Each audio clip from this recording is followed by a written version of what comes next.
Welcome, everyone. This is your friend, the DN What If, here with another exciting fanfiction. Today, we're diving into the story of what if Deku was transported to Sonic the Hedgehog's world? If you enjoy this video, don't forget to hit that like button and subscribe for more fanfiction content just like this. Now, let's get started with the fanfic. Believe it or not, Izuku Midoriya was once happy. Before the day everything went down, he had a supporting mother, a father-like mentor, and a whole bundle of friends that he could even call his family. Sure, he still had the responsibility of being the ninth holder of OFA, but he was still happy. A lot had changed in the last 2 years. Dirt and grime covered the masked hero's face as he looked down at the city below him. It seemed as though there was some sort of riot or crime going on every minute, and Izuku was tired. But more importantly, he was full of vitriol. He hated everything. He hated this stupid city that did nothing but beat him down, he hated the chilling grin of the man that took everything away from him, and he hated himself for allowing things to spiral out of control like this. The 17-year-old closed his eyes with a defeated sigh, imagining of times better. He could see his classmates through his closed eyelids, beckoning him to lie down and finally join them. A droplet of rain landing on his nose awakened him from his trance. No matter how tempting it was, he couldn't leave now. He knew that he'd never be able to leave. He thought back to the moment he accepted the legendary quirk, and sighed. Was it really worth it? Izuku heard a loud noise in the distance and his head snapped towards the sound, seeing a large billowing explosion wreaking havoc on a building. He looked down at the giant tower he was standing on and pulled his withered mask over his head once more, before leaping off of it, creating a small shockwave as he launched himself towards the building. He flew through the air at incredible speeds, and halted himself above the building using float. He looked around, seeing no offenders. Hell, the entire street was completely silent save for the crackling embers of a now dying fire. He looked up, seeing that the light drizzle had turned into a pouring rain. Izuku hummed in annoyance as he landed in front of the building, trying the door. It was locked, of course. Using 2% of OFA and his own strength, he easily shoved the door off of its hinges, nearly launching it. 8 thick strands of black WD shot out of his back, grabbing into the door and holding it in place. He dropped it with a harsh thud, and it was safe to say that he wasn't expecting the sight in front of him. The interior itself looked like it had been abandoned for quite a while, but the large tunnel leading underground inside the house was freshly lit with hanging light bulbs. Izuku took a surprised breath, before entering the building and looking around the normal part of the building. It had seemed to be a bank of some sort. There wasn't anything useful around the main area, and the only way to go was through the tunnel. Izuku sighed, beginning his trek down the dugout tunnel, looking around warily as he walked. There were scribbles of red along the walls, akin to that of a madman. Our savior has arrived, one read. All hail the and Empire, another said, the scribbles having partially faded away. Izuku shook his head, hoping he didn't have to deal with another cult. After minutes of walking, how deep did this tunnel go? He finally arrived to a highly advanced metal door. The contrast of concrete walls and dingy lights along with the shiny metal door that beeped every so often was not lost on Izuku, who walked towards the door. A holographic sensor appeared, attempting to scan Izuku. After a second, a calming female voice rang from the door. Face not recognized, it said. Izuku rolled his eyes under his mask and electricity cracked as he shoved his fist through the metallic door, easily making a hole large enough for him to step through.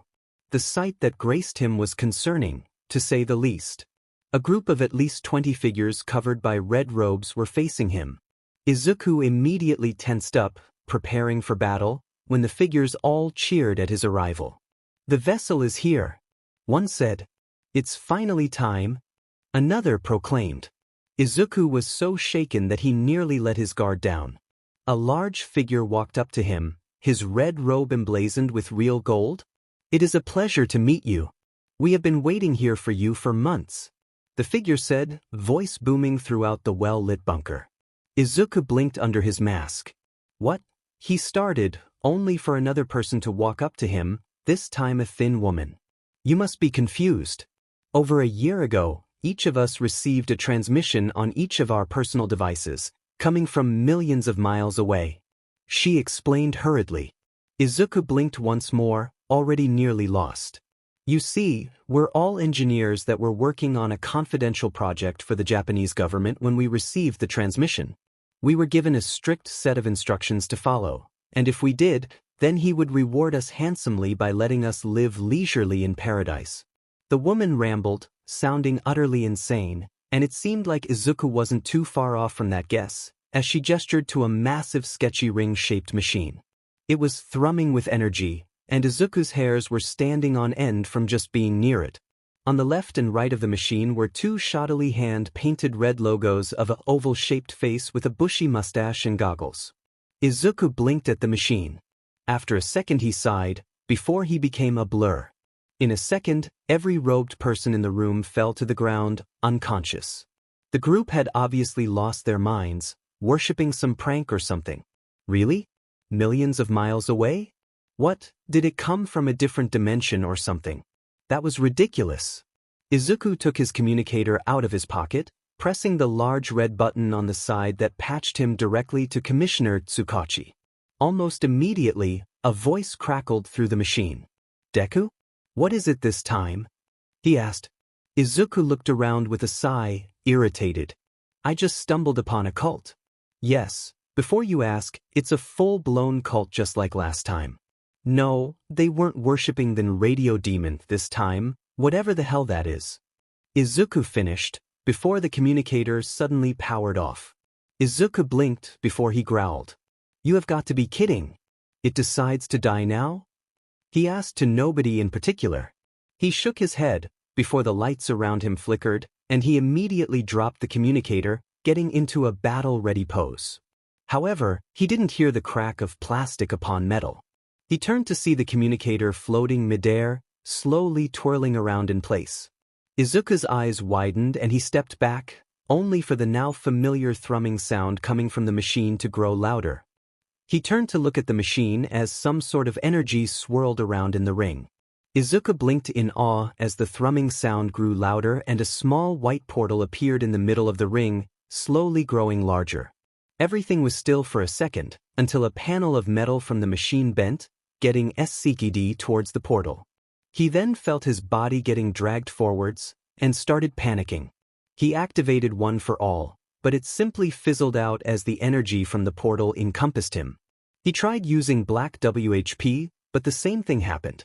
He looked around, seeing that he was the only person being dragged towards the portal, and desperately tried to dig his iron saws into the ground, to no avail. He was barely a foot away from the portal now and he had to cover his eyes as the bright light was nearly blinding to him.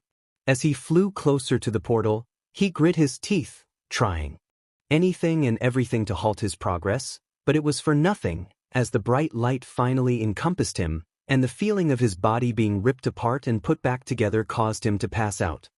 Izuku awoke on an uncomfortable flat bed. He looked around blearily, before noticing that his costume had been removed, and he was in a tight-fitting red jumpsuit with that same mustached face from before imprinted over his eyes, and comfortable black slippers over his feet. He sat up, looking down at his palm as a spark of electricity swashed through him. He sighed, relieved. He still had access to One for All.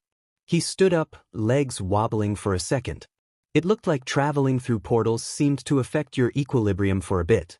After a minute, he was comfortably standing, and he looked at the familiar metallic door with blinking red lights. He hoped he didn't have to tear this one apart as well.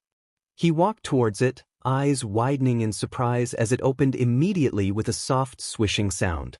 He peeked out to see a vast hallway, connected to dozens of other mechanical doors. However, the sound of a blowtorch echoed throughout, wherever he was. He narrowed his eyes, following the sound. He was on guard for anything that could possibly jump out at him, and he was relieved as he made it to a large room with an equally large man using a blowtorch on something. Izuku narrowed his eyes, sparks of energy crackling around his fingers. The man's mustache twitched and he placed the blowtorch down, before turning to face him with a large welcoming grin. Ah, you're finally awake. You had passed out during the teleportation process, so I had decided to give you a spare jumpsuit. I made sure it suited your exact measurements. The man stated in English. He was absolutely massive, towering over Izuku at a staggering 7 foot. He wore a red top with a yellow cape attached to his shoulders, flowing down his back. The top was tucked into a pair of black breaths that connected to black boots. Izuku looked at him cautiously as his mustache twitched once more, his rotund body cutting quite the intimidating figure. Where am I? For you. Why am I here? He asked, also speaking perfect English. Boy, was he glad he had watched all those All Might documentaries when he was a kid. The man's grin widened, before he held his gloves hands out, similar to that of an entertainer, and bowed. My name is Dr. Ivo Robotnik, and you are in my lair. As for why you're here, we'll get to that later. More on you, you are quite the fine specimen. Did you know that your muscle mass is 9 times as dense as a normal human's? The man rambled, Izuku barely being able to follow along. Izuku looked around, the massive room really accentuating the outgoing demeanor of the man. Izuku blinked, seeing a hint of dark green behind Robotnik, and his eyes widened. He walked around the man, seeing his costume. The dark green fabric seemed to have been changed. It looked softer, and the long white bracers were thinner, with matching metallic claws at the end of each glove. His leg bracers were also thinner, and had a metallic sheen to them. Finally, his black iron shoes looked mostly unchanged, though they were a bit bulkier. You altered my costume, without my permission?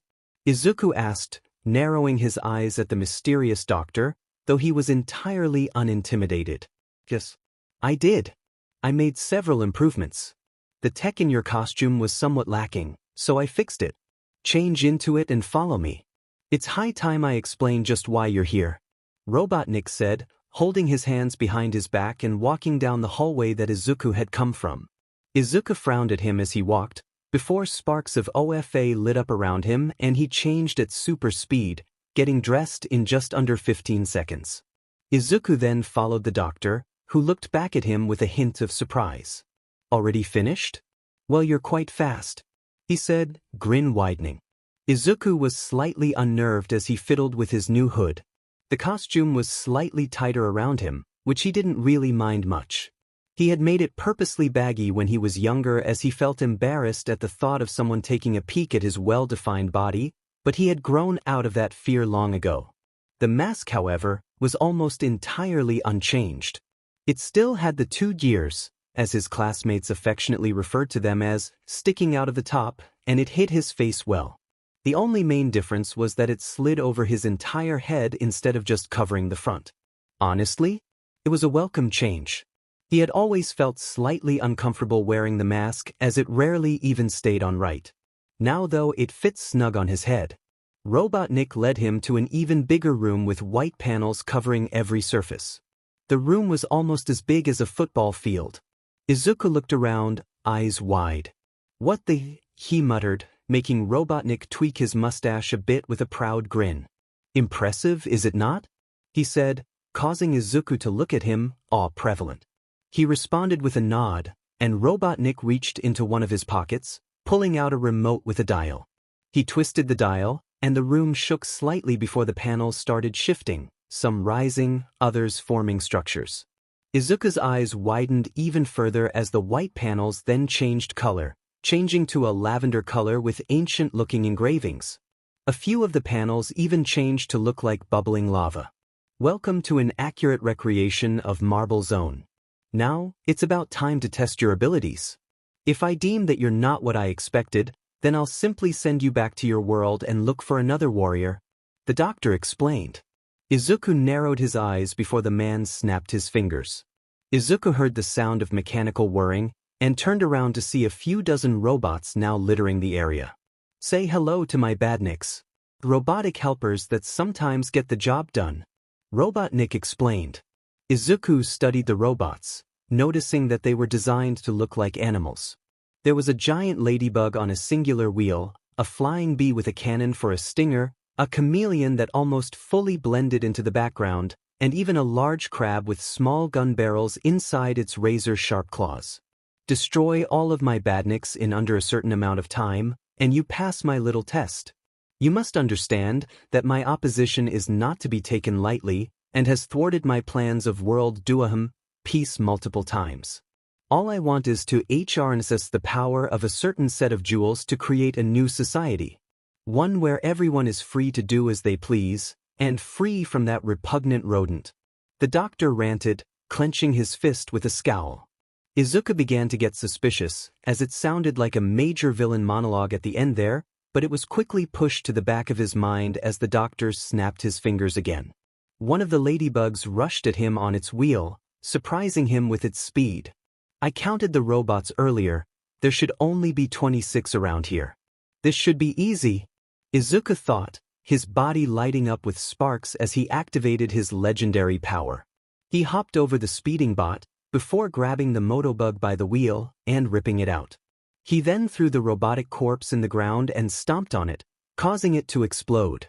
Izuku looked back at the doctor to see a grin on his face. "Good. The timer starts now. You have 3 minutes," he said. Izuku looked forward again to see 3 bees rushing at him.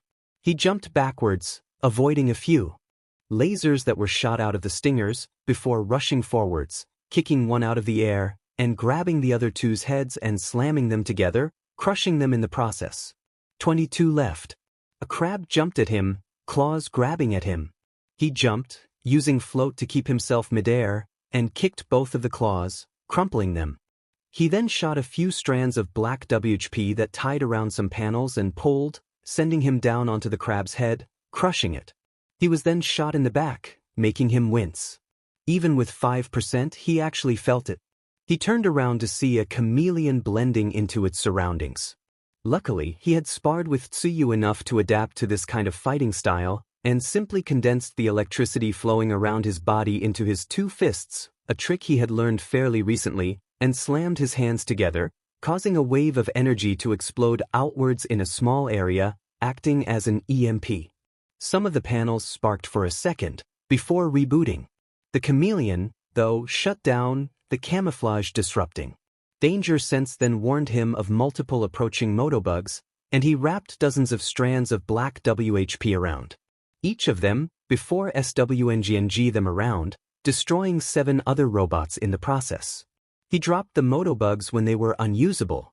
11 left. Robotnik watched from the sidelines as the boy destroyed his bots, mentally counting down, an unstable look in his eyes, covered by his thick glasses.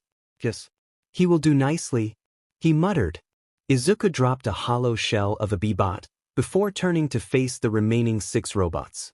With a grunt, he turned up the power a bit, going up to 12%, and dashed forward, leaving a trail of electricity in his wake.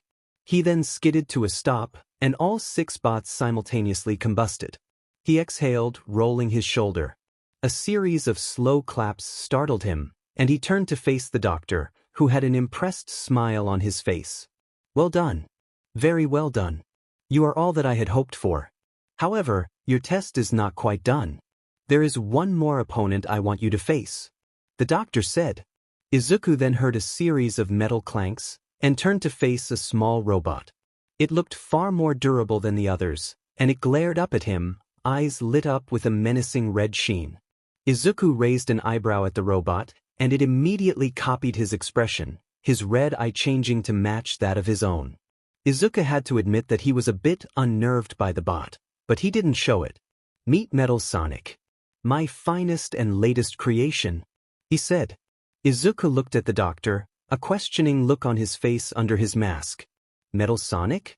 What kind of name is that?" he asked. The doctor briefly looked offended, before remembering that he hadn't explained who his enemy was yet. All will be explained in due time, my dear boy," the doctor said, and Izuku shivered as an unwelcome memory of a bloody smile passed through him. "I'm so proud of you, my dear boy," the words echoed in his head like a curse, making him clench his fists for a moment, before he took a small breath. He turned to the doctor. "Continue," he stated. Robotnik hummed. "Metal, meet, HRM. I don't believe I caught your name," he said to Izuku, who grunted. "Midoriya. My name is Midoriya," he told the doctor, whose grin returned. "Metal, meet Midoriya. Now then, Metal, initiate combat mode," Robotnik said, making Izuku look at him in annoyance. I have to fight another one of your robots? Weren't the last 20? Izuku started, only to be cut off by a small fist embedding itself into his stomach. Izuku slid backwards a few feet, falling to one knee. He looked back up, barely avoiding a kick to the face, ducking under it. He performed a backwards handspring, activating OFA as he gained distance, immediately going to 10%. That punch hurt. He winced, knowing it was going to form a bruise.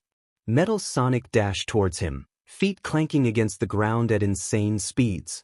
The robot pulled his fist back, and Izuku prepared a powerful right hook counter, ignoring the fear he felt as Metal Sonic robotically turned its head to face him. Suddenly, the robot disappeared from his view. Izuku looked around in confusion, stopping his punch. Danger sense suddenly screamed at him, and he reacted on instinct, reaching behind him and trying to grab the machine's punch, only to receive a kick to the jaw. Izuku's head snapped up and he grit his teeth in pain. A double fake-out? He thought to himself, before narrowing his eyes in anger. Fine. You want to see my power? Just be prepared to repair this thing when I'm done, Izuku said, before the electricity around him nearly tripled in intensity. 25%, he stated internally, and the robot finally looked interested. Metal Sonic then dashed forward, attempting to get another swift punch in, only for Izuku to literally slap the attack away and grab the back of Metal Sonic's head, pulling him into a devastating knee that slammed into Metal's visor, cracking it. Metal stumbled backwards, his red eyes glitching out, before finally focusing as Izuku jumped in the air and delivered a 360-spin kick to the machine's cheek. Metal was sent flying, bouncing off the ground and slamming into the wall opposite of Izuku. It made a dent in the wall which it clawed its way out of, before glaring at Izuku, who almost flinched at the pure spite oozing from the digital red eyes. Izuku then summoned a thick strand of black WHP, attacking at Metal's legs, who simply jumped into the air. Izuku smiled under his mask, before launching up after him, swiping at him. However, the turbine in his eyes lit up, and a burst of flame poured from his back, and he evaded the attack, before kicking Izuku back down to the ground. Metal landed behind him, and Izuku groaned as he stood up. Metal was looking at him, waggling his index finger tauntingly at him. "You're too slow," the robot said. Izuku grumbled to himself silently, getting to his feet.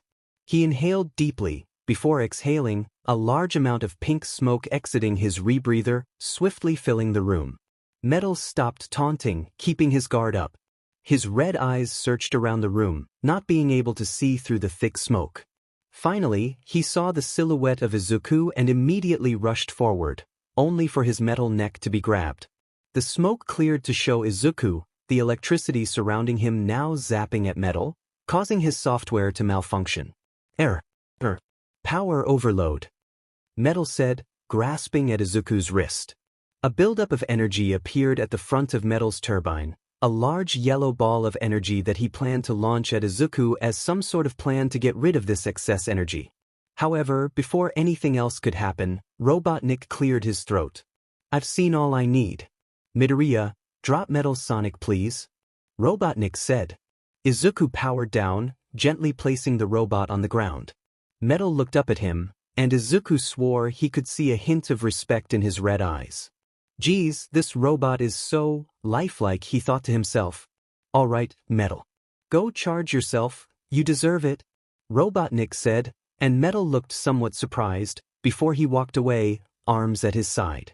Robotnik then walked up to Izuku, hands clasped behind his back. "I believe it's time to fill you in on what's going on. Follow me," he ordered, walking away. Izuku walked behind him, looking around as they walked even further down the hallway from before, leading them to a room with a ton of monitors. On each of them was a grinning blue thing. Izuku had to admit that he was confused. What even was going on here?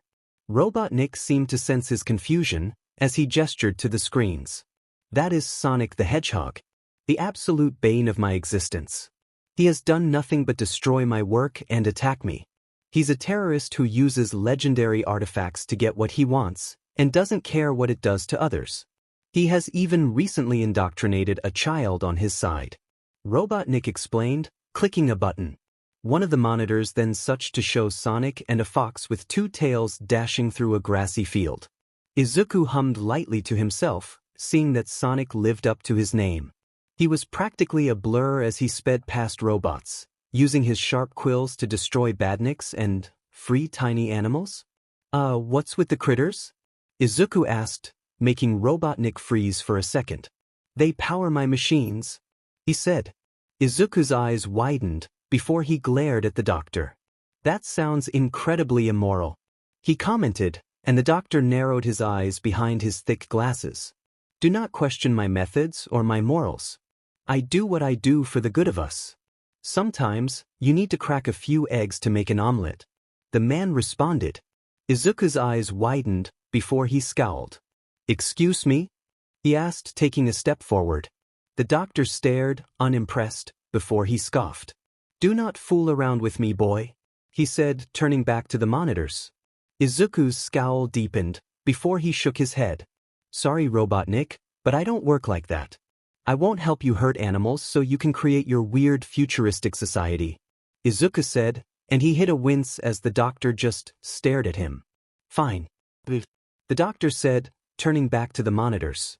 Izuku was silent for a moment before he activated OFA and sped away. He was about to look for a way out when he heard someone.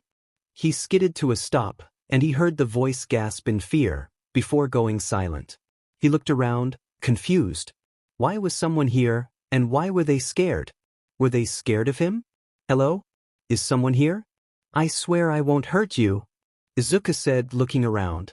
He heard another gasp and turned to face where it came from. His eyes widened as he saw an innocent pair of bright green eyes staring at him in fear and shock from a small slot in a reinforced door. He heard another gasp as the person inside backed away, and Izuku walked up to the door, getting to his knees and looking inside. He couldn't see much as it was dark inside, but he could see a small figure curled up into a ball looking at him fearfully. Memories of a small horned girl filled his head, and he immediately knew he had to comfort this person. Hey, you in there. Are you all right? He asked, and the figure flinched, whimpering in fear. I don't want to hurt you. Can you please talk to me? He asked, and the figure just stared. They didn't trust him, and he couldn't blame them for that. Just who were they, and why was Robotnik keeping them here? Did Robotnik kidnap you? I don't work for him, I'm actually trying to find my way out of here, he said, and the figure stopped shaking in fear before they nodded. Do you know why he kidnapped you? He asked, and he saw the figure shake their head before they opened their mouth. Please get me out of here, the figure whimpered. From the sound of the voice, Izuku deduced that it was a female, reminding him even more of Eri. Hold on. I'm gonna get you out of there, he started, only to be interrupted. Danger sense flared and he ducked under a flying kick from Metal Sonic that probably would have knocked him unconscious or worse. What the? Why are you here? He asked, and the robot simply glared at him. Look, I'm just trying to leave. I have nothing to do with you, he said as he stood up, immediately charging up to 30% power. Besides, you can't beat me. You remember what happened last time? Izuku asked. Metal Sonic's eyes glowed brighter. Last time, you were on my side, Metal said, before careening forward with unparalleled speed. Izuku jumped out of the way, kicking at Metal, who grabbed his ankle with his razor-sharp claws. Izuku grit his teeth, using both float and gearshift to lift himself up, before crashing down with the axe kick, hitting Metal in the top of his head, and glitching him. Metal dropped Izuku, stepping backwards, holding his bow-shaking head. Fatal, shutting down. The robot stuttered before falling to the floor. Izuku sighed, temporarily letting his guard down. He then walked over to the slot, looking inside to see the girl shivering again, staring at something behind him. He then felt something slam into his back, and he screamed in pain, feeling his back crack. He fell to his knees, a sharp pain spreading throughout his entire body. He tried to stand up, but his back audibly protested, and Izuku groaned again. What an utter disappointment you are. You were filled to the brim with potential. I took you in. I gave you clothes and a place to sleep. I even upgraded your battle wear, and this is how you treat me? Robotnik screamed, standing inside a flying vehicle. Metal Sonic. Reboot all systems? Robotnik said, turning to the fallen robot, who twitched. After a second of silence, the Robotnik logo appeared on the robot's visor. Rebooting all systems? A more lifeless version of Metal's voice droned, before he flinched awake, his eyes glowing a dull red. Robotnik's eyes narrowed at the large dent in Metal's head, glaring at him. Perhaps I'll need to add pain receptors to you, Metal. It might give you more motivation to win. Robotnik said coldly. Izuku swore he saw Metal Sonic flinch. Bah, no matter. Metal, grab the traitor and throw him in the cell. I'll deal with him another time. Sonic's nearing the next zone, and I need to greet him with a warm welcome. The doctor said, grinning as he flew down the hallway. Metal Sonic turned his glare to Izuku, who feebly attempted to get back to his feet, his body still unfunctional. Metal Sonic stood up, walking over to Izuku, his eyes lighting up in digital anger. Izuku coughed as Metal Sonic kicked him in the stomach repeatedly, before grabbing him by the throat, lifting him up with a single hand. You're only alive because the doctor permits it, fleshbag. The robot said before opening the door, the light leaking into the room. Izuku clutched at the metallic wrist, tilting his head to the side to see a small pink hedgehog that looked similar to Sonic scoot backward, curling into herself as she looked up, fearful. That was the girl that he had tried to talk to? Izuku grit his teeth, looking back at Metal Sonic in anger. Keeping innocent people in cages? You people disgust me, Izuku said, getting interrupted by Metal moving his fist back into Izuku's stomach, before he tossed him into the cold room. The hedgehog girl yelped as Izuku landed right behind the cage. Izuku grit his teeth as he tried to stand up once more, only for nothing to happen once more. Metal stared on, his bright red eyes glaring hatefully, before he closed the door, walking away. Izuku glared at the door hatefully. He had only been here for a day, and he already hated this place. Amy stared at the boy in fear and horror, her body pale. She shivered as she looked at the rage he held in his piercing green eyes. She flinched when he looked towards her, anger still shining in his eyes. She backed up further, and the boy simply grunted softly, attempting to reposition himself, only to grit his teeth in pain once again. She whimpered, closing her eyes and imagining her family. Back home. She would see them again, she would. She knew she would. Sonic would come and save her, and then they would get married. Yes, that was her destiny. Her tarot cards told her so, and they'd never led her astray before. Sure, she was kidnapped because she came to this stupid planet, but eventually, she would see the sun and forget all about everything that happened. At least, that's what she told herself. She looked down to her now dirty white sneakers, shivering as the boy finally got to his knees, but he looked like he was really struggling. He attempted to get back up into his feet again, only to fall and his face on the ground strong. He hissed, shaking his head on the ground, and Amy winced at the trip. After a second, he tried again, and Amy couldn't stop herself from asking a question. Why do you keep trying? She asked. The boy turned to face her, eyes narrowed. He was silent for a second, before he tried to push himself up again. Because I can't stay here. I have to find a way to get out of here. I have to get back home, the boy said, once again falling. But it won't work. You're not going to be able to do it, Amy whispered, and the boy clenched his fists, glaring at the girl. You don't know me. He spat. You don't know who I am or what I can do, so just shut up and let me concentrate, he said, breathing in exertion. Amy flinched before curling in herself. Please don't hurt me, she whimpered, looking at him afraid. Izuku's eyes softened as he looked at his cellmate. She looked like she had been here for days, maybe even weeks. Izuku took a breath, before shaking his head softly. Sorry about that. I'm new to this place, Izuku said, looking back at the pink hedgehog girl. I shouldn't have yelled at you like that, he said, and the girl looked up in surprise, before she seemed to be contemplating something. After a second, she scooted over to the edge of the cage, looking at him. My name's Amy Rose. What's yours? She asked, a hopeful twinge to her voice. Izuku paused for a second, before answering. Midoriya. Izuku Midoriya, he said. Amy smiled shakily at him, seemingly excited to finally have company. Why were you out here, Izuku? Amy asked, and Izuku cringed at being called by his first name, but was too tired and in pain to care. Robotnik wanted me to work with him, and I found his use of animals disturbing, Izuku said, and Amy's eyes narrowed. Animals? She asked, offended. Izuku choked on air, before shaking his head.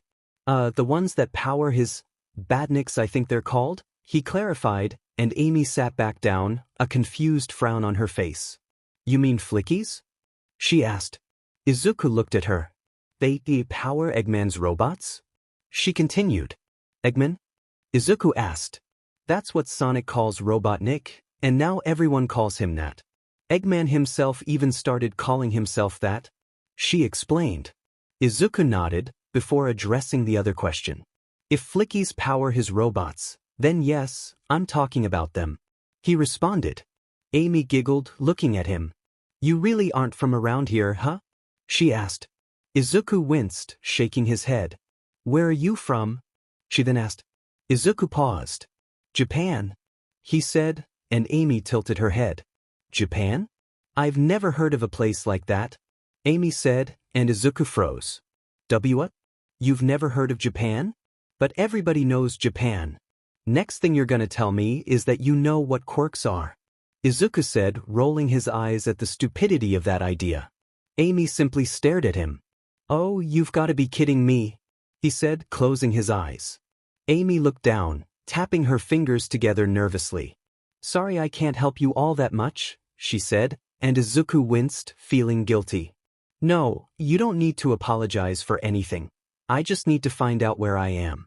Am I in America? He asked, and Amy raised an eyebrow. America? She asked, giving Izuku his answer. Ugh, just where am I? He asked, mostly to himself. Little planet. Amy responded, looking at him curiously. Izuku looked back, eyes wide. I'm sorry, did you say little planet? Is that like a base? Or something? He asked.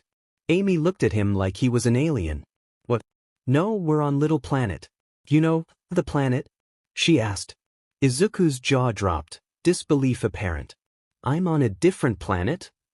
He asked, and Amy covered her ears. Geez, she said, rubbing her ears. Izuku winced again.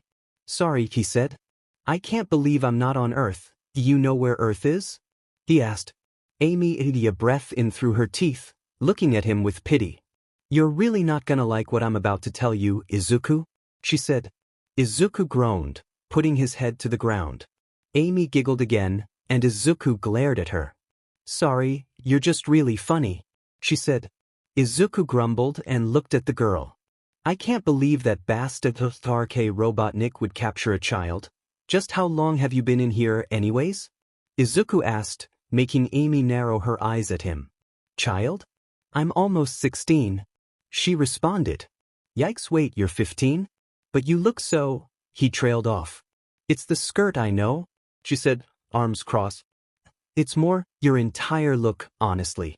The skirt definitely helps, but so does the shirt and the shoes. He said, making the girl grab onto the bars, a vein popping out of her head.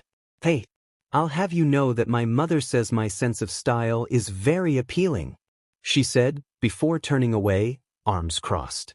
Izuku cringed, looking at the girl. I guess her childishness helps too, Izuku thought, a drop of sweat rolling down the side of his head. Amy turned back to him, still crossing her arms and pouting. However, she quickly got bored of the silence and looked at him curiously again. So, what's up with the clothes? She asked. Izuku looked at her before looking down at them. What about them? He asked. Amy winced, not wanting to offend. They're a bit strange? She asked. Izuku's eyes widened before he frowned at her. No, they aren't, he said, defending his costume. You're wearing a dark green bodysuit with nearly shoulder-length gloves, she told him, deadpan. Izuku looked away. Pissy, you're wearing gloves too, he said weakly. Amy looked down at her dirty gloves and looked back up, unimpressed. All Mobians wear gloves. It's considered You lewd to not wear gloves or shoes in public, she said. Izuku coughed, looking up. Lewd? Not wearing gloves is lewd? He asked. And shoes? She added with a hum. Izuku shook his head. That's interesting, he said, before his eyes widened.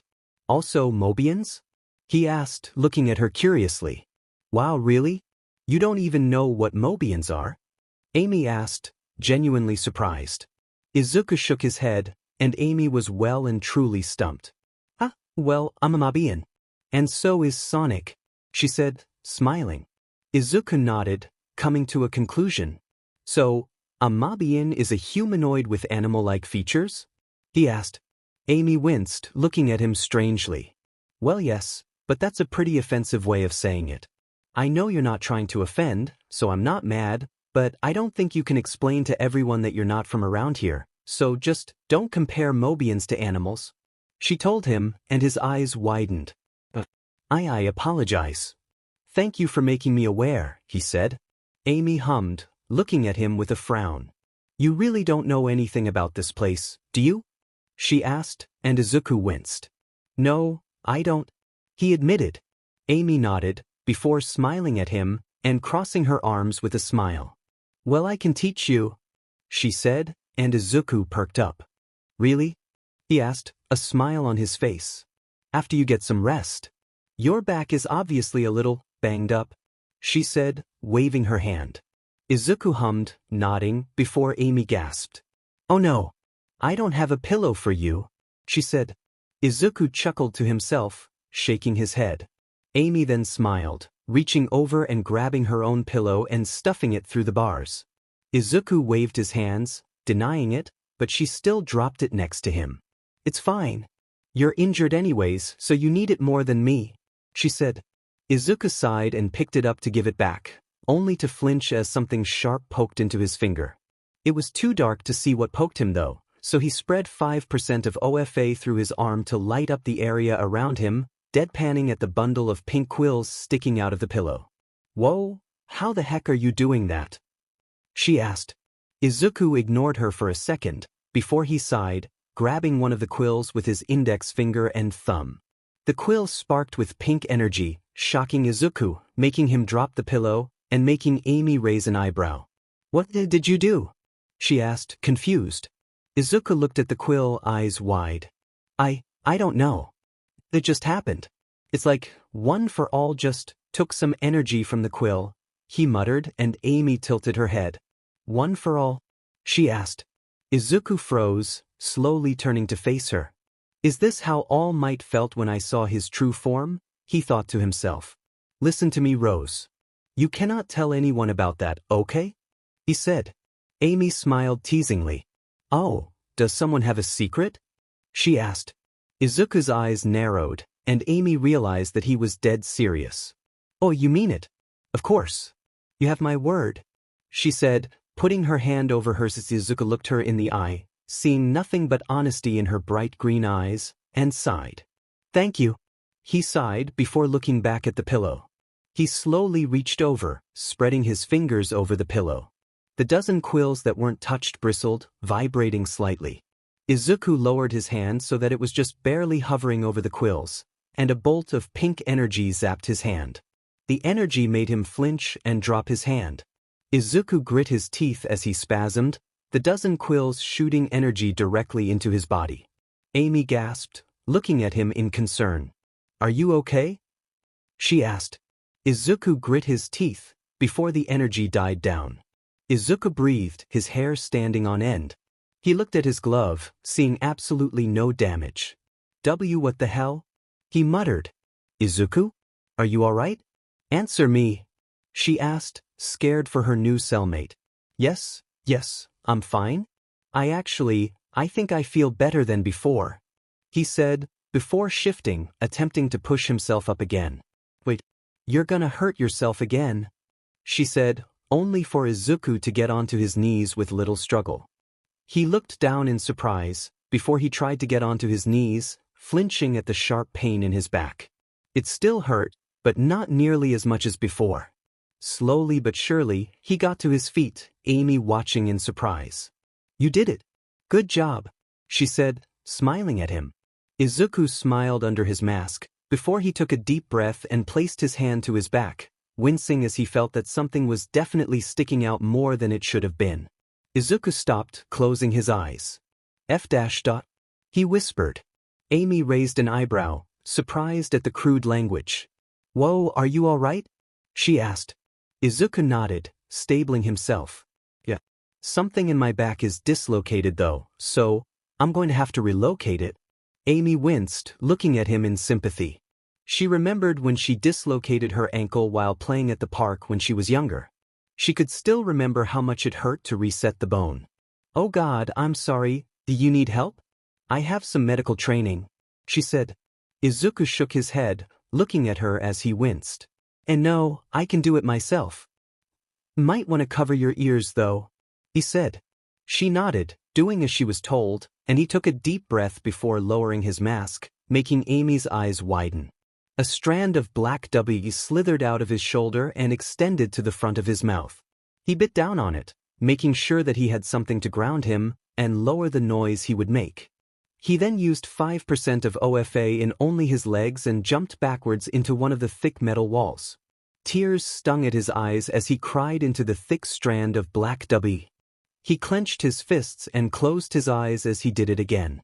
This time, a loud crack echoed throughout the room and Amy winced. She could even hear it through her covered ears. After a minute or two of cursing into the black WHP strand, Izuku fell to one knee, the ethereal energy WHP retracting back into his body. Amy looked at him in concern for a minute as he breathed, wiping his eyes.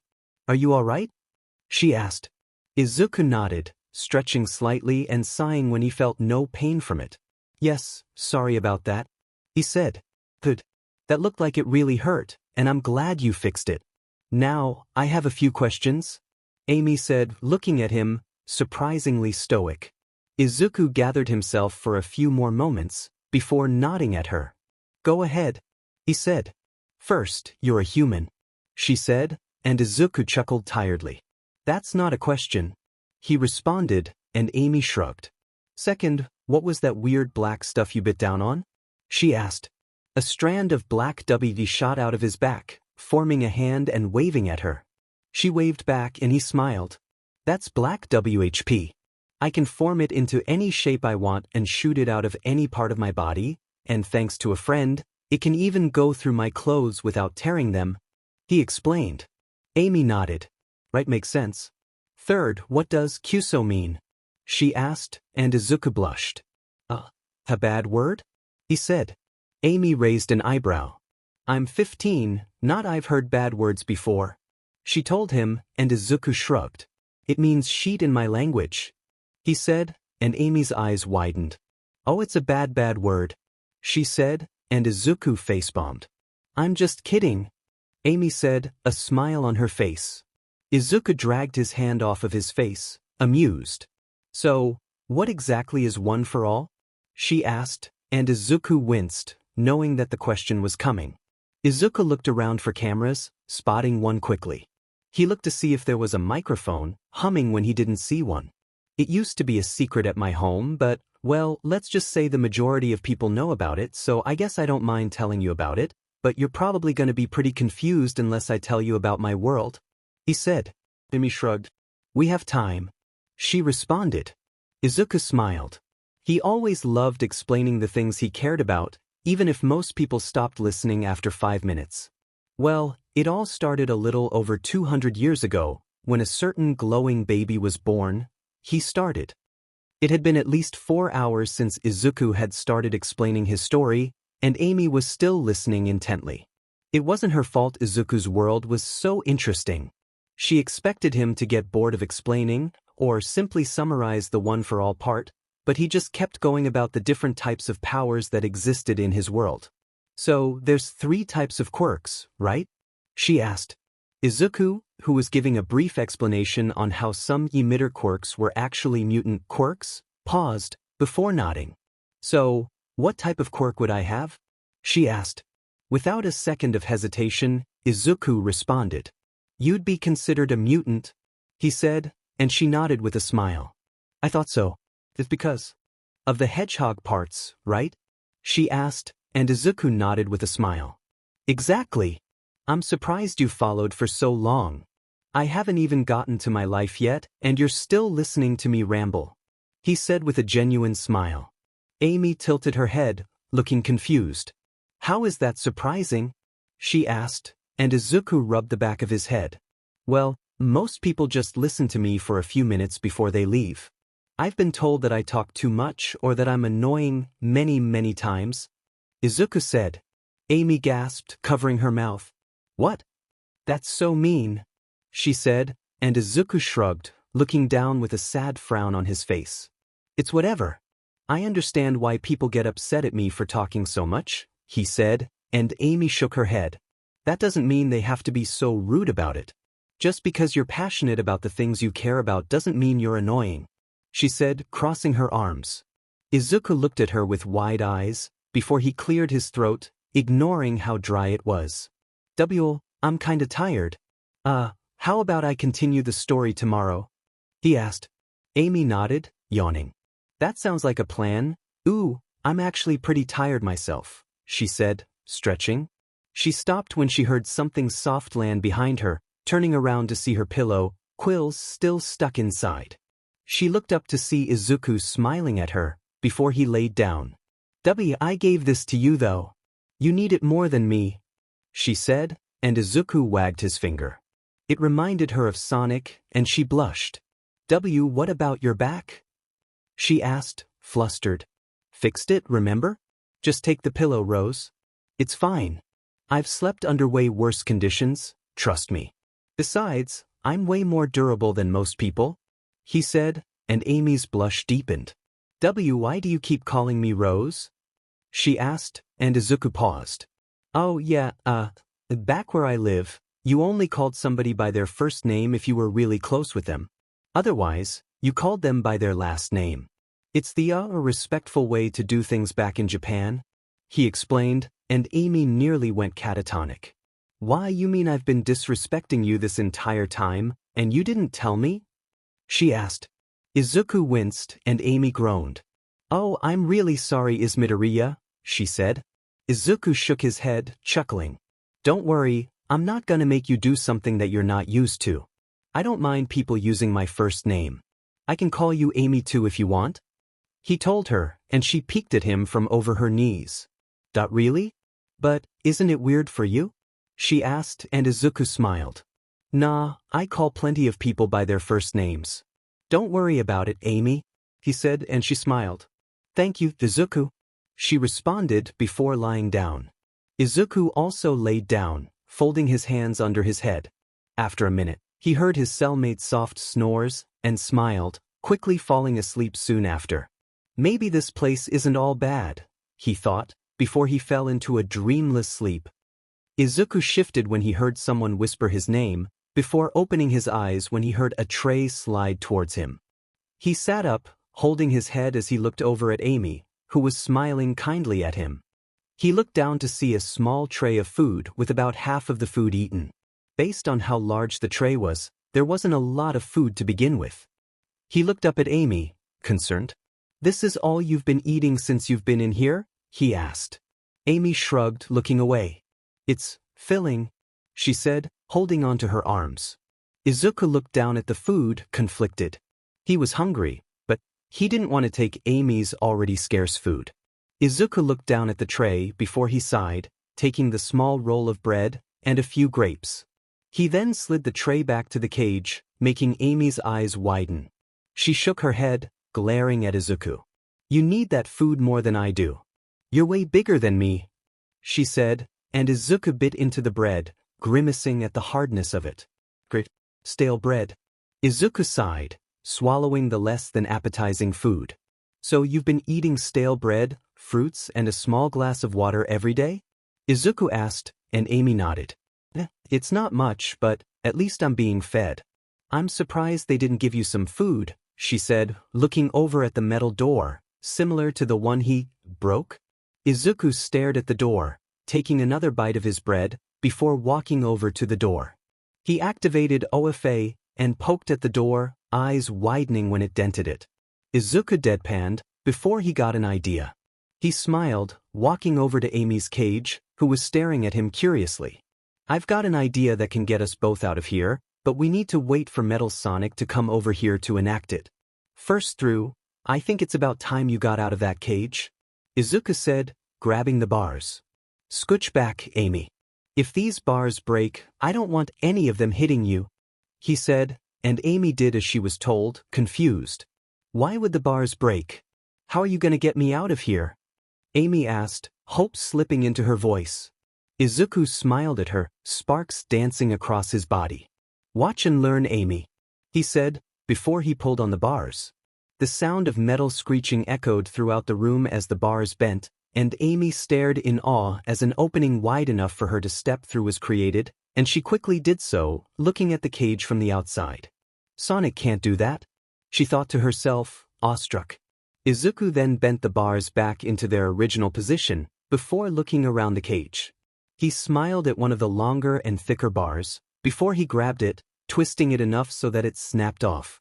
He then pulled on the other side, quickly snapping that off as well. He held the bar in his hands, before handing it to Amy, who held it shocked. A weapon if you need it. I hope it doesn't come down to that, but you can never be too prepared, Izuku said.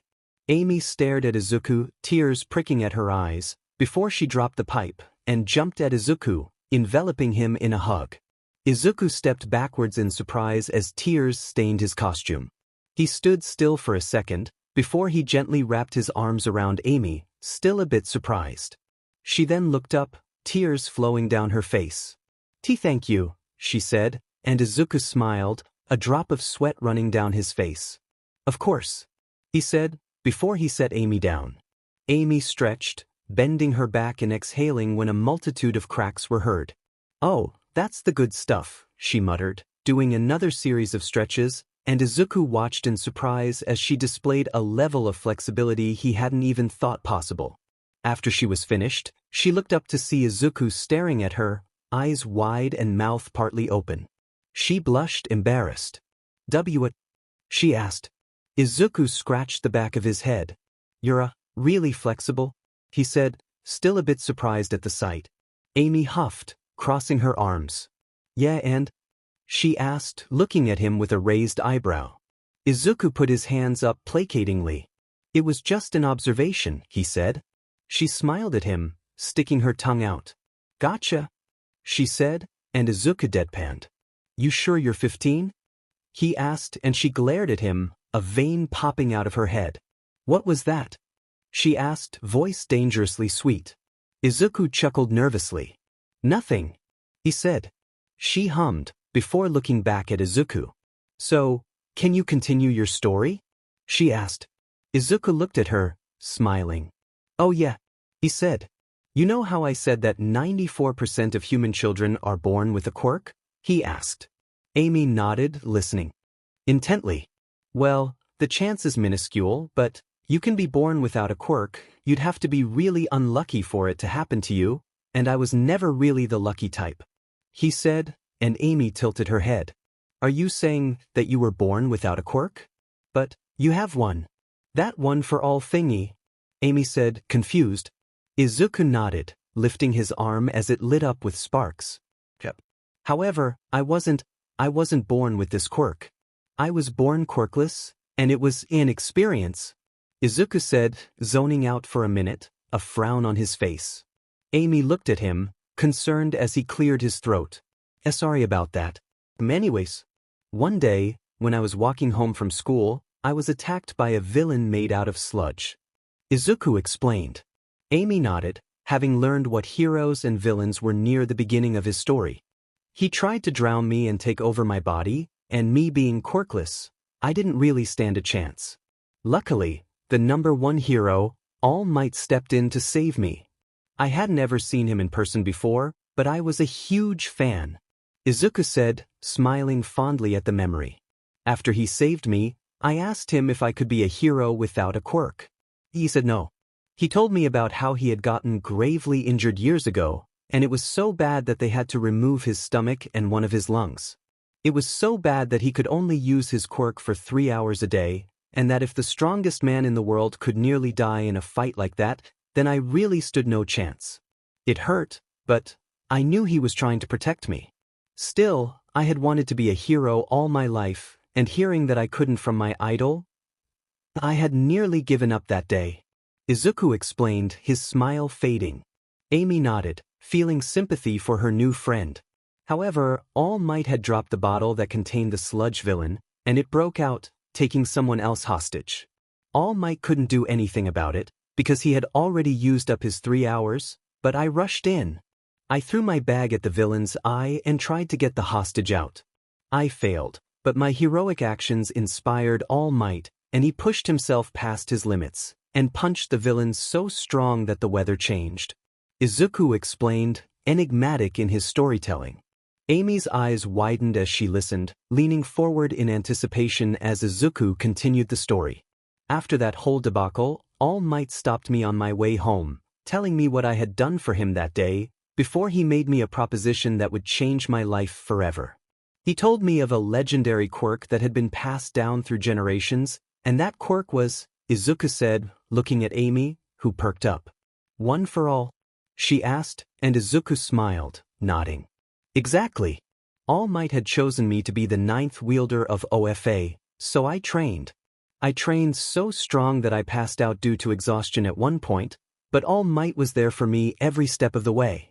I don't know where I'd be if it wasn't for him, if I'm being honest. Izuku said. Amy smiled at him. He sounds like a great man, she said, and Izuku's smile grew sorrowful. He said softly. Amy's cringed, looking at him sympathetically. Oh, I'm sorry, she said. Izuku waved her off, shaking his head. It's all right. Passed a little over a year ago. It was especially strong because my mother had also passed at around that time. With both of them gone, I was lost for a while, and it did things that I'm not very proud of, Izuku admitted, looking down at his hands. Amy looked up at him, feeling bad for the guy. Well, you seem to have grown from that point, considering you're admitting that what you did was wrong, she said. Izuku looked at her, surprised, before he shook his head. No, you don't understand. I hurt people. A lot of people. I went overboard most of the time, often sending criminals to hospitals rather than jail.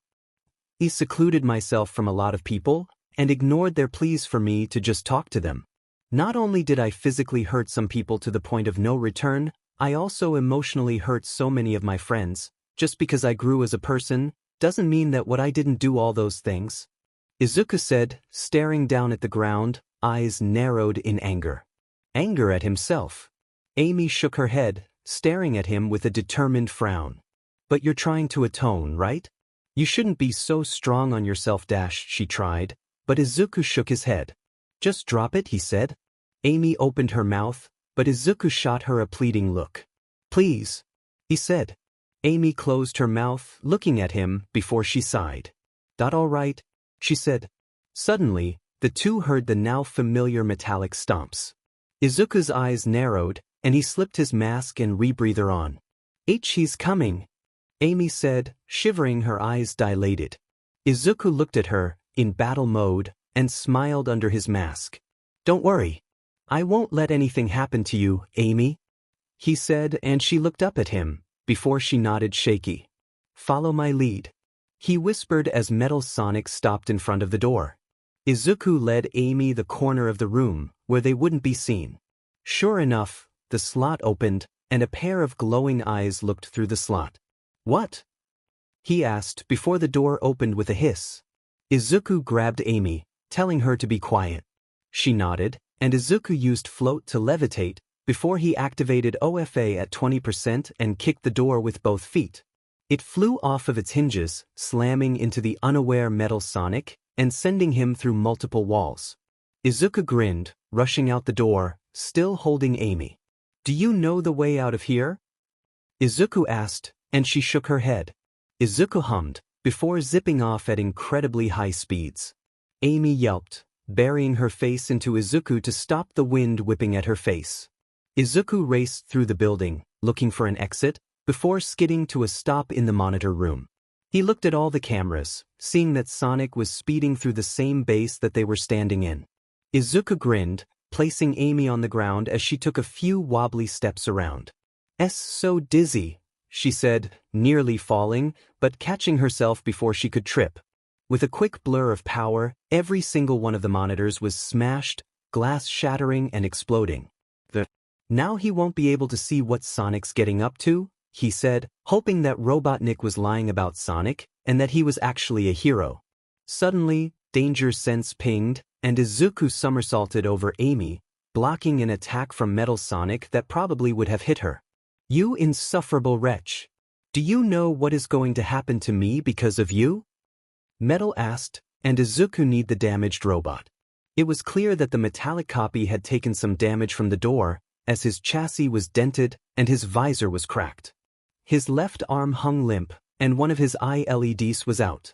"That sounds like a heaping pile of not my problem," Izuku replied, jumping and kicking Metal in the head, sending him flying backwards. Before Metal could get up, Black WHP rushed out from his back, wrapping around Metal's wrists and ankles. Metal struggled, his singular lit eye blazing with rage and desperation. "Look, I don't want to have to do this. You surrender, and I'll let you go. Robotnik will repair you and dash," Izuku started, only for Metal to roar. "You don't understand. You don't know what it's like, being his little lapdog. You don't know what he'll do to me if I fail." He screamed, struggling as his rotor roared to life. Izuku was silent, staring at him with wide eyes. "He'll take me apart. He'll erase me. I don't want to be disassembled, but you have done nothing but guarantee that. You humiliate me in front of him, beat me in a fight, and now I let you escape? I don't want to die." Metal screamed, and Izuku's eyes widened, stunned. "Why, you can come with us," a timid voice shouted. Izuku looked backwards, and Metal looked past him to see Amy looking at her, her hands clasped together. She was obviously terrified of Metal, yet she still offered to save him from his fate. The fate that he didn't choose. Izuku looked at Amy, lowering his guard, and lightening his grip on Metal Sonic, who looked down, breaking his wrist out of the trap. He reared his claws back, and they glinted in the light. Amy gasped, and Izuku's danger sense warned him, but it was too late. Metal Sonic slashed Izuku's face, and he screamed in pain, tripping backwards as he nursed his new wound. Metal fell to the ground, landing on his feet. He slowly pushed himself up. Izuku held his hand to his cheek, and pulled it back to see his glove covered in BLD. He bit his cheek to stop himself from screaming. He reached into his utility belt, pulling some antiseptic bandages, and taking off his rebreather, which now had 4 long gashes in them, same with his cheek. He then wrapped the bandages around his cheeks and jaws, and around the back of his head. He flinched as he tied the bandage, clipping it together, before reapplying his mask. He cried out as Metal Sonic stomped on his wrist, making him drop the bandages. He glared disdainfully as Metal Sonic leaned over, grabbing Izuku by the throat with his bloody claws. The bloody roll of bandages rolled over to Amy, but she was frozen in fear. She saw Metal gripping Izuku by the neck, his claws digging into his neck. She stood, frozen in fear as Metal Sonic spoke. "No, I don't need your pity, or your mercy. If I'm going out, I'm going to go out as Sonic. Not some loathsome copy, but the real Sonic." Metal screamed, madness visible in his digital eyes. Metal squeezed. Amy blinked. Why was she in front of her new friend? Had she run here? She didn't remember doing that. Why was she holding some strange mallet? She'd never seen it, but it looked like it was made for her. The handle and faces of the mallet were bright orange whilst the head and neck of the mallet were green. It fit into her hands perfectly, and she felt more confident using it. She scowled at Metal, and he paused as he looked at her. "I offered you a chance and you wasted it. Now you're hurting my friend? F you and your stupid She yelled, SW the massive hammer that was surprisingly light in her hands, smashing Metal Sonic in his face, crumpling it like a soda can. Metal let go, stumbling backwards and onto his back. Amy breathed, before she came to her senses, dropping the hammer as it disappeared into sparkles. She then turned to face. Izuku quickly got up to his feet, Amy grabbing him by the arm and asking if he was okay. He nodded wordlessly, unclipping his rebreather, showing her the bandages and motioning that he wasn't going to be able to speak for now. She nodded. Before Izuku powered up again, however, it was different.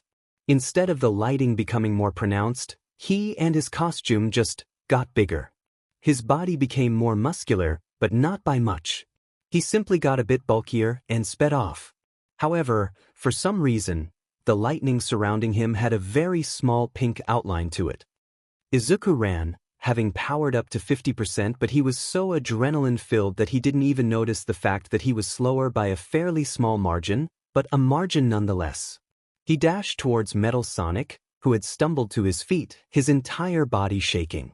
His body sparked, and despite his body involuntarily shaking, he put up a shaky guard. I've stuffied him on our fights, and diagnosed that the amount of electricity around him dictates how strong he currently is. I should be able to defend myself, or at least hold them off until the doctor comes, Metal thought, before he was interrupted. Izuku rushed forward, and slammed his fist into Metal's stomach. Metal's durable rotor folded in half like paper as Izuku's fist went straight through him as if he were made out of a cloud. However, he was not unscathed. His arm seemed to rupture on the inside, bits of bones sticking out of his now dark purple arm.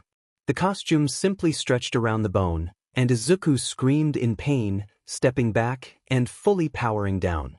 Metal stood there, stunned as he looked down, his single working LED eye sparking, before shutting down. Metal fell to the ground, slowly rebooting. Izuku stepped back, nearly stumbling if it wasn't for Amy catching him. "Jace, you're heavy," she complained, trying her best to not look at his bloody costume. She helped him stand on his own 2 feet, before Black WHP wrapped around his arm, acting as a cast. "Let's go." He grit, stumbling forward. They needed to get out of here before the doctor returns. He was out of the fight, and Amy couldn't fight the doctor. He stumbled forwards, falling to his knees. He looked up, seeing the doctor, covered in soot, flying towards them. His face was thight in rage, and he was glaring at Izuku and Amy with shock and anger. "How did you get out?" he screamed. Izuku looked up, ready to retort, before he exhaled, falling limp. Amy looked at him in fear that he had died from BLD loss, but he was still breathing. He had just passed out. She looked up to see Eggman chuckling, looking at Amy with a grin. "It looked like your luck has run out, you slippery little rat." Eggman yelled, flying towards him, only for a blue blur to slide in front of them, glaring at Eggman, who froze, before he grit his teeth, face red in anger. He slammed his fist on the control panel of his Eggmobile, denting it heavily. "Diminu, Sonic?" Eggman yelled, flying off down the hallway, leaning out the vehicle and grabbing Metal Sonic as he flew off.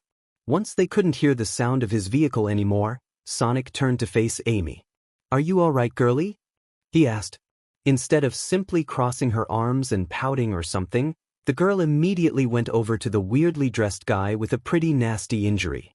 "Yes, I'm fine, but he's really hurt. We need to get out of here," she yelled, grabbing Izuku and struggling to lift him by the shoulder. Sonic sped over, helping her and letting the strange guy hang on their shoulders. "Who's the guy?" Sonic asked, and Amy looked at him, face serious. "Where's your plane?" she asked, and his eyes widened. "The tornado? Tails is with it, said he wants to see it," Sonic explained. "Well then call Tails and tell him to fly over here," Amy ordered. Sonic flinched, looking over at the guy. He didn't want BLD in the tornado. "Well? What are you waiting for? You're supposed to be fast," Amy yelled, growing irritated. Sonic winced, looking at Amy weirdly. "What happened to you, Dash?" Sonic started, only to be interrupted by Amy. "Oh my god, just call your friend or let me do it. My friend is bleeding out. We don't have the time for this," Amy screamed, and Sonic finally pulled out a strange walkie-talkie, clicking the button. "Tails? It's Sonic. I'm gonna need you to fly the plane to my coordinates.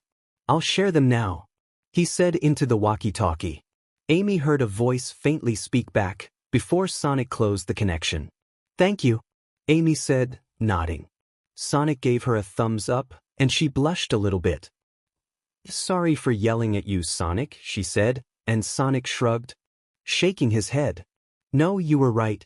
I didn't know it was that bad, he said, looking forward. Amy looked down in worry at her heavily injured friend, afraid that he was going to slip at any moment. Sonic and Amy carried Izuku to the outside of the base, where they waited for a few minutes, before they saw a plane in the distance, and Sonic grinned. Soon, a half-red half-blue plane landed in front of them. Whoa, what's with the red, buddy? Sonic asked, and a little fox with a bike helmet and welding goggles looked up, pulling the helmet off and waving to Sonic. Amy cooed slightly at the little fox, who raised an eyebrow. Who are they? He asked. They're with me. Let's get out of here. Just focus on flying the plane for now, Sonic said, he and Amy getting Izuku in the back seat. Sonic sat next to Tails in the co-pilot seat, and Amy sat atop Izuku's legs. Tails made sure not to fly too fast, as Amy couldn't exactly buckle herself up. Within a few hours, they had made it back to Mobius. It was dark out, and Sonic was sleeping. Izuku was still passed out, and Amy and Tails were both tired but awake.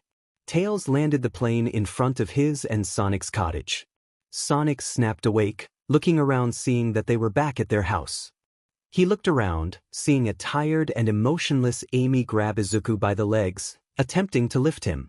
She failed at lifting, but successfully pulled him far enough out of the plane that Sonic could help. They began dragging him, only for him to groan, his feet finding their way to the ground. His eyes opened, and he looked around blearily. He saw grassy plains and appealing waterfalls, reflecting the moonlight. Suddenly he snapped awake, looking around, hyper-aware. Amy? Amy? He asked, voice muffled by the bandages, before she answered him. I'm right here. Sonic got us out of there, she told him. Izuku looked to his other side to see the hedgehog give him a thumbs up along with a small smile. Izuku exhaled, standing up to his full height, flinching as his shattered arm shifted. He took a deep breath, before he nodded down at Sonic as thanks. Izuku then unclipped his damaged rebreather, showing off his bandaged mouth. His face was almost entirely covered, except for his eyes. Tails then stumbled over to them, staring up at Izuku with a smile. You're awake. I prepared some beds for you and Amy in the guest room. You guys can stay here for a bit while I help get you situated, Tails said, leading them into the house. Tails led the exhausted duo to the guest room, and Amy sat down with a sigh. Thanks, Tails, Amy sighed as she immediately laid down, ready to get a full night of sleep, but Izuku sat down, not quite ready to go to sleep. Are you sure you're okay, Amy? Izuku asked, and the hedgehog girl looked at him with a weary smile. I'm fine. Just really tired, she said, and Izuku smiled, lying down as well and quickly falling asleep. Elsewhere, Metal Sonic finally finished rebooting, and he looked down to see that he was strapped to a metal table. He then saw the doctor walk up to him from the shadows, and he immediately started struggling. You have failed me, Metal Sonic. Worse? You disappointed me. But don't worry. We'll fix that very soon, the doctor said, grinning. Please? Metal pleaded, voice weak. Doctor, it hurts? Metal muttered, but he was ignored, as Robotnik took the main panel on his head off, before digging through it, ignoring his mechanical creation's pain screams. Don't worry, Metal, you won't remember any of this once I rebuild you. Not a thing. If you fail me again, I'll make sure you never forget, Robotnik said, as he placed a small kill chip inside Metal Sonic's brain. Metal twitched as the virus slowly killed him from the inside, erasing him by the second. The last thought he conceived before he was silent was one of spite. Midoriya, I will have my revenge. Izuku startled awake, his body twitching uncomfortably. He looked to the side to see Amy still peacefully snoring, her quills unsorted and messy. He smiled softly at her, before pushing himself to his feet with his remaining good arm. He slowly shuffled out of the guest room, seeing that Sonic was the only other one awake. Sonic swiftly spotted him, and placed his index finger in front of his mouth, pointing to something next to him. Izuku looked to the side to see a bundle of fur, and realized with a grin that it was Tails, curled up on himself, his two tails acting as a blanket. He looked like a large kitten. Izuku was about to whisper, only to wince as the bandages were tugged. Oh, right, he thought before he held up a finger. He then quickly walked out of the house, undoing the bandages and staring at them. They were almost fully soaked through, and his cheek had healed quite the bit from last night. He would probably have to wrap his face in bandages again later, but it was definitely less painful than before. Izuku then walked back inside, the bloodied bandages in his hand. Sonic looked at them, disgust apparent on his features. Sorry, Izuku whispered. Sonic shrugged, putting the comic that he was reading down. As long as you get rid of it without littering or staining something, then I won't have a problem. Sonic whispered back. Izuku nodded, before he bowed lightly. Thank you for letting Amy and I stay the night. I'm going to help her get home today, and after that, I don't know what I'll do. Maybe I'll live near her? I don't know. He whispered. Sonic smirked at him, crossing his arms.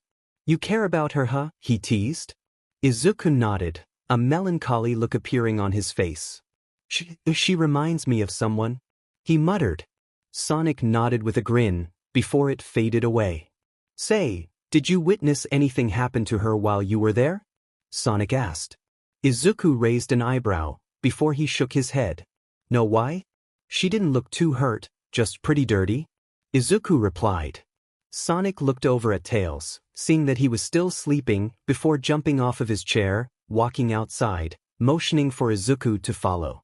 Izuku walked outside after the blue hedgehog, an eyebrow raised. Before that girl was kidnapped, Sonic started. Amy. Her name is Amy. Izuku interrupted, and Sonic rolled her eyes. Yeah, before Amy was kidnapped, she was kind of obsessed with me. She literally wouldn't leave me alone, talking about something or another, before telling me that we were gonna get married. I don't know, I wasn't really listening. Sonic admitted. Izuku nodded, feeling a little weirded out by this. Right? Now what happened that made you think she had gone through something? He asked, making Sonic's frown deepen. She was completely different when I rescued her. Instead of fawning over me like she did before, she wouldn't stop checking on you and telling me to hurry it up. She even yelled at me that I was being too slow. I guess there's a first time for everything, Sonic said with a chuckle, rubbing the underside of his nose, and putting his hands behind his head. Izuku hummed, looking down to the ground. So, that rotten egg either did something to her, or you had some sort of effect on her. Sonic concluded, and Izuku scoffed. Please, don't tell me you're hinting at me changing her for the better. Izuku said, and Sonic grinned at him. What? Too strong to believe for you? He asked teasingly, only for him to falter as Izuku glared forwards. I've hurt more people than you can imagine, Sonic. People I've cared about. I don't help people. Not anymore, at least. Izuku said, looking down. Sonic raised an eyebrow, looking at him with his arms crossed. You're being dramatic, Sonic said, before a smile appeared on Izuku's smile, but it was obvious to anyone with eyes that it was hollow. You don't know me, Sonic. I'd like to keep it that way. I'm going to go take a shower, Izuku said cryptically, walking back into the house. Sonic stared at him as he meandered away, before shaking his head with a sigh. You can't win them all, Sonic, he muttered to himself. He sounded really sad, a young voice said behind him, startling him and making him turn around with a surprised jump. Oh, you heard all that, Tails? He asked. Tails nodded, eyes downcast. Why does he think of himself like that? Tails asked, and Sonic cringed, not wanting to explain the idea of self-hatred to an 8-year-old. Well, some people just don't like themselves, Tails. It's sad, but no matter what some people do, they just can't love themselves. There can be a lot of reasons for this, but our guest seems to think he's a bad person. Sonic explained, making Tails hum sadly. That's really sad, he said. Sonic nodded. Those are the hardest parts of saving someone. Sometimes, people just don't want to be saved. And there isn't anything you can do about it, Sonic explained. What? But Mr. Izuku didn't look like he needed to be saved? Tails asked, tilting his head with confusion. Sonic chuckled, rubbing Tails on the head and making him giggle. You've still got a lot to learn, little buddy, Sonic said with a grin. Amy groaned softly as she stirred, before she awoke. She blinked, tiredly, before she yawned and stretched. She sat up, scratching at her messy quills. She looked around, blinking in confusion when she didn't see Izuku, though her tired brain was too tired to really process anything. She simply got to her feet and walked out the room to find Tails and Sonic sitting at their table before they both looked at her. Sonic cringed, plugging his nose. "You stink," he said, and Amy immediately snapped back to awareness, scowling. "Hey, it's not my fault that I was in a cage for a week." She snapped back, and Sonic raised an eyebrow. Yeah, it was? You were the one that followed me. If you weren't doing that, then you probably would have been fine." Sonic countered. Amy winced, blushing. "Oh yeah, that feels like so long ago," she said softly, and Sonic raised an eyebrow. "Speaking of, why haven't you been all over me since I saved you? You wouldn't leave me alone beforehand," Sonic pointed out, and Amy paused. Why hasn't she? She had always seen Sonic as her hero. Now though he was just a hero. But she loved him, hadn't she? Before she was kidnapped, the only thing she felt for Sonic were admiration and, was it actually love? Sure, he was cool, and she still admired him, but she just didn't see him as her hero anymore. I don't know. I know I don't feel the same way as before, but I don't know why," she said, and Sonic hummed. "Well, that's good. I don't need any girls slobbering over me anytime soon," he said, and Amy glared. "I don't slobber. Where's your shower? If I stink so bad, then you should be a proper host," Amy yelled, and Sonic cringed. "All right. It's right behind you," he said, and Amy nodded, walking over to the room, but pausing before she could enter. Do you guys have a washer?" she asked. Sonic snorted, shaking his head. "All we wear are shoes and gloves? We wash out stuff by hand," he said as if it were obvious. Amy frowned, looking at him with an annoyed glare, before she waved him off. "Fine. Just know that I'm gonna have to walk around in the end," she said, and Sonic immediately grimaced in disgust. "I'll wash your clothes, geez," he said. Amy walked into the bathroom, waving at him from inside. "Thank you," she sang. Sonic grumbled as the shower turned on, and he quickly sped around the house, washing Amy's clothes at super speed, putting them back near the shower. He then sat back down and crossed his legs, picking his comic book back up. "Sonic?" Tails asked. Sonic peeked over the page. "What does in the NDE mean?" Tails asked innocently. Sonic's eyes widened before he looked back down at the comic, face slightly pink. "I'll tell you when you're older," he answered. Tails groaned. "You say that all the time," he said, pouting. "Well, that's because other people need to learn how to watch their mouth around you," Sonic snapped back. Tails pouted again. Izuku walked through the door and Tails perked up. "Mr. Izuku, what does in the NDE mean?" Tails asked, and Izuku choked on his own spit. When Annie walked out of the bathroom with her clothes clean and her mood chipper, she found Izuku back, with his mouth unwrapped. She immediately rushed to him, grabbing onto his shoulder and inspecting the wound. "Why me?" he asked, startled. She glared at the wound, grumbling. "Well, at least it's clean," she muttered. Izuku pulled away from her, looking at her strangely. Maybe a warning next time, Amy?" he asked. Amy smiled sweetly back at him. "Nope," she said, walking away. Izuku watched her go, confused more than anything. Sonic looked at them, before he shook his head, going back to his comic. Amy quickly returned, holding a pink quill in her hands, her eyes closed. She smiled, though her teeth were grit, and she seemed to be holding back tears. "Amy, are you all right?" he asked, looking down in concern. She nodded. "Why, Jay, just take this and see if it helps with your arm at all," Amy said, handing him the quill. It sparked in his hand, but he didn't absorb the energy.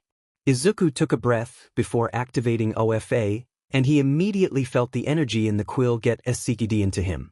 He relaxed slightly as his arm shifted. He looked down, the quill no longer holding any energy, before his back WHP cast slowly disappeared. Izuku winced as he looked at his clothed arm. I don't know if I can take this off on my own, Amy," he said, and Amy grimaced before she nodded. I'll help you. Come on, let's go outside, she said, leading Izuku outside the cottage, where Tails was sitting. He seemed to be relaxing, curled up in a little circle, his face buried in the soft fluff of his tails. Izuku had to cover his mouth to stop himself from blurting the stereotypical "ah" sound. Amy, however, had to physically restrain herself from going over and petting the fox boy. After she grounded herself, she sat Izuku down, and he swiftly told her how to unclasp his glove. After she slowly dragged the long glove off of his arm, he bit the insides of his cheek to stop himself from making any noises. Amy then looked up at him, eyes serious. This is the strong part, okay, Izuku? I just need you to stay still, she said, before slowly sliding his green sleeve up his arm. Tears pricked at Izuku's eyes as he sat there, barely moving. After a second, Izuku let out a shaky exhale, the sleeve all the way up. The good part was that he didn't have shards of bones sticking out of his arm anymore. The bad part? His arm was still a dark purple, and a new spiral scar was now running down his right arm, and he glared at it like it had spat on his mother's grave. Wow, that's a lot of scars, Amy said, looking at Izuku's heavily scarred arm. Izuku nodded, teeth grit. Yeah, was all he said. She brushed her finger against his arm accidentally, and Izuku drew a breath in through his teeth, clenching his other fist. Amy flinched, eyes apologetic. Sorry, she said, and Izuku shook his head with a tight smile. It's okay, Izuku grit out and Amy bit her lip at Izuku's arm, before she smiled at Izuku. I'll be right back. Don't move, she said, and Izuku blinked as she rushed inside. He waited for a second, before someone yelped in pain. Yuch! Izuku heard, and Amy rushed back outside, a long blue quill in her hands. Izuku's eyes widened, and he narrowed his eyes at Amy. Amy, you can't just do that, he said. Amy shrugged, smiling sweetly at him. He wasn't using it, she said, an innocent grin on her face. Here, take it. It'll help, she said. Izuku gave her a "we'll talk about this later" look, before glancing down at the quill. It sparked in her hand, making her eyes widen. He wasn't even near it yet, and it was already reacting to his presence? Izuku took a breath before he grabbed the quill. Izuku's body surged with energy. Izuku grit his teeth as his body buzzed with power, his arm immediately healing at an accelerated rate. Amy backed up a little bit as Izuku shivered. After a second, the buzzing stopped, and Izuku looked down, his mask covering his eyes. Amy was silent for a second, before she stepped forward slightly. Izuku? Are you all right? She asked, and Izuku looked up, lifting his now light red arm up. He moved it around, noting that it was only sore. He grinned down at Amy, who grinned back. However, her grin disappeared when she noticed that he still had the 4 deep gashes in his cheek. She slowly touched his face, confused. Izuku blushed as Amy put her hand on his face, and he cleared his throat, snapping Amy out of her trance. You am Amy? He asked. Amy stared at him for a second, before she blushed, hopping backwards. Sorry. I was just surprised that your cheek didn't heal, she stammered. Izuku mumbled a weak, "It's fine," before he felt his cheek. He flinched at the sharp pain he felt, noting that yes, it was still an open wound. It has definitely healed a little bit from the quills, but his arm received the brunt of the energy, and he was glad it did. You want me to get another quill? She asked, and Izuku immediately shook his head with a smile. No, this is good. Thank you, Amy. You really helped me out here, Izuku said, holding his fist out. Amy tilted her head at it, confused. Oh, it's called a fist bump. You just make a fist and push it into mine. It's a sign of friendship and trust where I come from, he explained. Amy looked down at her fist, before pushing it into Izuku's. Izuku smiled, placing his arm next to his side, and examining his newly healed one. Amy looked back at her fist, unclenching it, before she smiled. Friendship and trust, huh? She thought to herself, a smile on her face. Izuku then lowered his sleeve, and Amy helped him place his glove back onto his arm. They walked inside the house, faced with a ticked-off Sonic. So, does anyone want to explain why you plucked out my favorite quill? Sonic asked. Amy raised a finger, before exiting the house the way she came from. Sonic sighed, shaking his head.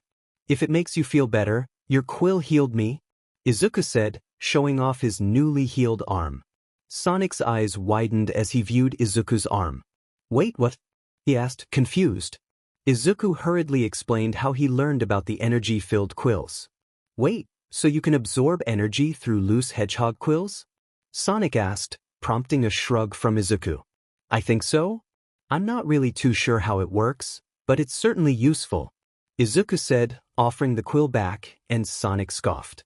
What, am I gonna stick it back into my head? Just keep it? Sonic said, waving Izuku off. Izuku looked at the quill before he shrugged and stuffed it into his utility belt, before following Amy, who was looking up at the sky with surprise and worry on her face. He paused, the smell of smoke assaulting his nose. He looked over to Amy to see her just standing there, before she turned her eyes wide. Izuku, that's the direction of my village, she said, and Izuku's eyes widened.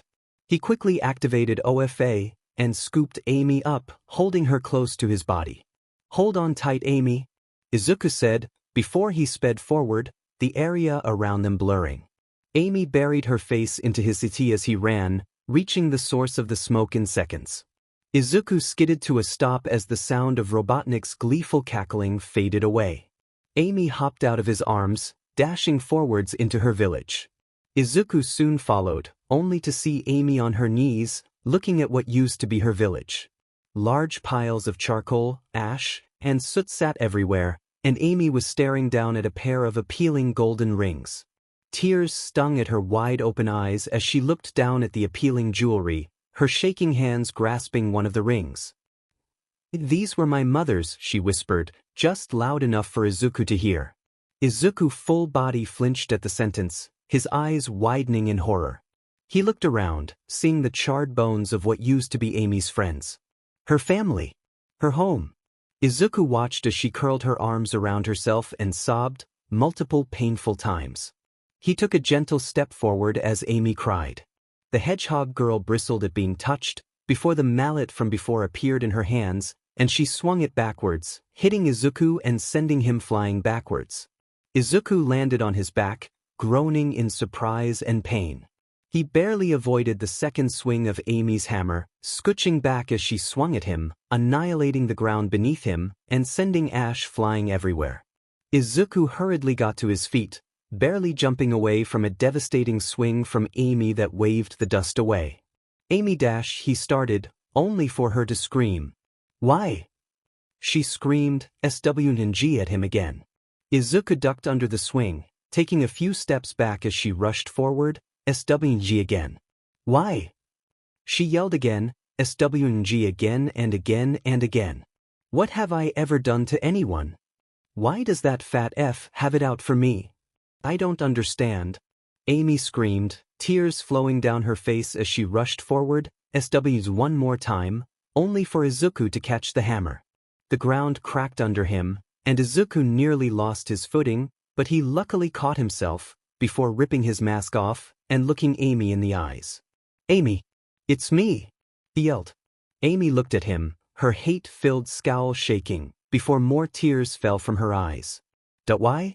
Why would he? How could he do something like this? Amy asked, voice hollow. Izuku looked down at her, sympathy apparent. I don't know, Amy.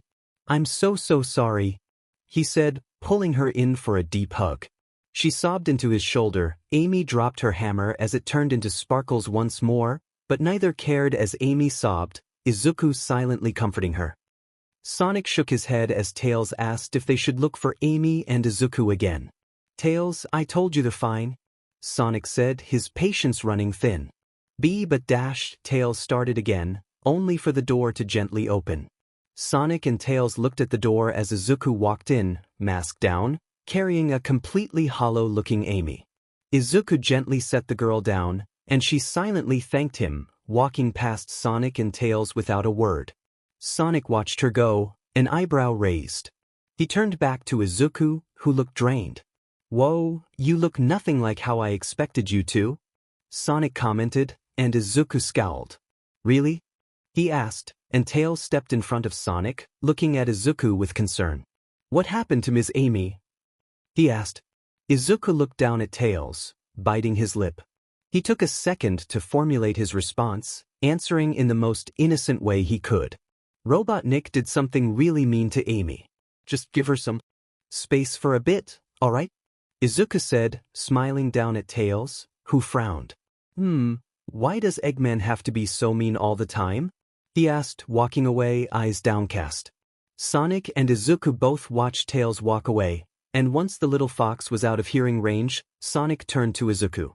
Before he could even ask what had happened, Izuku turned to face Sonic, a glare on his face. Sonic flinched back from the look on Izuku's face. His mouth was set in a deep frown, and his eyes were glowing with a dark green sheen that sent shivers down Sonic's spine. "Robotnik burned down Amy's village, killing everyone in it," Izuku stated quietly, but firmly. Sonic froze, his eyes wide. Izuku continued staring Sonic in the eyes, and the hedgehog slowly bristled his quills on instinct, staring back at Izuku with a nervous frown. Suddenly, Amy walked back into the room, and Izuku immediately stopped his glaring, looking at Amy in worry. The world started moving normally again for Sonic, and he looked around, seeing Tails looking at Amy in worry as she sat down without making a sound, her eyes lacking the lovely glow they usually had. Sonic put a hand to his heart, feeling it beating at a rapid pace, even for him. He slowly calmed down as he looked down at his hand. What was that, he thought? Was I imagining things? He thought, the sight of Izuku staring him down with a look that could kill ingrained into his mind. He looked back up to see Izuku attempting to comfort Amy in silence, but she was barely even responding to him, simply staring at nothing. She looked mildly interested in what Izuku was saying, but she didn't really show any other signs that she was listening other than nodding weakly. Suddenly, Tails butt into their conversation. Mr. Izuku? You know how I said I would get something for you and Ms. Amy situated? Well, I called a construction company, and they immediately agreed to build you guys a house free of charge when they learned you were with me. Being a hero has its perks, I guess. Tails started, and Izuku nodded along. Ahem, anyways, the house is kind of finished already. Apparently it's supposed to be just like ours, only a little smaller. Tails explained, and Izuku's eyes widened in surprise. Really? It's already finished? He asked, prompting Tails to nod. Izuku smiled, turning to Amy and telling her that the house was finished, and his smile faded when she weakly responded that she'd heard. Tails frowned as well, looking worried for the girl. Sonic, however, was fairly indifferent. Yes, he did feel bad for her, and he hoped that she would come out of the situation a better person, but he felt that it wasn't his place to step in. This was a very private matter that he had absolutely no part of. Izuku smiled again, asking if Amy wanted to check it out now or later, and she responded that it didn't matter to her. Izuku frowned sadly, not because he was offended or anything, he just hated seeing Amy like this. She continued staring at nothing, and Izuku decided to give her some space. He stood up, his stomach growling. I think I'm gonna go get something to eat, Izuku said, and Amy surprisingly stood up with him. Izuku looked at her. You wanna come with Amy? He asked. She shrugged, walking outside. Izuku stared at her as she left, concern on his face. We'll be back soon, guys, Izuku said to Sonic and Tails, before he exited the house. He saw Amy waiting out front, her arms at her sides and her eyes dull. Izuku exhaled, walking over to her. Is there anywhere you want to eat? Izuku asked. Amy shrugged, walking forward. Izuku sighed quietly as he walked with her. He didn't know where they were going, but he didn't question her. Maybe she needed a walk. Izuku walked next to Amy for around 15 minutes, attempting to start a conversation a few times, but giving up quickly. He wasn't mad at Amy or anything like that. He didn't think he could be mad at Amy when she was going through something like this, but he was getting increasingly worried by her despondent responses. Izuku was about to say something, only for Danger Sense to warn him of something behind him. He immediately activated OFA and grabbed Amy, making her squeak. He looked behind him, seeing a couple large Mobians walking towards him. One of them was a bear, and the other two were gorillas. They all grinned at him and Amy, wearing all black. The bear had a bandana on his head, and he stared at Amy with a grin. "You gonna eat that?" he asked, and Izuku narrowed his eyes, gripping Amy tighter. "Ah, I'm just kidding. You should have seen the look on your face," the bear said, his two friends laughing along with him. Izuku stared at them without moving a single muscle, and Amy scowled at them, showing the first emotion since she came back from her burned village. But seriously though.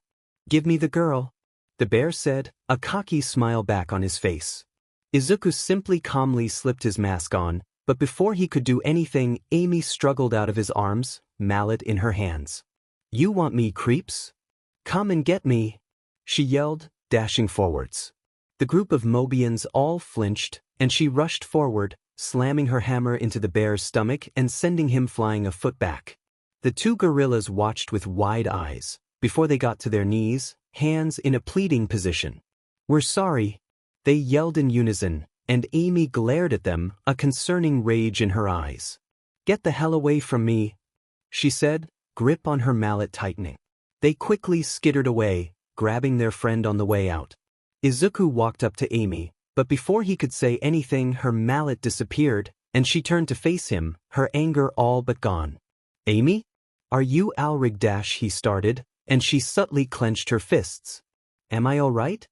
she asked, staring up at him in disbelief.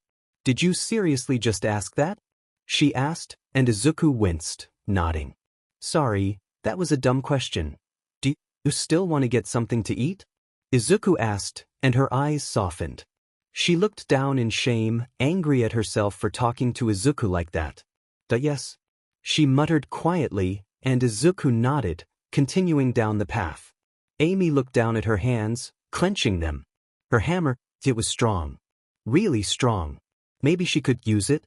Her eyes shone with rage as she thought of the man that took her family away from her, an idea forming itself in her head. She quickly caught up with Izuku after he noticed that she wasn't following. She ignored his concerned stare. Amy looked at Izuku as he ate. He garnered a few stares, but he mostly ignored them. They had stopped at a small cafe, and she had ordered a simple fruit bowl. Izuku, though, he had a large plate with many different food groups. Amy stared at it as she placed a grape in her mouth. Izuku chuckled at her expression. I need a lot of food to keep myself fit. I have a pretty fast metabolism, and I can't have these going away," Izuku said, flexing his arms. Amy blushed slightly before shaking her head slightly. Izuku ate a strip of beef, grinning. Amy smiled softly back, before she saw someone approaching from behind. It was a scowling wolf Mobian, and he appeared to be walking towards Izuku. Amy's smile faded as she looked at the wolf, and Izuku looked at her, confused, before he turned around to face the wolf Mobian. "We don't want your kind around here, human," the wolf said, his tail flicking up and knocking his plate off the table. It fell to the ground and shattered, causing everyone to turn to them. Couples stopped talking, people stopped eating just to stare at the scene. Izuku looked down at his shattered plate, before looking up, unimpressed. "Hell of a way to show it. You do realize that someone has to clean that up, right?" Izuku asked, before getting out of his chair, picking up the shards of ceramic, with OFA active in his hands so as to not get hurt by the sharp shards. He stood up, and the wolf scowled at him as he disposed of the ceramic shards, before he sat back down in his chair. "I hope you're going to pay for our food, because you just wasted what my friend here was going to pay for," Izuku said. The wolf Mobian slammed his clawed hand on the table, startling Amy and causing Izuku to give him an annoyed look. "Do you want something?" he asked. The wolf Mobian growled at him, getting up in his face. "I want you to get your dirty human butt out of here. You don't belong here," he said, and Izuku's eye twitched. He looked around, smiling comfortingly to everyone. "Sorry about this, folks. I'll make sure to pay for the mess. Amy, you said the currency here is rings, right?" he asked, and she nodded quickly. Izuku nodded back with a smile, before he turned back to the wolf, grabbing him by his black waistcoat, and simply disappearing. Amy blinked in surprise, before she shrunk down into her seat, embarrassed. Everyone else was confused and more than a little surprised, and they all simultaneously looked to Amy, wanting answers. The girl shrunk at the rapid questions hurled at her. What the hell, Izuku? Did you really just leave me here to fight some guy? She thought to herself, angry. Izuku threw the wolf Mobian to the ground, glaring down at him. He crossed his arms and floated a foot off the ground. He didn't even bother slipping his mask over his head. The wolf growled as he got up, glaring back with hatred. He then rushed forwards, SW&G with a powerful right hook, leading into a swift left jab, along with another right hook. Izuku simply avoided all of them, using float to execute fast maneuvers. The wolf growled again before he rushed forwards once more, throwing a flurry of quick jabs that Izuku had a bit more trouble dodging, only being managed to be hit by one of the dozen punches, but he shook it off rather quickly. Izuku had to admit that he was impressed. This Mobian clearly knew how to fight.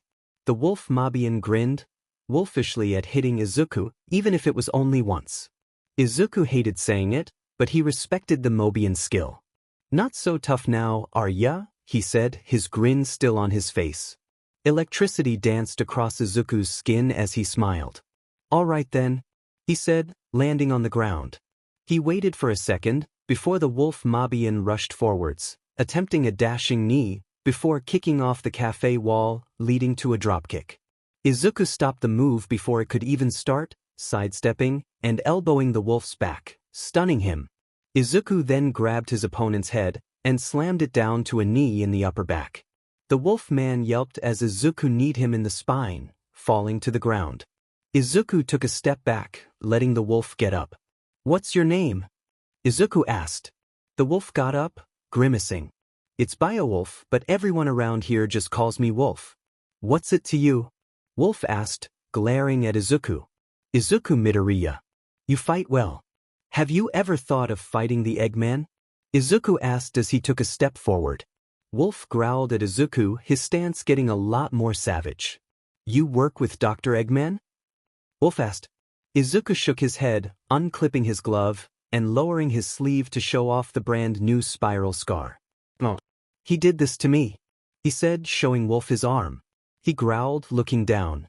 I hate that man.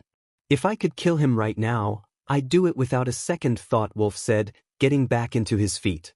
Izuku blinked, looking at him, a little stunned. That was a little dark. Anyways, I was wondering if you ever considered fighting against Eggman? Like what Sonic does? Izuku asked, and Wolf's eyes widened. Of course I've considered it. Everyone's considered it. He snapped back, and Izuku flinched. Geez, all right, he said. I'm new here, calm down. Izuku said, his patience wearing thin. Wolf glared at him, but he did calm down a bit. Thank you. Now, why, if you can fight this well, have you not been helping?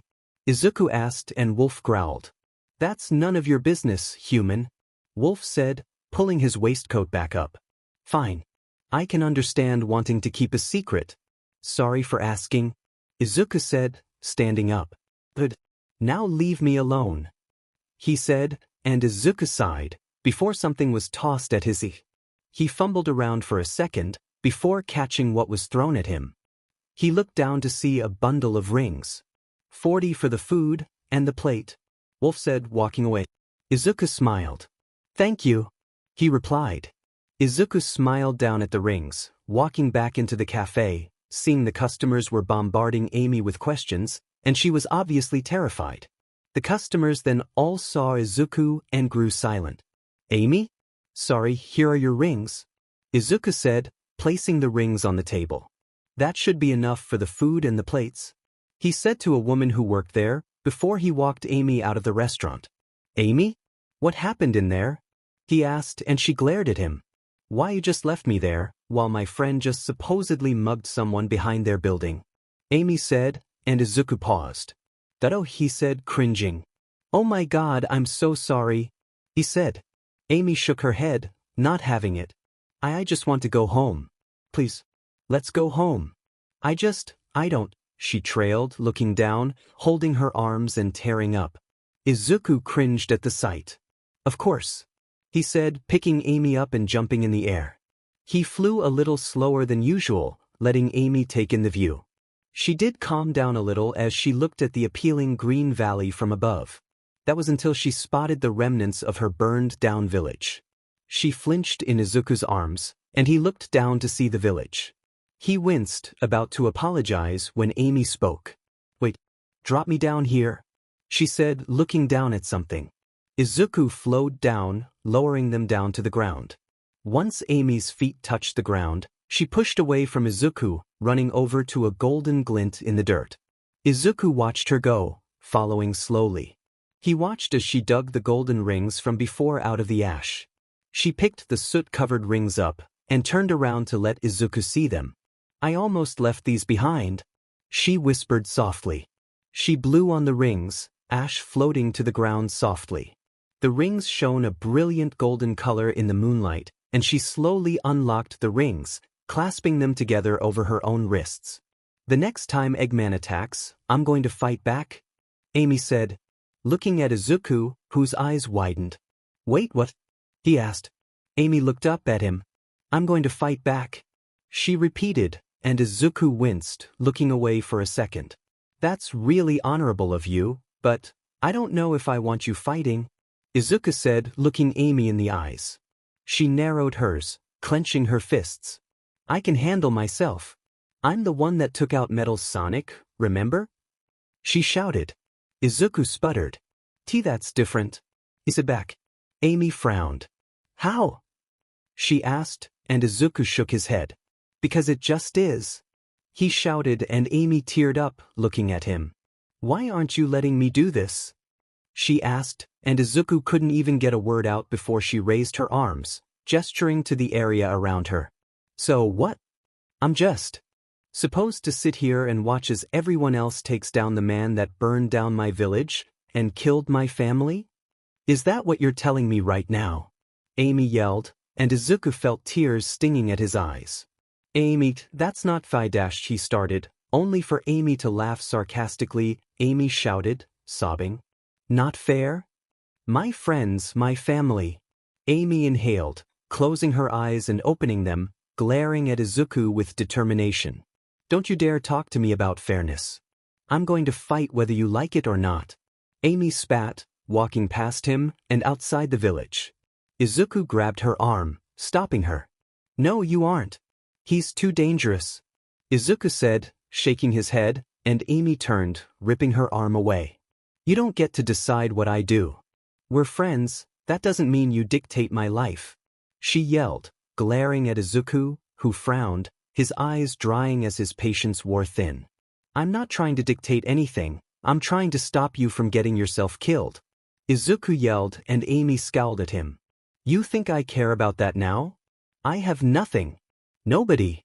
All I have left is these stupid rings," Amy shouted, and Izuku took a step forward, trying to comfort her, but she simply slapped his hand away. "Get away from me," she yelled, a glare on her face. Izuku took a step back, looking at her in shock. It was silent for a few seconds, before his gaze hardened. "You shouldn't talk like that," Izuku said sternly, and Amy rolled her eyes in an exaggerated fashion. "You shouldn't talk like that. That's what you sound like," Amy said, childishly, and Izuku's eye twitched in irritation. "Stop being so childish and let me dash," he started, and Amy's glare intensified tenfold. "Childish? I'll show you childish, dickhead," she shouted before flipping him off. Izuku stared at the rude gesture for a second, before he finally snapped. Power coursed through his body as he stepped forward, and Amy's eyes widened as she took a step back. "Fine then," he said, making Amy flinch. She looked him in the eyes, gulping at the angry shine that emanated from them. She blinked, and Izuku was suddenly standing right in front of her, making her yelp and fall backwards. He grabbed her by her arm and lifted her in the air, making sure not to grip her too tightly. She winced, whacking his hand. "Izuku, let me go. This isn't funny," she yelled, and Izuku took a breath, closing his eyes. He opened his eyes, looking at her with a calculated stare. "You want to fight? Then you'll fight," he said, before dropping her. She landed on her butt, before she stumbled to her feet as Izuku stared down at her. "Summon your hammer," he demanded, and she looked up at him with wide eyes. "What?" she asked, confused. Izuku raised his arm, before slamming it down towards her. Her eyes widened, and she summoned her hammer on instinct, blocking the blow with the handle. "Izuku, what are you doing?" she asked, panicked. Izuku grabbed the handle of the hammer, lifting it, and her along with it, staring her in the eyes. "I'm your enemy. We're fighting. I won't go easy on you. If you do a satisfactory job, then maybe I will consider training you. If not, you don't fight. No arguing," Izuku said, dropping the hammer. Amy landed on her feet this time, and she looked at him, shocked. "Is he testing me?" she thought, her eyes wide. Izuku took a few steps back, arms at his side. He slipped his mask on, electricity flowing around him with a soft thrum. "Come," he said, putting his hands up. "What, this isn't a fair fight at all. You're way stronger than me," she yelled, and Izuku responded by dashing towards her. She yelped, holding her hammer up as a sort of shield, only for Izuku to knee her in the stomach. Amy's eyes widened as she shouted in pain, falling to the ground. Izuku stared down at her, cringing slightly under his mask, before he shook his head. He needed to do this for her. She might not understand now, but she will eventually. Amy slowly got to her feet, before she flinched, and threw up at Izuku's feet. Izuku simply walked away from the bile as Amy stared at it, shocked. Izuku took a small breath. This was the deciding factor. How would she react to being hit? Yes, she might hate him, and he couldn't blame her for that. However, if she chose the other option? Izuku shook his head slightly. He was getting ahead of himself. He watched Amy closely, clenching his fists as she got to her feet. She was still looking down at the ground, and she wiped her mouth with her glove, seeing excess bile and some "It hit me," she said, and Izuku flinched before hardening his gaze. "Yes, I did. The question is, what are you gonna do about it?" he asked, and Amy's eye twitched before she scowled at him. "What am I gonna do about it? I'm gonna kick your butt, that's what," Amy yelled, rushing forward. Izuku grinned under his mask, blocking a swipe from her hammer. "Good answer," he replied, before he slammed his fist into her chin. She stumbled backwards, before she raised her hammer, slamming it down towards him. Izuku jumped back, avoiding the attack as she looked at him, a bit of blood leaking from her lips. No words were said as Izuku flew forwards, kicking her in the cheek. She was launched backwards a little bit from the blow, but she simply bounced back with even more tenacity. Izuku had a wide grin under his mask as he sidestepped a downward slam, only for her to twirl the hammer in her hands and swipe horizontally at him. Izuku hopped onto the head of the hammer, black WHP shooting out of his back and slamming into her shoulders, pushing her into a headbutt that hit her in the face. She stumbled backwards, her hammer dissipating into sparkles. Izuku's eyes immediately widened, and he stepped forward, reaching out, only for her eyes to open, a rage-filled glare startling him. She resummoned her hammer, holding it backwards. She then moved the hilt of the weapon into his stomach, and Izuku grunted in pain, before she tossed the hammer in the air, grabbing it correctly this time and slamming it down on Izuku's head. Izuku yelped, holding the top of his head as he took a few steps back. He opened one eye, seeing Amy looking at him with wide eyes. I hit you," she muttered, blood leaking out of her nose. A wide smile then grew on her face. "I hit you. I actually hit you. Take that, Carrot Top," she said, pumping her fist, and Izuku couldn't help but smile with her, despite the pain in his head. "I have to admit, I'm impressed. However, we aren't finished yet," Izuku said, and Amy's smile disappeared. "Wait, we aren't?" she asked, and Izuku shook his head, powering up from 5% to "We're going to keep sparring until one of us can't fight anymore. You want to fight, so we'll fight. You're doing great so far, so I expect the best out of you, Amy," he said, and Amy's eyes finally widened in realization. "Oh, this is the training," she yelled, and Izuku rolled his eyes in amusement. "Yes, Amy. This is the training," he confirmed. Amy pumped her fist again. "Just, let's keep going," she said, readjusting her grip on her mallet. It was nearly 2 hours later, when Amy finally fell to her knees, covered in bruises, scrapes, and scratches. Her green shirt was ripped in multiple places, Her left eye was slightly swollen, and she had a busted lip. Her quills were messy and unkempt, and a few were even in the ground. But despite all this, she had a smile on her face. I'm done, she muttered, and Izuku relaxed his body. His own clothes was dirted, and he had his fair share of sore spots. Izuku smiled as he walked up to her, holding his hand out for her to grab. She looked at it, before she leapt forward, enveloping him in a hug. Izuku was surprised, and he fell to his but as Amy nuzzled her face into his Amy? He asked, and it was then that he realized that she was crying. Thank you, Izuku. I'm sorry for being so rude to you earlier, I just dashed, she started, and Izuku shook his head, wrapping his own arms around her. You don't need to explain yourself to me, Amy. I know what it's like to lose someone.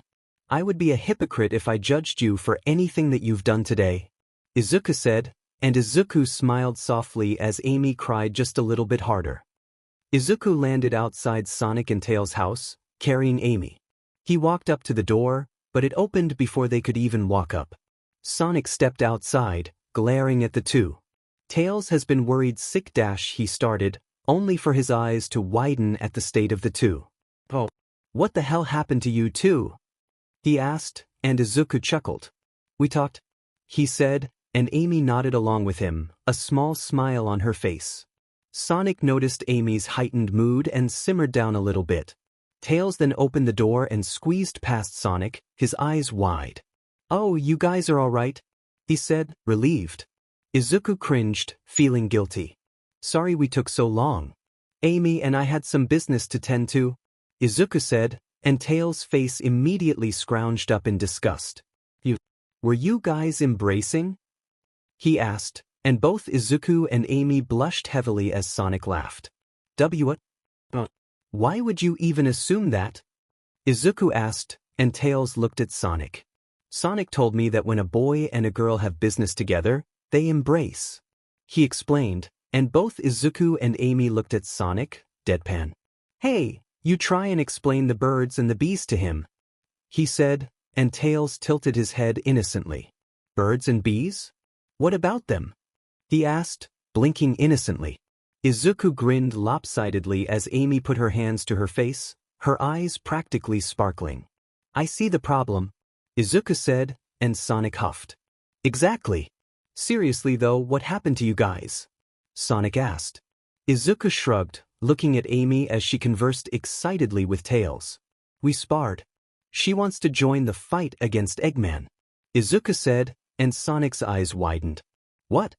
She can't fight, he whispered, and Izuku slipped his mask down, showing Sonic a large purple bruise on his cheek. Sonic raised an eyebrow at that. So, she bruised you? That's not that impressive, Sonic said. I can punch mountains away, Izuku said, deadpan. Sure you can, Sonic replied, walking towards Tails. Alright buddy. It's just about your bedtime, Sonic said, and Tails' eyes widened before he pouted. What? But I don't want to go to bed, he said, crossing his arms. Sonic rubbed the underside of his nose, grinning at Tails. Well, that's just too bad, isn't it? He said, before waving at Izuku and Amy as he walked Tails inside. Amy sighed, grinning. Tails is just the most adorable little kid, she said, and Izuku chuckled, shaking his head. You just might be right, he confirmed, before they walked down towards their new house. They had flown over it while coming over here, and it was only around a block away from Sonic's house, so they decided to walk there. Within a few minutes, they arrived at the house, and Izuku whistled, nodding to himself.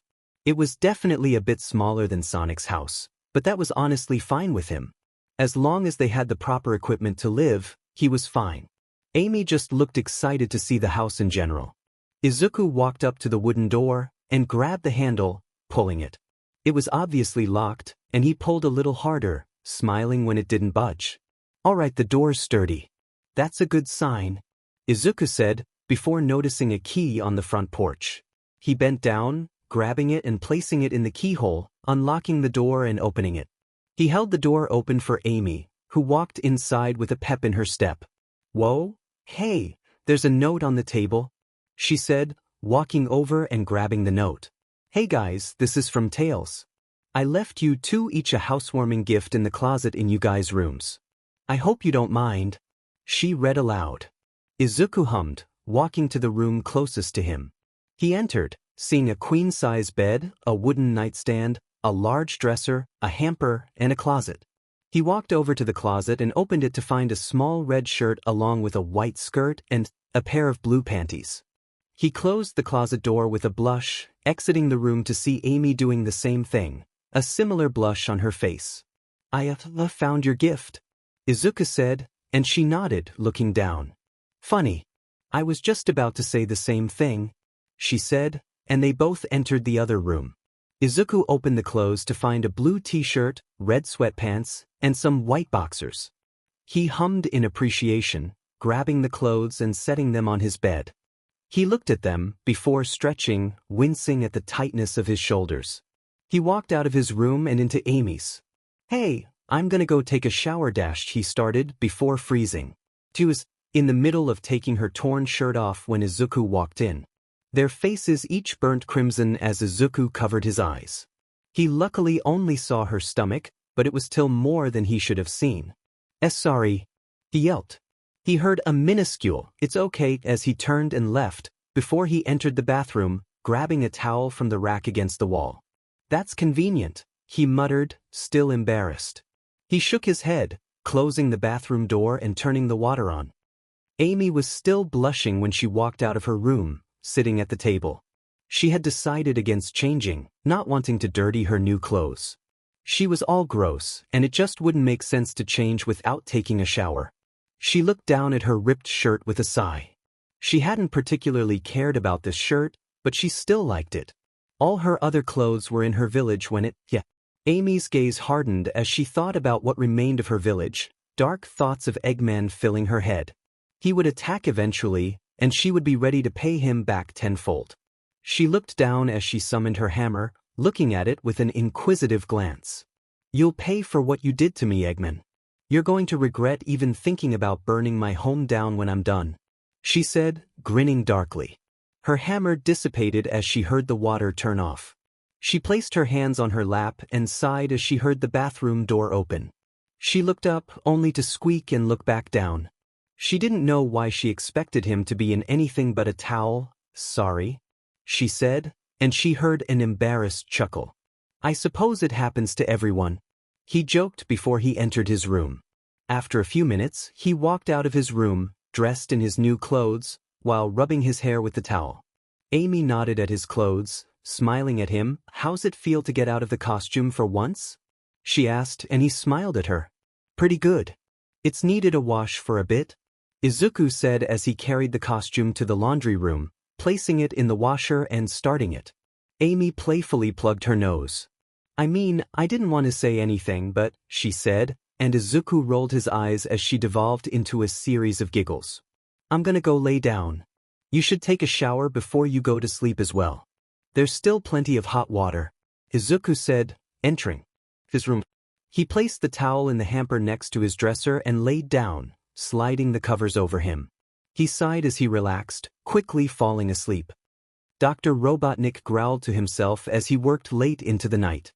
He wiped a little bit of sweat off of his face.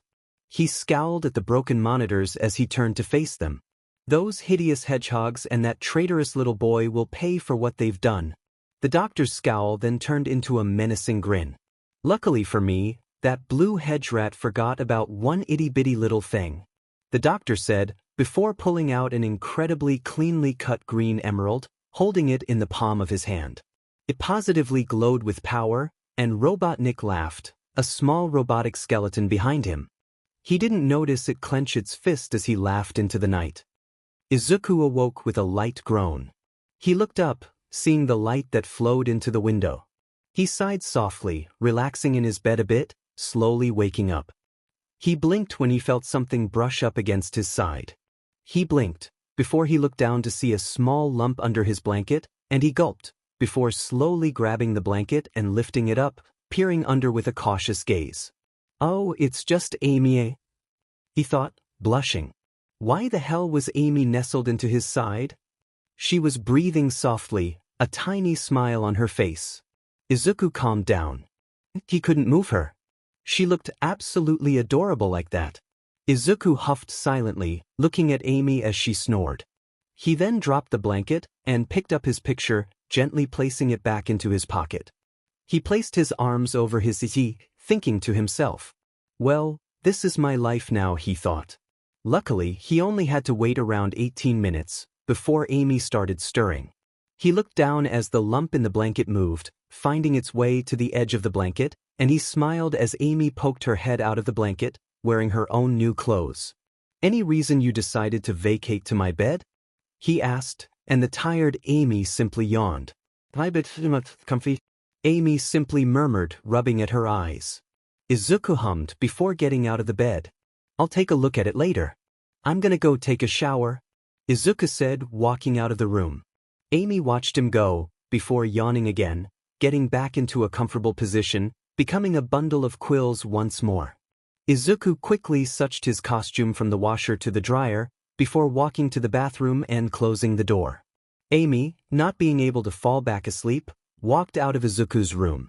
She walked over to the fridge, opening it to see nothing inside. She grumbled, taking out her ring purse. She had enough to do some shopping, and it's not like she couldn't just pick up a few extra rings along the way. She hummed, looking around, seeing a pen and a small notepad. She ripped a blank page out, before writing that she had gone out to get groceries. She then hummed, leaving the house with her ring purse over her shoulder. A few minutes later, Izuku walked out of the bathroom, body dried, and towel over his waist. He looked around for Amy, seeing the note. He quickly read it, chuckling at the little face she drew at the bed on the note, before his smile disappeared, his eyes widening. "Wait, she left? Alone?" he asked before zipping to the dryer. He waited, annoyed at how long the dryer took.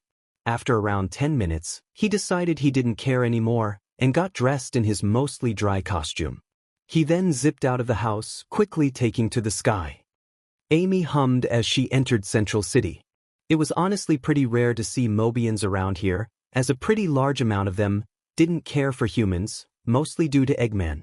However, not all humans were bad. A good chunk of them were kind and inviting. Like Izuku. However, some of them— "Hey, Amy," a voice said, and Amy cringed. She knew that voice. She said, turning to face the human boy. He was a little older than her, at 18, but for whatever reason he was utterly obsessed with her. Whenever he saw her, he made sure to confess how much he loved her. She tried to tune him out as he rambled about how they were going to get married and have children, and she winced. "Is this how I look to Sonic?" she asked, embarrassed. "Why are you talking about that blue guy when I'm right here?" Henjin said, pointing to himself. Amy's eye twitched, a vein visibly throbbing on her forehead. She then turned left into the market, sighing in relief. She quickly grabbed a basket at the front, walking deeper into the store. "Oh, there you are," a voice said, and she turned to see Henjin following her into the store. Her eyelid twitched, before she took a deep breath, smiling at Henjin, irritated. "I am trying to go shopping. Could you please leave me alone?" Amy asked, trying to be kind. Henjin flinched, looking down. "That-oh," he said, and Amy grit her teeth. "Here it comes," she thought. Henjin then rubbed his arm, looking away. Sorry for bothering you. I'll go now. I am currently walking away." "Quite sad," Henjin said, finally leaving her alone. She sighed, turning around, only to see a few people giving her dirty looks. She quickly adopted a deadpan stare, walking back into the store. This was probably the worst part about dealing with Henjin. He always made a scene when she rejected his advances, and it was beyond annoying. Everyone who saw the interaction immediately saw her as some rude girl who harshly rejected a boy, when he practically stalked her. "I'm starting to really feel bad for Sonic," she muttered, ignoring the judging eyes as she grabbed what she needed. Izuku flew over the area, scanning the area with his eyes. "Where is she?" he asked himself. He had been looking for the past 15 minutes, and he still hadn't found her. However, his attention was directed somewhere else when he noticed a group of shady individuals dragging a lone snake Mobian into an alleyway. Izuku's eyes narrowed as he watched. He looked back down, scanning one final time for Amy, before he turned directions, diving down, and landing softly on an opposing rooftop. He looked down as one of the human men slammed the snake against the wall. "Hey, there you are, Pent," the man said, smiling threateningly at the snake, who looked absolutely terrified. Please just leave me alone. I don't want any trouble," the snake man pleaded. The man that was holding the Mobian against the wall looked behind him and to his cohorts, grinning. "Well, should I let him go, guys?"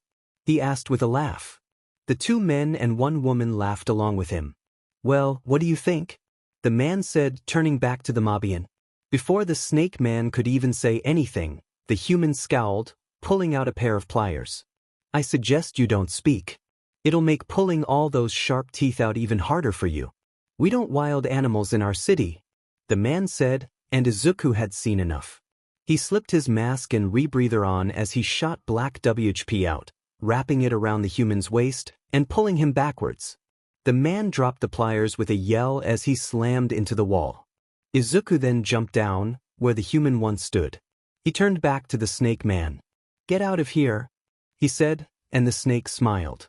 "Thank you so much," he yelled, slithering away. Izuku faced the criminals as they turned to him, glares on all their faces. "What the hell? You're really fine with letting those beasts run around?" the woman yelled, and Izuku flew forward, burying his knee into her stomach, following it up with a palm strike to the face, breaking the woman's nose. "They're not beasts, you racist," he retaliated, danger sense warning him of a strike coming from behind him. He crouched, digging the metal claws at the tips of his fingertips into the ground, and scraping them across the pavement, sparks flying into the man's eyes. He screeched in pain, holding his hands to his eyes. Izuku then jumped off the wall, slamming his shoulder into the man, resulting in the man flying back, hitting the wall and denting it slightly. He was definitely out for the count. Izuku then turned as the woman got up, only to get punched in the cheek by a man with a pair of brass knuckles. Izuku stumbled backwards, catching himself, as well as the incoming punch from the man. He glared into the man's eyes, electricity surrounding him. The man's eyes widened. "Oh," he said. Amy walked out of the grocery store, raising an eyebrow at the crowd that had gathered around an alley. She shrugged, walking towards the group, when they all made way for something. She heard a powerful whoosh sound, and immediately made her way through the crowd, appreciating her small size for once. She pushed her way to the front to see a man missing a few teeth, sliding across the ground. Amy then saw Izuku walk out the alleyway towards the man. Amy looked around at all the people, before taking a deep breath. He took another look at the terrified man that Izuku was beating up for some reason, and rushed out, still holding her grocery bags. "Stop. He's had enough," she yelled, and Izuku looked down at her in surprise, before he exhaled, powering down. However, that didn't last long though, as Izuku's eyes widened under his mask and the electricity came back with a vengeance. Amy turned around to see the barrel of a gun pointed directly at her head, her own eyes widening and her face paling. Everyone yelped as the gun fired, and Amy closed her eyes, only for nothing to happen. She opened her eyes to see Izuku standing in front of her. He turned to face her, Black WP coming out of his shoulder and grabbing the man's gun, crushing it. She looked down at his stomach, seeing BLD quickly soaking through his costume. "Let's go," Izuku said, grabbing Amy and taking off. Izuku wrapped Black WHP around the grocery bags so they wouldn't fall, and Amy looked at him, eyes wide. "Why, you're hurt," she said, and Izuku smiled. "I'm fine," he said, hiding the excruciating pain. She whimpered as she looked at his new wound. "I shouldn't have ran out there," she muttered. They quickly landed, and Izuku let go of Amy. "Take those groceries inside. I'll be in there in a minute," Izuku said, and Amy nodded, looking at him for a second, before running inside. She quickly placed the groceries in the fridge and cabinets, before she rushed back outside. She gasped as she saw Izuku lying in the grass. She quickly rushed over to him, rolling him over with a grunt of effort. She looked at him for a second, before she grabbed him by the arms, attempting to lift him and failing miserably. "Come." Why are you so heavy? She asked before breathing.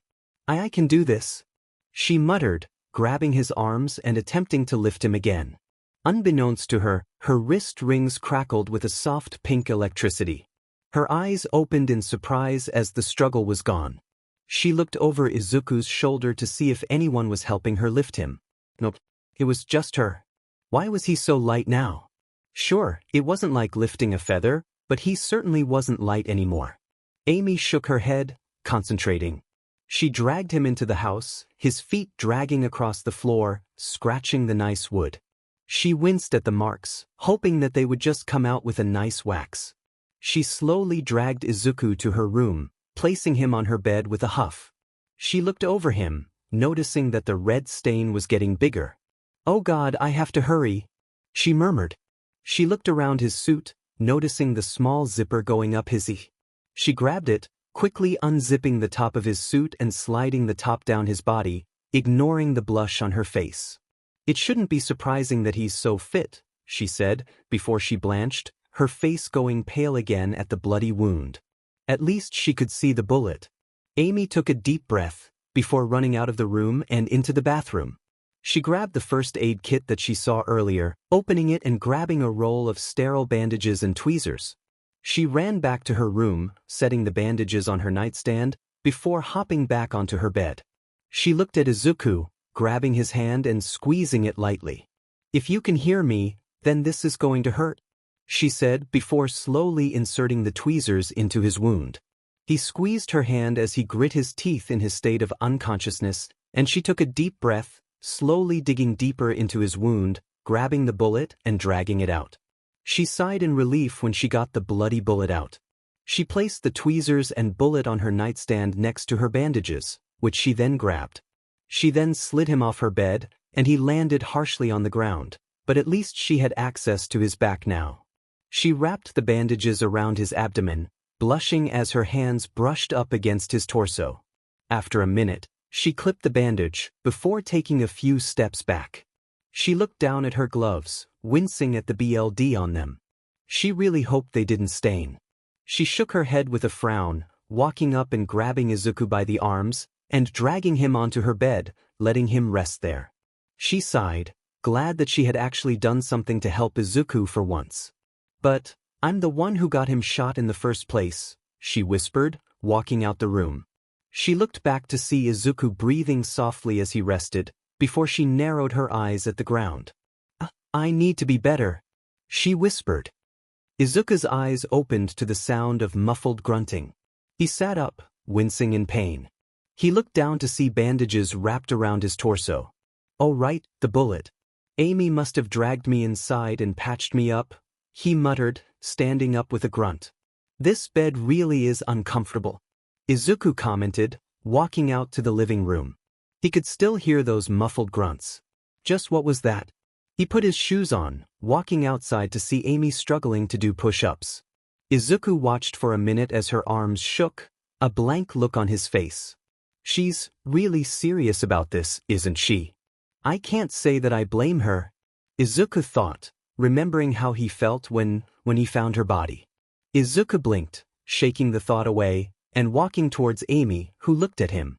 Oh, you're up, she said, slowly getting to her feet. Izuku nodded, looking at her curiously. You bandaged me, right? He asked, and she nodded, looking away with a small blush. Well, someone had to, she said, and Izuku smiled at her. Thank you, Amy. Did you get the bullet out? He asked, and she nodded, shuddering at the memory. Yeah, it was scary, she said, and Izuku hummed. Well, you did a great job, he said, giving her a thumbs up along with a grin. She smiled back, nodding. Anyways, what exactly are you doing out here? He asked, and Amy looked away. Oh, just lying out in the sun, she said, and Izuku raised an eyebrow. Really? Lying out in the sun? He asked, and she nodded. Yep. It's a nice day out. Nice and warm, she said, grinning nervously. Izuku hummed, nodding. Well, all right then. Have fun, he said, and she sighed in relief. Izuku walked back to the house, opening the door, before he paused and turned around. Oh, and Amy? He asked. She looked up at him, surprised. Why is? She asked.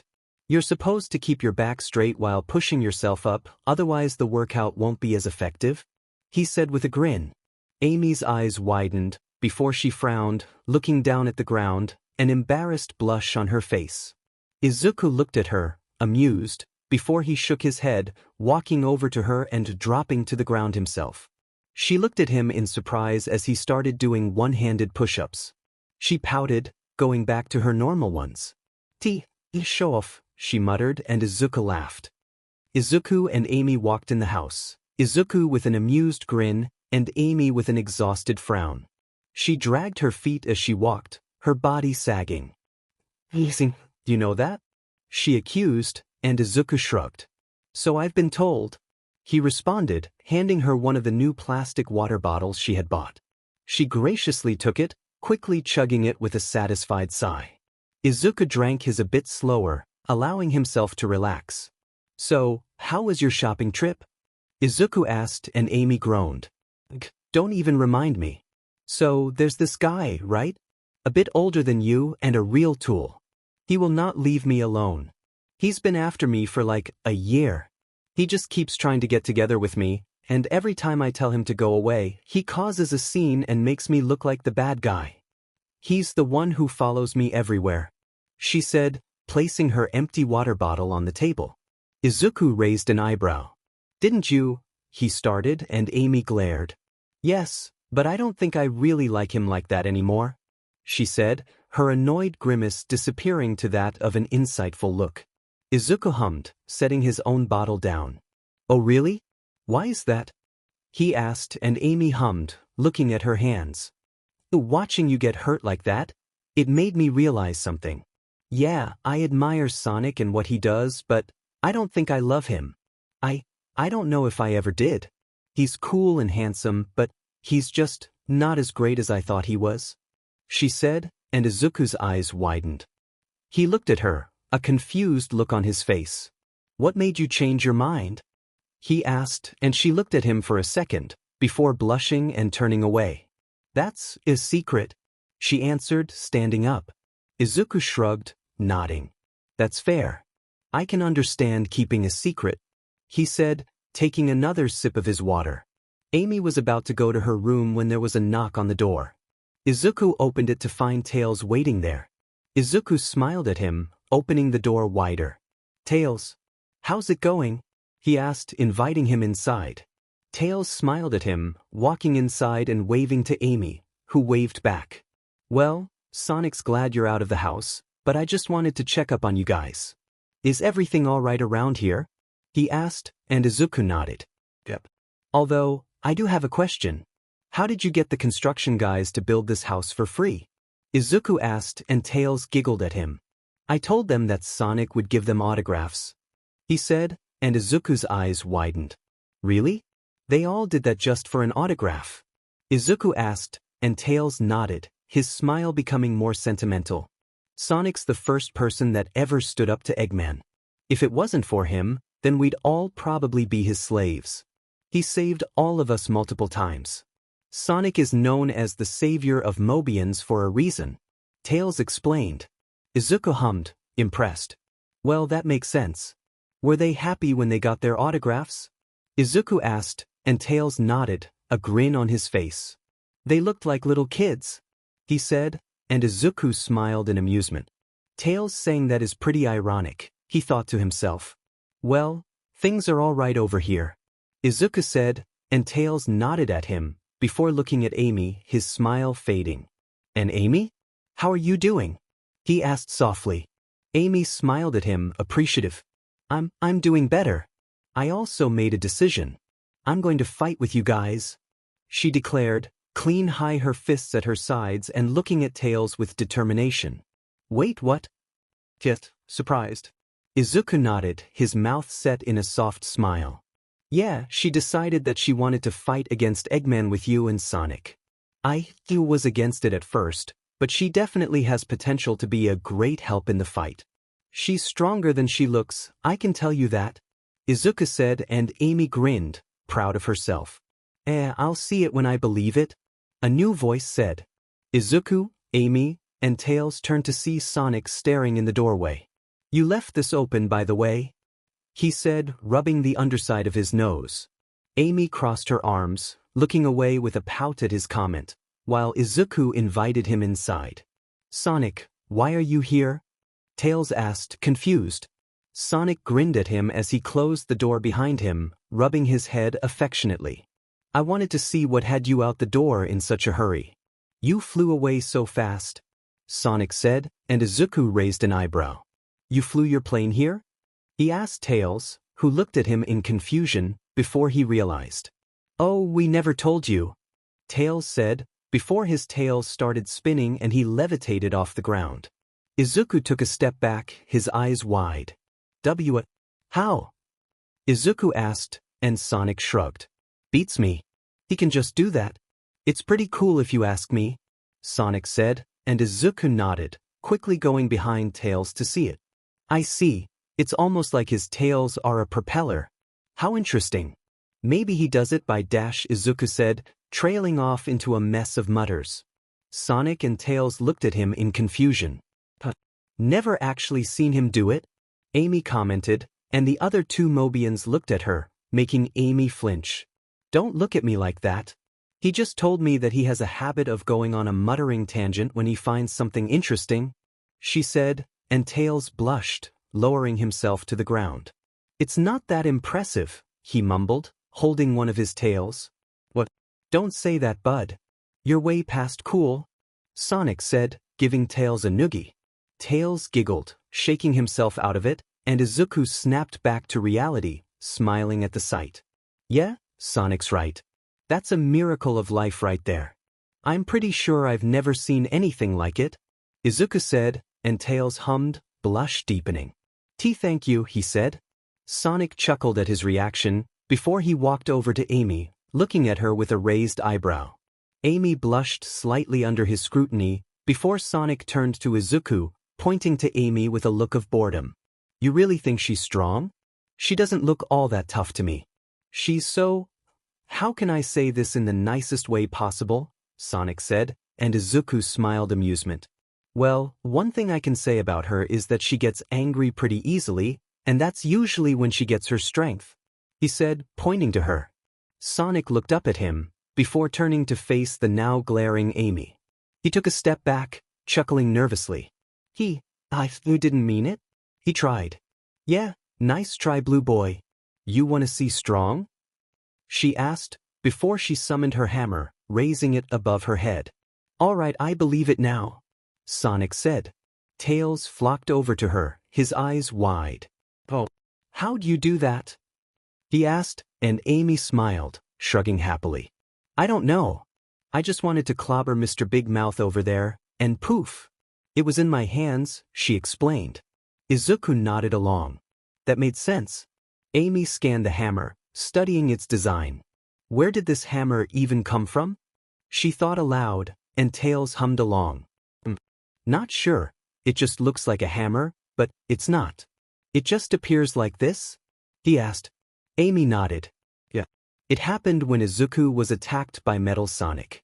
He was about to finish Izuku off, when it just appeared in my hands and I swung at him, crumpling his head," Amy said, and Sonic looked at her in surprise.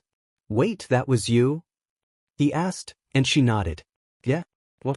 It's not like he was that strong," Amy said, rolling her eyes. Izuku looked at her, silent for a second. "Amy, that thing was built to combat Sonic. It's made to be durable. You denting it? That's no small feat," Izuku told her, and she looked down at her arms, before she placed the hammer down on the ground, looking at Tails. "Can you lift this, please?" she asked. Tails looked confused, but he walked up, grabbing the handle and pulling. It didn't budge.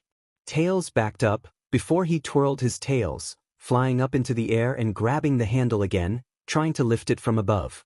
Once again, it didn't move an inch. After nearly 15 seconds, he got tired, floating to the ground, his tails twitching. "Hey, that might be a new record," Sonic said, patting Tails on the head. "Thanks, Sonic," Tails said, breathing. Sonic then walked up, spitting on his gloves and rubbing them together. "All right, my turn," he said. Amy cringed as he gripped the handle with his spit-covered gloves, before pulling. Sonic grit his teeth as he pulled with all his might, only to slip and fall into his back, the hammer still not having moved. "Geez, what is that thing made out of?" he asked, getting to his feet. Izuku stepped up to the hammer, grabbing it with both hands and lifting. He hummed as he lifted it above his head, surprised. "Wow, I see why you two had so much trouble lifting this. This has to weigh at least 80 pounds, he said, handing it back to Amy, who held it effortlessly. "What are you guys talking about? This is really light," Amy said, holding the hammer up over her head with ease. Izuku put his hand to his chin, surprised that he hadn't thought of this earlier. "Amy, you dragged me in here, right? All on your own?" he asked, making Sonic and Tails look at her in surprise. Amy nodded hesitantly. "Yeah," she confirmed. Izuku looked up for a second, before looking back down at her with a serious stare. "Amy, I weigh around 260 pounds without my gear on. With it, it rounds to 300. He told her, and she looked at Izuku, mouth open in surprise. What? There's no way. You're joking," she said, and Izuku shook his head. "I can't lift that much," she yelled, her hammer dissipating into sparkles. Izuku hummed, before walking outside. "Follow me, all of you," he said, and they all walked outside. The sun was setting, and Sonic was tapping his foot impatiently. "Look, I don't know how long this is gonna take, but it's nearly Tails' bedtime," he said, pointing to Tails, who yawned. Izuku nodded. "Don't worry. This will only take a bit. Do any of you know where the nearest junkyard is?" Izuku asked, and Tails told him there was one only a few miles west. Izuku thanked him and launched into the air. Nearly a minute later, he came back, black WHP wrapped around a large chunk of scrap. He lowered it to the ground, before covering the surface area in black WHP. The large chunk was easily twice his size, and had to weigh an insane amount. He placed it on the ground, looking at Amy. "Can you lift that?" he asked. Amy stared at him, crossing her arms in discomfort. "You tell me. You're the smart one here," she said. Izuku sighed, lifting the pile of scrap with one hand, electricity dancing around him. "Just try, please?" he asked, exasperated, before setting it in the ground. Amy sighed, walking up to the scrap pile and shifting her fingers under it. She attempted to lift it, visibly struggling. She looked back, shaking her head. Izuku hummed, before he snapped. "Hey Amy, Sonic just said your quills look stupid," Izuku said, and Sonic turned to him, stumbling over his words. Amy looked back at Sonic, a glare on her face. However, the pile still didn't move. Never mind, must have been the wind," Izuku said, shaking his head, before an idea came to his head. He cringed at it, but it made sense. What if her strength came from— Yes, that worked. Izuku looked back up to see Amy fall back onto her, but breathing. I can't do it," she muttered, but Izuku walked up to her, kneeling down and putting a hand on her shoulder. "Amy, I have an idea. You're probably not going to like it, but Izuku said, being interrupted by Amy. "Just tell me, Izuku," she said, getting back to her feet. Izuku took a breath before speaking. "I want you to try and lift the pile again, but think of something that makes you really angry while you do it," he told her. She raised an eyebrow, before she sighed, stretching. "Fine, but if this doesn't work, I'm done for the night," she said, and Izuku nodded. Sonic tapped his foot as Tails dozed off. "Can you guys hurry it up over there?" he asked impatiently. Both Amy and Izuku gave Sonic a look, and he rolled his eyes, lying down and talking his face with his index finger. Amy took a deep breath, walking over to the pile of scrap and digging her fingers under it once more. She closed her eyes, the image of Sonic blowing her off flying through her mind. She started lifting, struggling to even attempt to budge it. Of course, it didn't even move. I need to get angrier, she thought, thinking of Metal Sonic and how she had offered him a chance at freedom, and how he had spat on the idea and nearly killed her friend. Sonic stopped tapping his face as the pile of scrap moved an inch, and Izuku smiled. Angrier? Amy thought, the idea of a sinister grin staring at her, the sight of smoke in the background. A vein bulged out of Amy's forehead as the pile of scraps slowly lifted, Amy straightening her back. Izuku laughed, pumping his fist as Sonic's jaw fell. Amy stood triumphantly, holding the massive pile of scrap over her head, before she screamed, throwing it nearly a foot away from her. Tails was shaken back to reality as the loud crash startled him. "Huh, what?" he asked, his tails flicking around. She actually did it?" Sonic murmured. Izuku ran over to Amy as she breathed, before she fell backwards. Izuku gently caught her in his arms, looking down at her with a proud smile. "You did it. You really did it," he said, and she smiled, exhausted. "Yeah, I'm pretty awesome," she said, breathing before her eyes closed and her breathing slowed. Izuku looked back at Sonic and Tails, smiling. He walked over to them, carrying Amy in a bridal style. "Thank you two for coming along. I'm gonna head in for the night. See you too," he said, before walking back to his house, opening and closing the door with black WHP. Sonic blinked before zipping to his feet. He looked to the side to see Tails yawning and smiled at him. "Come on, buddy, let's get you to bed," he said, grabbing Tails' shoulder and walking back to his cottage. Izuku sighed as he looked at Amy's bed sheets. Not only was her bed more uncomfortable than his, but now it was also stained by his BLD. He turned around, carrying Amy to his bed and lying her down, before lying down himself. He had to admit he was proud of Amy for what she did. He yawned, pulling the blanket over himself and his friend, nestling deeper into his sheets. Maybe staying here isn't such a bad idea, he thought to himself, quickly falling asleep. Izuku awoke to the sound of heavy knocking on the door. He winced, sitting up. He looked to his side, noticing that Amy was still sound asleep, and he stood up, walking out to the living room and opening the door to see Sonic glaring at him. "Hey, you kind telling me what this is about?" he asked, and Izuku looked behind him, before stepping outside, closing the door behind him. "Sonic, what are you talking about?" he asked, and Sonic threw a bundled-up newspaper at him. Izuku caught it before opening it, and the headline made him do a double take. "What? Masked menace attacks random civilians in broad daylight?" He read aloud. "A man in a green costume has been publicly seen to attack multiple civilians in the street, breaking multiple bones and sending them all to the hospital. If you see someone in a dark green costume at the height of 5 feet 9 inches, contact your local authorities immediately." He read, eyes wide. "So, you got an explanation?" he asked, and Izuku sighed, rubbing his hand down his face.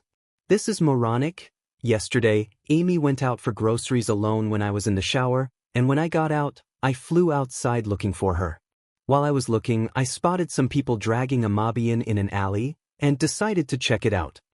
He tried to pull his teeth out.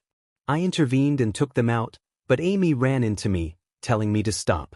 One of the men pulled a gun in her, but I took the bullet, and that's why Amy had to drag me inside," Izuku explained, and Sonic's glare disappeared, replaced with a look of understanding. "I see. That sounds like the poachers, those racist BS artists," Sonic said, slamming his fist into his palm. Izuku raised an eyebrow, and Sonic sighed. "They're a gang of humans that have recently started expanding in Central City. They think the idea of living with Mobians is disgusting, and have killed multiple," Sonic said, putting his hands on his hips. Izuku hummed, a disgusted look on his face. "That's disgusting. Why do these people think I just randomly attacked some people?" Izuku asked, and Sonic sighed. "Humans are far more likely to believe other humans over Mobians, no matter how sad it is," Sonic explained, and Izuku grumbled. "Well, that's simply stupid," he said, and Sonic shrugged. "What can you do? We don't pick what we are, but not everyone sees that. They see us for what we look like, not who we are. I've been trying to change that, but I don't know how much I can," Sonic explained sadly. Izuku thought to himself, before he nodded. "Well, thank you for the insight, Sonic. I believe I have some business in Central City," he said before jumping off. Sonic looked at him go, eyes wide. "Central City? Didn't he just read that he's wanted there?" he asked himself before he sighed. "Whatever. I have to go check on Tails," he said, zipping away. Izuku flew over the city skyline, looking down at the city. He looked around for a place to land, spotting a rooftop that was particularly high up. He slipped his mask over his head, before diving down, doing a flip midair, and landing on his feet. He looked around, seeing a couple looking at him, eyes wide and jaws dropped. He waved. "Sorry if I scared you," he said, walking over to the edge of the building.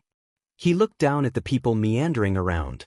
"Why, you're the masked menace," the woman said, and Izuku nodded without looking at them. "Don't worry, I'm not going to hurt you. The reason I attacked those people was because they were trying to hurt someone. They were part of a gang called the Poachers. Do either of you happen to know anything about them?" Izuku asked, grunting when they shook their heads. "All right, thank you for your time," Izuku said, before he jumped off the edge of the building, flying away. He looked down, trying to spot any more secluded spaces he could land, before he scoffed. This wouldn't work. He couldn't just go around telling everyone that he wasn't actually evil. He looked around, before spotting a clothing store. A smile found its way to his face. "I need some rings," he muttered, flying away at high speeds. Izuku ignored the stares as he walked inside the clothing store. People looked at him with pale faces and shocked grimaces. Izuku browsed around, picking out a white t-shirt and black jeans, along with some simple black sneakers. "Do you mind if I try these on?" he asked, and the man shook his head rapidly, fearing for his safety. Izuku smiled, walking into one of the changing rooms and using black WHP for a barricade at the door. He quickly took his costume off, trying on all the clothes and smiling when they fit well. He then quickly slipped his costume back up, before Black W reached into his belt, and grabbed a small pile of rings, slithering out the room and placing them on the counter in front of the man, who looked at them with wide eyes. Izuku then lifted the window of the changing booth, jumping out of it and using black WHP to close it on his way out. Izuku grinned at his clothes, back to his house. Izuku grinned as nobody batted an eye at the casually dressed 17-year-old, although a few people did look at his scars strangely, especially the new one on his cheek. He walked along the sidewalk, blending into the public. Sure, he stood out a little bit with his dark green hair, but he doubted that would be a problem. He did have one complaint though. This shirt was a little tight. He had gotten so used to the costume being nearly skin-tight that he didn't notice that the shirt felt the exact same. He winced as he garnered a few more stares, particularly from women. They did not like this kind of attention. He inwardly sighed in relief that he still wasn't as much of a nervous wreck as he was a few years ago. Maybe he could use this? He stopped a woman who looked at him, rubbing the back of his head with a nervous smile. Excuse me, ma'am, but I'm kind of new here. I've heard something about a gang called the Poachers. What am I supposed to expect around here?" he asked, attempting to sound nervous. The woman smiled at him, nodding her head. "Oh, I can tell you how to stay safe from them. They usually go after Mobians, but they attack humans who don't follow their agenda sometimes. It's pretty scary. If you want to stay safe, then just make sure to stay inside at night. That's when they're usually active," she said, and Izuku smiled at her. That was important. "Ah, thank you, ma'am. I appreciate your help," he said before walking away. He continued this strategy for around 20 minutes, stopping people around the street. Not everyone helped, of course, some simply walking away uncomfortably, but he did get some good info. So, they patrol at night, usually travel in groups of 4 to 6, and almost always carry weapons of some sort. That should be enough for now, Izuku muttered to himself, tapping his chin. "Hey, Greenie!" someone yelled. Izuku ignored it, walking away from the city. "I need to find a secluded place so that I can dash," Izuku thought, being interrupted by a hand being roughly placed on his shoulder. Izuku tensed, almost activating OFA on instinct. However, he simply turned around, a glare on his face. "Yes?" he asked, seeing a scowling man in sunglasses looking at him. He wore all black clothing and his hair was styled in an obnoxious mohawk. "I heard you was a skin around about us," the man said, and Izuku's eyes widened. "It's a poacher," Izuku thought to himself. He turned around fully, looking at the man in the face. "What? I don't remember asking about a guy with a mohawk," Izuku said, sounding unsure. The man blanched before he scowled. What? As in our gang, the man said, and it was apparent that they were garnering some attention. Izuku raised his hands, taking a step back. Whoa, I don't know what you're talking about, man. I just moved here. I didn't even know there was a gang around here. Izuku said, feigning confusion and nervousness. The man sneered at him, pulling a butterfly knife out of a pocket, spinning it around with a flare. Izuku then looked behind the man, gasping and pointing. It's the masked menace. He yelled, and the man and plenty of civilians turned around. What? He asked, and Izuku bolted. Wait, you jackass. Get back here. The man yelled, and Izuku turned into an alley, using OFA to jump on a rooftop. He looked down with a grin as the man ran into the alley, looking around, confused.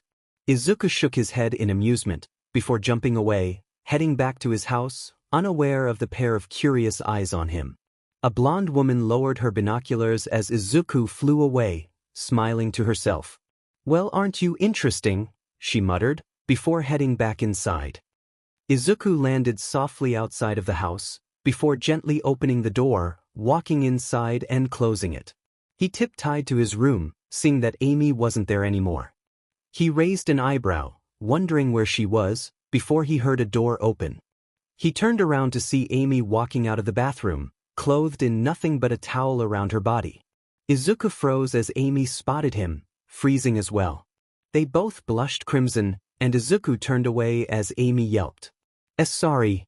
He yelled, finding the wooden wall very interesting. It's fine. Amy said back, and Izuku put his hands up to his face, attempting to walk away while covering his eyes. He failed, of course, bumping into 3 walls in the first 5 seconds. He cursed under his breath as Amy giggled at him.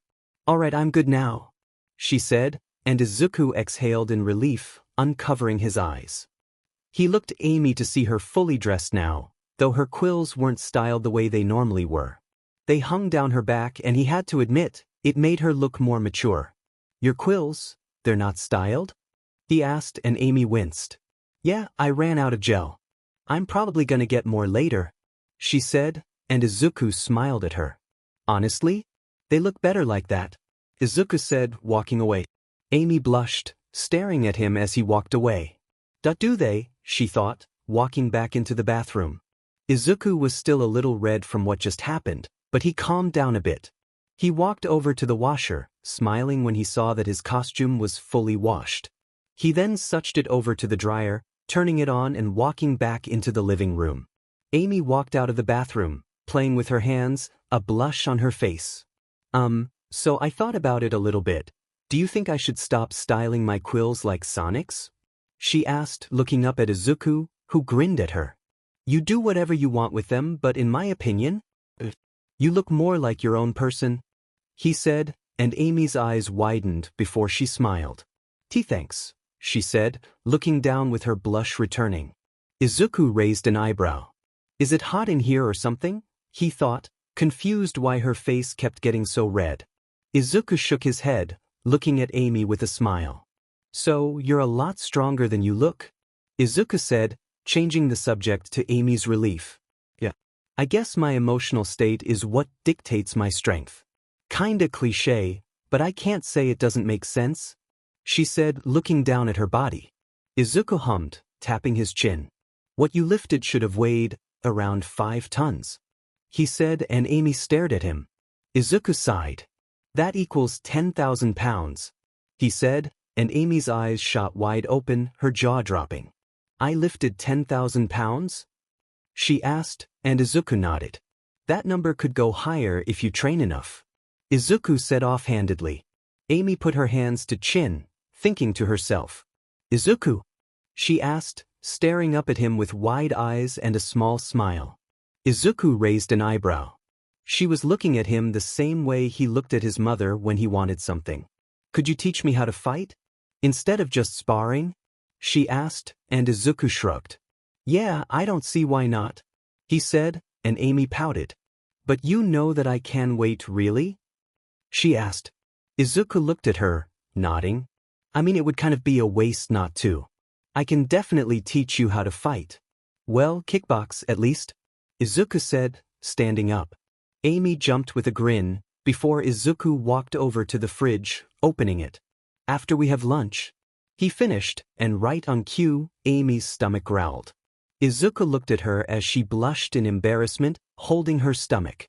Sorry, she said, and Izuku chuckled in amusement, before opening the pantry, grinning at what we saw. We have the ingredients to make pancakes, if you want, Izuku said, and Amy gasped. Pancakes? I haven't had those in ages, she said, and Izuku grabbed the flour, baking powder, salt, and sugar from the pantry. He placed them on the table as Amy grabbed a few large bowls from around the house, placing them on the table. Izuku then grabbed milk, eggs, and butter from the fridge, placing them next to the dry ingredients. Izuku smiled at Amy's help, before asking her if she's ever made pancakes before.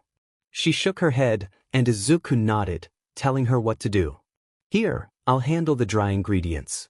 Have you ever cracked an egg before? Izuku asked, and she nodded. All right, I'll need you to crack one egg and place the inside in the bowl closest to you. Once you do that, take 1/3 of this stick of butter and melt it. Once that's done, place it in the same bowl, he said, and she nodded, walking off to do her part. Izuku then looked around for the silverware drawer, smiling when he found it. He took out the 1/2 measuring cup and a teaspoon. He then added 1½ cups of flour to the dry bowl, 3½ teaspoons of baking powder, 2 teaspoons of sugar, and 1/4 teaspoon of salt. He grabbed the spoon and started stirring, shaking the bowl as he did it. After a minute, the mixture was finished. He then looked at Amy, who just finished her steps. Izuku took a look at the mixture, grinning. Good job. Now, you need to add 1¼ cups of milk to your bowl, he said, and she nodded, rushing over to the drawer that had the utensils in it. She grabbed the 1/4 measuring cup, filling it and dumping it into the wet bowl 5 times. Izuku gave her a thumbs up as she put the milk away and the measuring cup in the sink. All right, now you just pour the wet ingredients into the dry ingredients and whisk, and you have pancake batter. Do you want to mix the ingredients? Izuku asked, and she nodded with an excited smile. She grabbed a whisk from the utensils drawer and started roughly mixing, making Izuku wince. There's no need to be so rough with it. You should definitely use some force, but not too much. Oh, and make sure to swch directions from time to time to get it thoroughly mixed, Izuku advised, and Amy nodded, sticking her tongue out slightly as she took his advice. With only a few minutes, the batter was finished, a pale golden color. Good job, Amy. Now, let me just get the stove on, Izuku said, turning one of the 4 dials. A small ring of blue flame popped up from the stove, and Izuku got a pan out, placing it on the hot metal. He then used black WHP to cut a small thing of butter and toss it onto the pan, spreading it around as it melted. Hand me the batter, please, Izuku said, and Amy carefully handed the bowl to Izuku, who drizzled a decent amount onto the pan, watching as it sizzled. My mother taught me was to wait until there were bubbles all along the batter to flip it over, he said, watching as air bubbles formed in the batter. After a few moments, Izuku grabbed a spatula, flipping the half-cooked pancake to reveal the perfect golden brown pancake. After around 30 minutes, there was no more batter left, and a stack of pancakes on a nearby plate. All right, if you could take this plate to the table, that would be much appreciated, Izuku said, grabbing the hot pan as Amy quickly grabbed the plate. Izuku then rinsed the pan, watching steam rise off of it, before he placed it in the sink. After placing the stack of pancakes on the table, she got 2 more plates from the cupboard, placing them on either side of the table, along with forks and knives. Izuku left to go change into his costume. He has admitted to Amy that he felt safer in the costume, no matter how unhealthy that was. After he slipped his costume off, he put the casual clothes in the washer. They sat down, each taking a few of the pancakes, smiling at how good they tasted. If we had maple syrup, these would be the best pancakes I've ever had, Amy said, and Izuku smiled. I'm glad. You were a great help in making them, he told her, and she smiled back, pride on her face, before her eyes widened, and she pulled something out of her shirt pocket. Izuku raised an eyebrow as she looked at it. I've been meaning to ask you. I found this on the bathroom floor before I took my shower last night. What is it? she asked, handing it to him. Izuku grabbed it, his eyes widening as he gazed at one of the only things he took with him. A picture of him at UA with the rest of his classmates. He shifted as he saw how everyone in the picture was smiling happily, and he closed his eyes to stop them from watering. His mouth shifted to a set line, folding the picture up and putting it away. "Don't worry. It isn't important," he said, shaking his head and going back to his meal. Amy looked at him strangely. "What? But I want to know. It's important enough for me," she said, and Izuku shook his head. "I understand that, but no. Sorry, but I'm not telling you," he said, and she crossed her arms, looking at him with a questioning stare. "Why not? Is it a long story or something?" she asked, and Izuku paused. "Yes. It's a long story. I'm sure you have things to do," Izuku said, going back to his food. "Nope, not really. I don't mind. Just tell me," she pleaded, and Izuku gripped his fork tighter, glaring at her, beginning to get irritated. "Oh, drop it. I'm serious," he warned, and she pouted. "Why though? Can you at least tell me why?" she asked, and Izuku scowled, slamming his fork onto the table. "No. I don't have to tell you everything about my life back on Earth," he said, and she looked at him, ears drooping. I just thought she started, and Izuku shook his head. "Well, you thought wrong. When I don't want to tell you something, that means you're not hearing it. Got it?" he asked, staring at her. "Why, Izuku," she said softly. Izuku nodded, before standing up. "I'm going out," he said, looking back at her, seeing her look down at her pancakes with drooped ears and a wobbly frown. His eyes softened before he shook his head. He said before walking out, closing the door behind him. He sighed to himself, shaking his head. "Was I too harsh? Ugh, I'll apologize to her later. I need to clear my head," Izuku said, walking away from the house and jumping away, flying around. Flying listlessly has always cleared his head and calmed him down. It was actually one of his favorite things to do, along with fighting and heroics. Izuku looked down as he flew, shaking his head. "Maybe I'll explore a bit more. I don't really know much about this place," he muttered, zipping off. An hour and a half later, Izuku was flying back home, visibly calmer. "I might have lost track of time, but it's fine. I need to get home and apologize to Amy for snapping at her like that," Izuku said, flying faster. In minutes, he landed on the now familiar grassy plains, walking up to the cracked open door. Did he slam the door and break it or something? He walked inside, his eyes widening at the sight of the flipped-over table, for large claw marks dug into it. Izuku froze, his body going cold. "No," he thought. "Amy?" he asked, his voice shaky. He looked around, seeing that one of the chairs was broken, and that her door had a large hole in it. He rushed into her room, seeing it in disarray, but no Amy. "Amy?" he asked again, looking around frantically. "She can't be gone. Where is she?" he thought to himself. "Amy, this isn't funny. Amy!" he yelled, running into each and every room in the house, looking for her. He grit his teeth when he didn't find her. "Amy? Please, I'm sorry for telling it you earlier. I'll tell you about the picture, just come out," he yelled. "Nothing." Izuku clenched his fists. "If someone took her, he started, black dubby itching to tear the area around him to shreds, when he heard a click behind him. He turned, eyes full of relief, only for them to glare at the small motobug that had a slip of paper tied to its back. Izuku stomped towards it, ripping the tape off of it and pushing it away from him. He unfolded the paper, his eyes widening in rage. "You really thought I wouldn't find her?" it said in blocky red handwriting.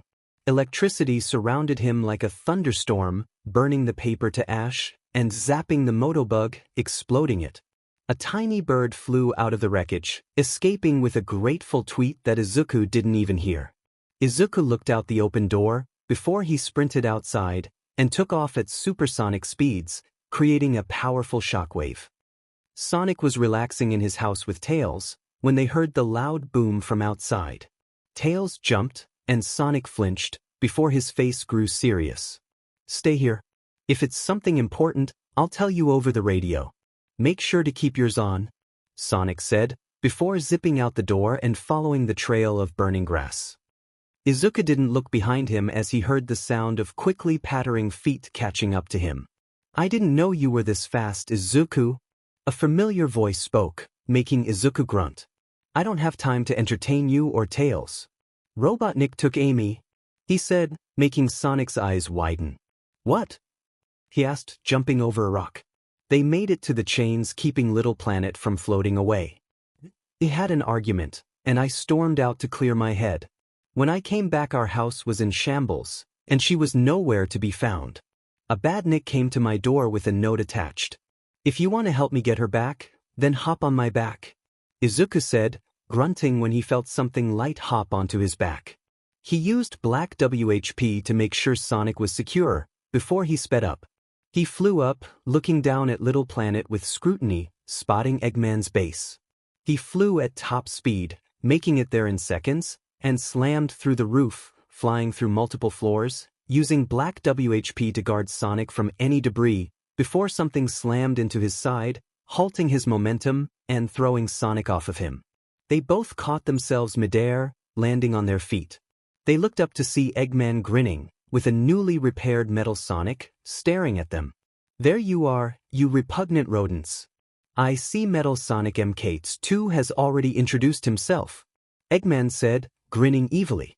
Izuku scowled, rushing forwards and rearing his fast back towards Eggman, only for Metal Sonic to slam into him again, carrying him outside the building. Eggman looked at Sonic, seeing him running to him. Eggman pressed a button, his egg mobile ejecting out of the ground under him. "It's just you and I, you heinous hedgehog. Doesn't this bring back such tender memories?" he asked, firing a missile at the blue blur, who jumped over it. "Not in the slightest, Egghead," he yelled back. Back with Izuku, their surroundings were blurring as Metal Sonic carried him, and Izuku grunted in annoyance, slamming his fists into Metal's back, causing his turbine to short-circuit, and for them to fall to the ground. They landed roughly on a long winding road, rolling for a few meters before they stopped. Metal got to his feet slowly, while Izuku performed a handspring, recovering immediately. He looked at the robot, his eyes crackling with power. "Where's Amy?" he asked, but Metal stayed silent. Izuku grunted, slipping his hood and rebreather over his head. Izuku rushed forwards, and Metal ducked under the swift punch that Izuku delivered, before punching him in the jaw, making Izuku stumble backwards. He grabbed his jaw, glaring back at Metal. "You're faster. And stronger," Izuku commented, before becoming a blur, a streak of green lighting following his every move. Metal Sonic's eyes moved around, following his movements at an insane speed. He caught a punch, sidestepped a kick, countered a knee, and Izuku grit his teeth in annoyance. It's like Metal Sonic knew everything he was going to do. Izuku jumped up, attempting to land an axe kick on Metal's head, only for the robot to disappear, slamming into his back. Izuku yelped in pain as he flew forwards, just barely dodging the following energy attack. Izuku ducked under the next one, before he flipped forwards, black WHP shooting out of his boots and cracking at Metal, who dodged each and every one of them, but he couldn't dodge the overhead swipe from Izuku, causing him to fall to the ground. Metal Sonic quickly got to his feet though, a decent dent in his head. Izuku scoffed, powering up to 30%. Metal Sonic moved first this time, his turbine roaring to life as he shot forwards, claws at the ready. He took multiple swipes at Izuku, who dodged the first two, however he did get tagged by the third one. He growled, catching Metal's arm, and pulling him into a right hook that broke the sound barrier. Metal flew backwards and Izuku's grip on his arm remained true, causing it to be ripped from its socket. Izuku scowled at the arm, crushing the wrist in his grip, before throwing it to the ground. He then zipped forward, seeing sparks fly from Metal Sonic's arm socket as he struggled to get up. Izuku walked forward, grabbing Metal Sonic's head. He used gear shift, speeding Metal Sonic's head up, and simultaneously slowing it down with both hands. Space warped around Metal's head, before it was crumpled by physics. Izuku huffed, taking a step back, before he reached down, grabbing Metal's limp body by his torso. Sonic yelped as he was hit by one of the missiles, and Eggman cheered. "Take that, you bumbling blue hedge rat," Eggman said, before something flew over him, slamming into the wall and embedding itself there. Both Sonic and Eggman turned to see Metal's corpse hanging unceremoniously from the wall, and they turned to see Izuku flying in from the wall he was sent through, slamming his fist into Eggman's Eggmobile. Eggman yelped as the vehicle exploded, crashing to the ground. Eggman rubbed his head as Izuku slammed down in front of him, his eyes glowing, an unstable look shining in them. "Where is she?" he growled, and Eggman grinned. "Oh, the little Rose? She was well behaved on her way here, so I made it quick for her," Eggman taunted, before Izuku punched him in the jaw with a loud crack. Sonic winced at the power of the blow. Izuku?" he asked as he punched Eggman again, knocking his glasses off his face. "Izuku?" he asked again, flinching as the next attack nearly took the doctor's head off. "Izuku!" he yelled, and Izuku screamed in rage, grabbing the doctor by his jacket. "Where is she?" he asked, and the doctor twitched, sparking with electricity. Izuku's eyes widened as the doctor's head ejected from the body, a spring bouncing around in the robot's body. Izuku breathed, dropping the decoy. "Just a robot?" Izuku spat, kicking the robotic corpse. Sonic stared at him with wide eyes as he breathed, but he either didn't notice or care. "Let's go," he said, walking away from the gruesome sight. Sonic watched him go, swallowing nervously. I don't know if I feel safe living near this guy anymore," Sonic thought to himself, cautiously following him. Izuku put his hands to his mouth, yelling loudly. "Amy, where are you? Yell back if you can hear me," he yelled. It was silent, save for the echoes of his own voice. "No, she has to be here," Izuku whispered to himself, clenching his fists, when suddenly, "Izuku? Is that you? Help me," she yelled, and Izuku perked up, zipping towards the noise. Sonic stayed behind, taking another look at the still robotic doctor. Izuku slid to a stop, looking around. "I need you to yell again," Izuku said, waiting for a response. "I'm in a dark room. You sound close." He heard to his left. He looked to his side, seeing at least a dozen doors. He slammed each one open, getting more and more frantic each time that he didn't see Amy, until he finally spotted her in a thick tube made out of some sort of plastic polyresin material. He ripped his mask off, staring at Amy with wide eyes as she grinned back, tears in her eyes. "I was so scared. I was waiting for you to come back, and I heard the door open and turned to see Metal Sonic. I tried to fight him, but he didn't budge, and I tried hiding, but he found me and I thought I was going to die. He knocked me out, and when I woke up, I was in this tube that I couldn't break, and Amy rambled, before Izuku grabbed the tube, instantly shattering it. Tears flowed down his face as he dove forward, hugging Amy. She took a step back in surprise as he wrapped his arms around her. "I'm so sorry. ISH shouldn't have snapped at you. You're the only thing I have now," Izuku yelled, making Amy's eyes widen. What are you talking about, Izuku?" she asked, grabbing his face and making him look into her eyes. He sniffled, looking down, before he reached into his belt, pulling out his picture from before. These people, they were basically family to me. I spent years with them. I cared so much about all of them, and they're all gone," Izuku said, pausing to take a shaky breath. "Every single one of them, along with my mother and All Might. I have nothing left, Amy. Nothing but you. I'm sorry for refusing to tell you earlier, but it just hurts so much to think about them," Izuku said, sobbing. Amy looked at the picture, her face set in a sympathetic frown. "Oh, Izuku, I'm also sorry for pushing you to tell me something you clearly didn't want to. I was inconsiderate, and it wasn't fair to you. You're allowed to have your secrets, and it's wrong to try and make you tell me them," she said, and Izuku gripped her tighter, tears filling up his eyes once more. He didn't want to admit it, but he was definitely becoming dependent on the girl. He couldn't help it though.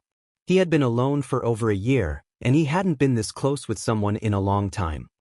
He felt like he had known her for years. Amy looked down at him sadly as he sobbed into her shoulder. It was weird seeing someone so undoubtedly mighty cry like this. It made her sad. But not the normal sad. It made her sad in the sense that she wanted nothing more than to cheer him up, to make him smile again. She looked up, a determined look in her eyes. "Don't worry, Izuku. I'm not going anywhere anytime soon," she said softly, and Izuku closed his eyes. "God, this is pathetic," he muttered after calming himself down a bit. She hummed, shaking her head, running her hand through his hair as a way to calm him down more. "No, it's not. It's okay to need to cry on someone's shoulder from time to time. You can't always be strong. I don't expect that out of you, and you shouldn't expect that out of yourself," she said, and Izuku sniffled, getting to his feet. Amy smiled softly at him. "Feeling better?" she asked, and he smiled back, but it was smaller than usual.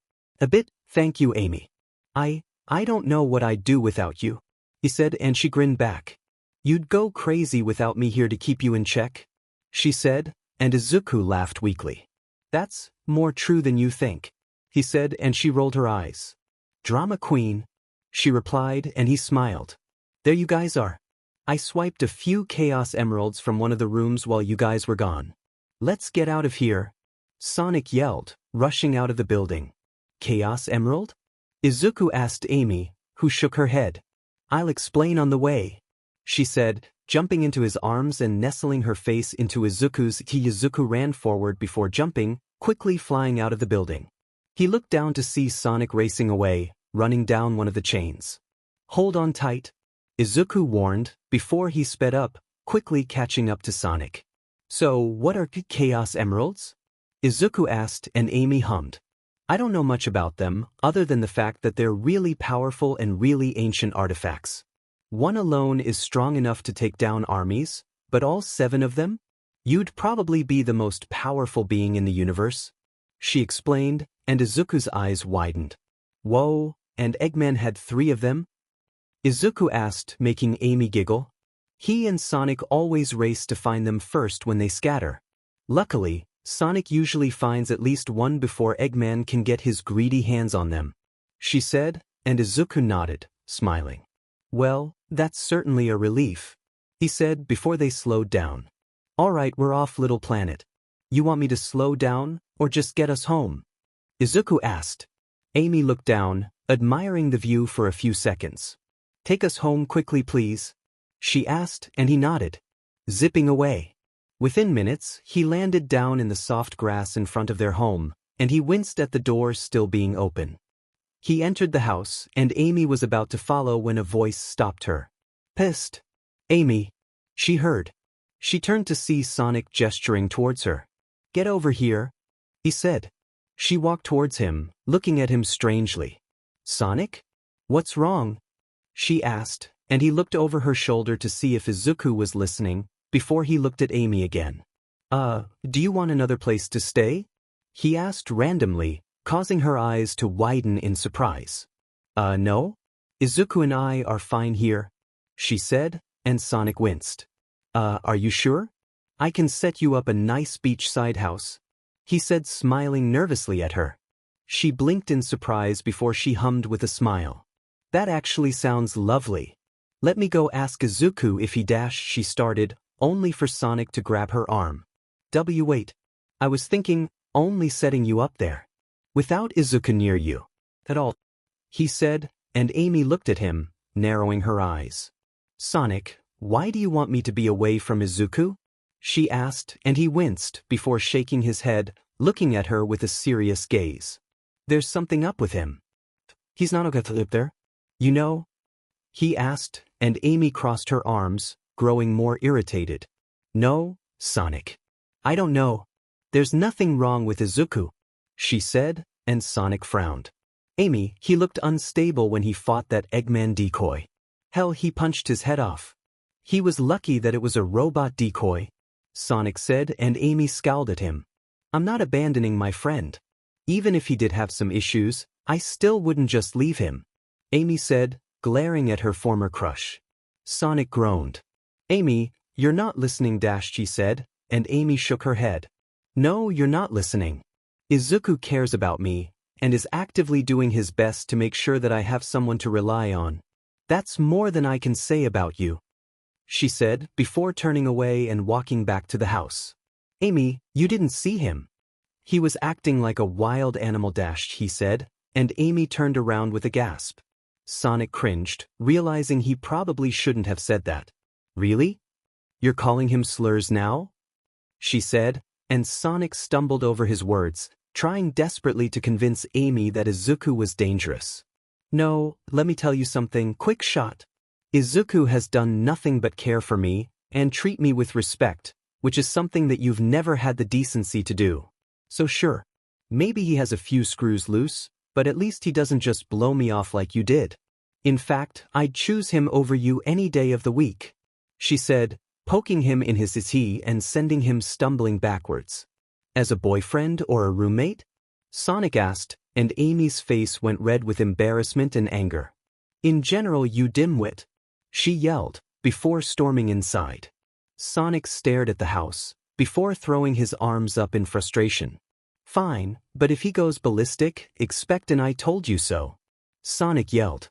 A white glove popped out of the doorway, and Amy flipped him off before closing the door.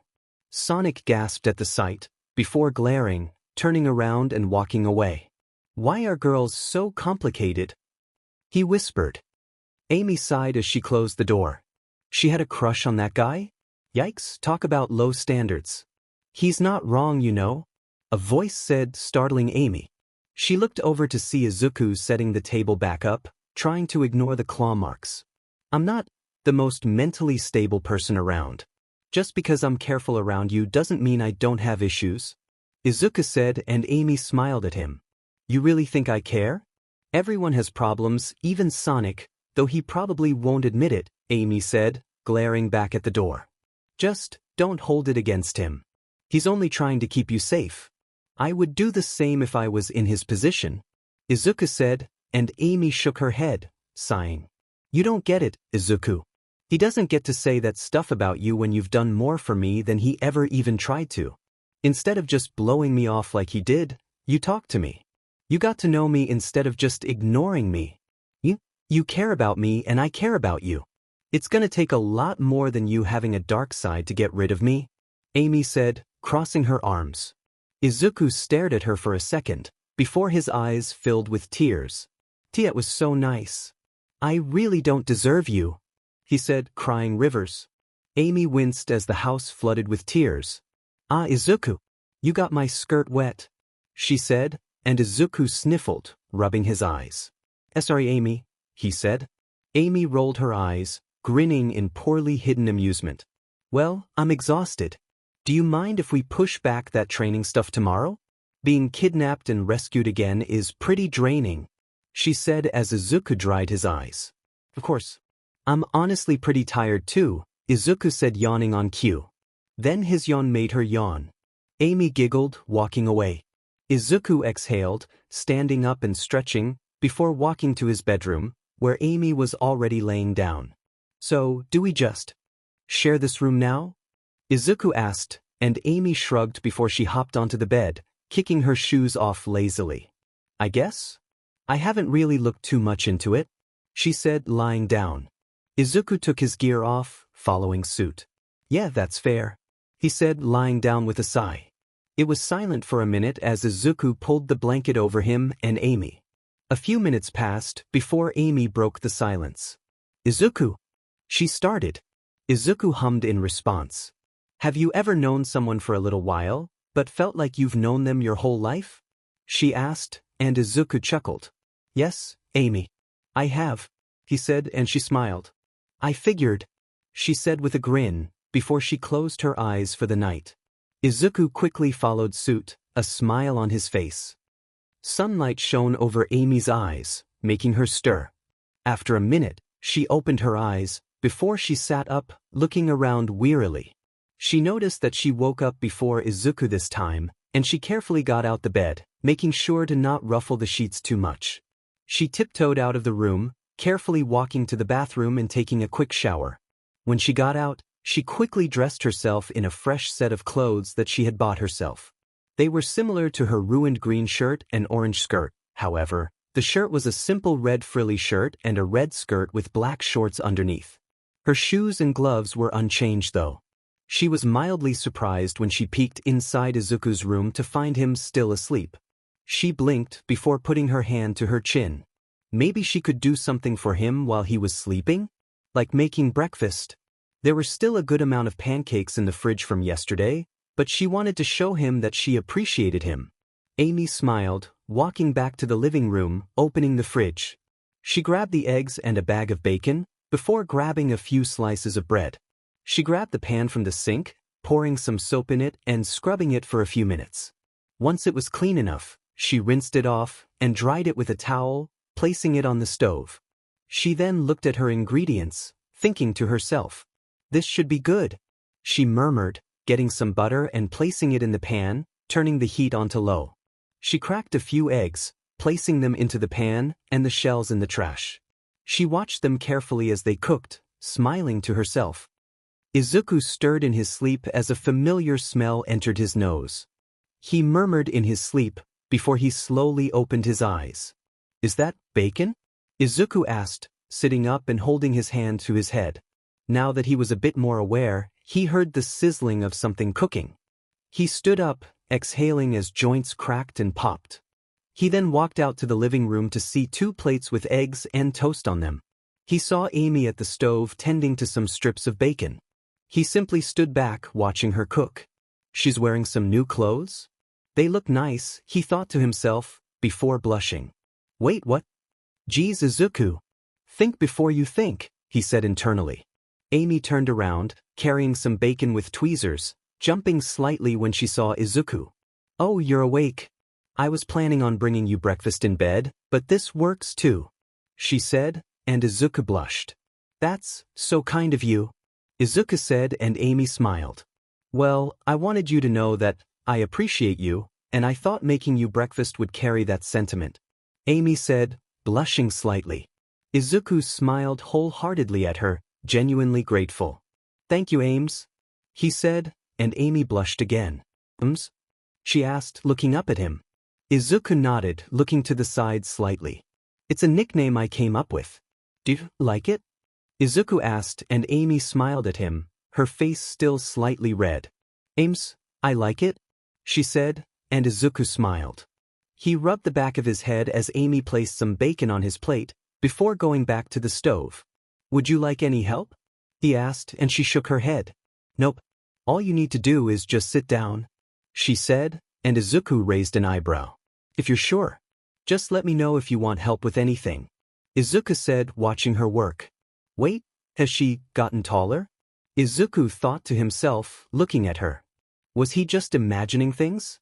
She turned to him, and he knew that he didn't imagine it. She had definitely gotten a good bit taller. He smiled at her, making her look at him strangely. Is there something on my face?" "Oh, please tell me there isn't anything in my teeth," she said, and Izuku shook his head. "No, it's nothing like that. You've just gotten taller by a few inches," he said, and her eyes widened. "Oh, awesome. I'll catch up to you eventually," she said with a grin, and Izuku chuckled. "Sure, Ames," he said, making her blush at the use of the nickname. Izuku grabbed the toast, inspecting it. It was a perfect golden brown, with some butter already spread on it. He took a bite, humming pleasantly. "This toast is really good, Amy," he said, and Amy smiled at him, standing as she took a bite of one of her eggs. Izuku looked at her strangely, before remembering that Metal Sonic had broken one of their chairs. Izuku stood up, grabbing his chair. Amy looked at him in confusion as he walked up to her, before he placed the chair behind her, sliding it up to her. "Izuku, that's your chair," she said, and Izuku shrugged. "I can just go get a new one later. Besides, I'm not gonna make you stand, especially after you made this great breakfast," Izuku said, and Amy looked down, face slightly red, before she sat down. "Thank you, Izuku," she muttered. Izuku smiled back. "Of course, Amy," he said, walking back over the table and going back to his food. They ate in a comfortable silence, breaking said silence to talk about their plans for the day. "Oh yeah, you wanted to train today, right?" Izuku asked, pointing his fork at her. She nodded, flexing her skinny arms. "Yep. I want to learn how to fight so I can give Eggman the smackdown that he deserves," she said, losing her enthusiasm through the sentence. Izuku looked at her, worried for a second, before she smiled. I'm going to avenge my parents, my friends, all of them. I'm going to make that BS duty pay for what he did, Amy said, and Izuku's eyes widened momentarily at the curse, before he smiled at her. That's an honorable goal. Just don't focus solely on revenge. Trust me, it won't end well, Izuku said. Amy looked at him sadly for a second. Speaking from experience? She asked gently. Izuku looked away, eyes downcast, giving her the answer. Amy nodded. I won't, Izuku. I swear it, she said, and Izuku smiled at her, pride echoing in his face. Good. I'm proud of you, Ames, he said, grabbing his empty plate as well as hers. He placed both their plates and silverware in the sink before he headed off to the laundry room, suching his casual clothes to the dryer. Amy, I'm gonna take a shower now, he said across the house. Receiving an okay in return, he stepped into the bathroom. Amy hummed as she made she and Izuku's bed, as well as fluffing the pillows. She smiled at her work before leaving the room. She looked around, seeing that the house was clean enough for her standards. She grinned, putting her hands on her hips. A knock on the door startled her, and she turned around to face it, a frown on her face. I swear to chaos, if that's Sonic, then I'm gonna lose it, she muttered, opening the door, smiling at the little fox boy who had knocked. Hello, Tails, she said, and he waved at her. Hi, Miss Amy. Was wondering if you and Mr. Izuku could hang out with me today. Sonic said he had some errands to run, and told me to stay home, but home is just so boring when he's gone, Tails said, pouting. Amy smiled, stepping outside. Of course we can spend time with you today. Oh, and by the way, you can drop the missed part and just call me Amy, she said, and Tails nodded. Okay, Amy, he replied, walking away from the house. Alright, just stay there. I'm going to leave Izuku a note, she said, walking back inside. Izuku was still showering, so she grabbed a slip of paper, wrote what she was doing, and placed it on the table. She debated on drawing a few hearts, but waved that idea away. She didn't want him to think she was coming on to him. She then followed Tails outside, watching as he flew around with a smile. She always liked babysitting children. They were just so adorable, and unlike most people, they actually listened to her. Honestly, the only person to ever actually listen to her that wasn't her parents or a kid was Izuku, and it was very refreshing. She watched as Tails floated to the ground, before he saw a few flickies frolicking, and decided to playfully chase them. Amy then heard the door open and close behind her, and turned around to see Izuku in the clothes that Tails had gifted him, looking at energetic Mobian with a smile. He's got some energy, I'll give him that, Izuku said, watching as Tails gently pet one of the flickies. However, he quickly noticed Izuku and smiled, standing up and running towards him. You're here. And you're wearing my gift. You guys want to see something really cool? Tails asked, and it was clear that he had wanted to show them this for a while. Izuku shrugged.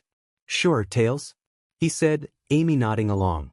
Tails told them to wait there, before he quickly used his tails to propel himself towards his house. Izuku turned to Amy, who shrugged. I have no idea what he's getting. He was just chasing flickies around earlier, she said. Izuku nodded, and he had to admit that he was curious. Just what did he want to show them? Izuku then spotted Tails zooming back towards them, a bag over his shoulder. He looked at the bag curiously as Tails slowed down, sliding on the grass. Tails grinned at them as he grabbed the bag, opening it, before he pulled out a small green emerald. Izuku's eyes widened as Amy gasped. Is that a Chaos Emerald? Izuku and Amy asked at the same time, making Tails nod with a smile. Yeah. Isn't it really cool? He asked, and Izuku had to admit that the gem was absolutely appealing. It fit in Tails' palm perfectly, the green sheen on it reflecting in Izuku and Amy's eyes. It looked like it was cut by the gods, being perfectly symmetrical. Tails looked down at the emerald, before he held his hand out.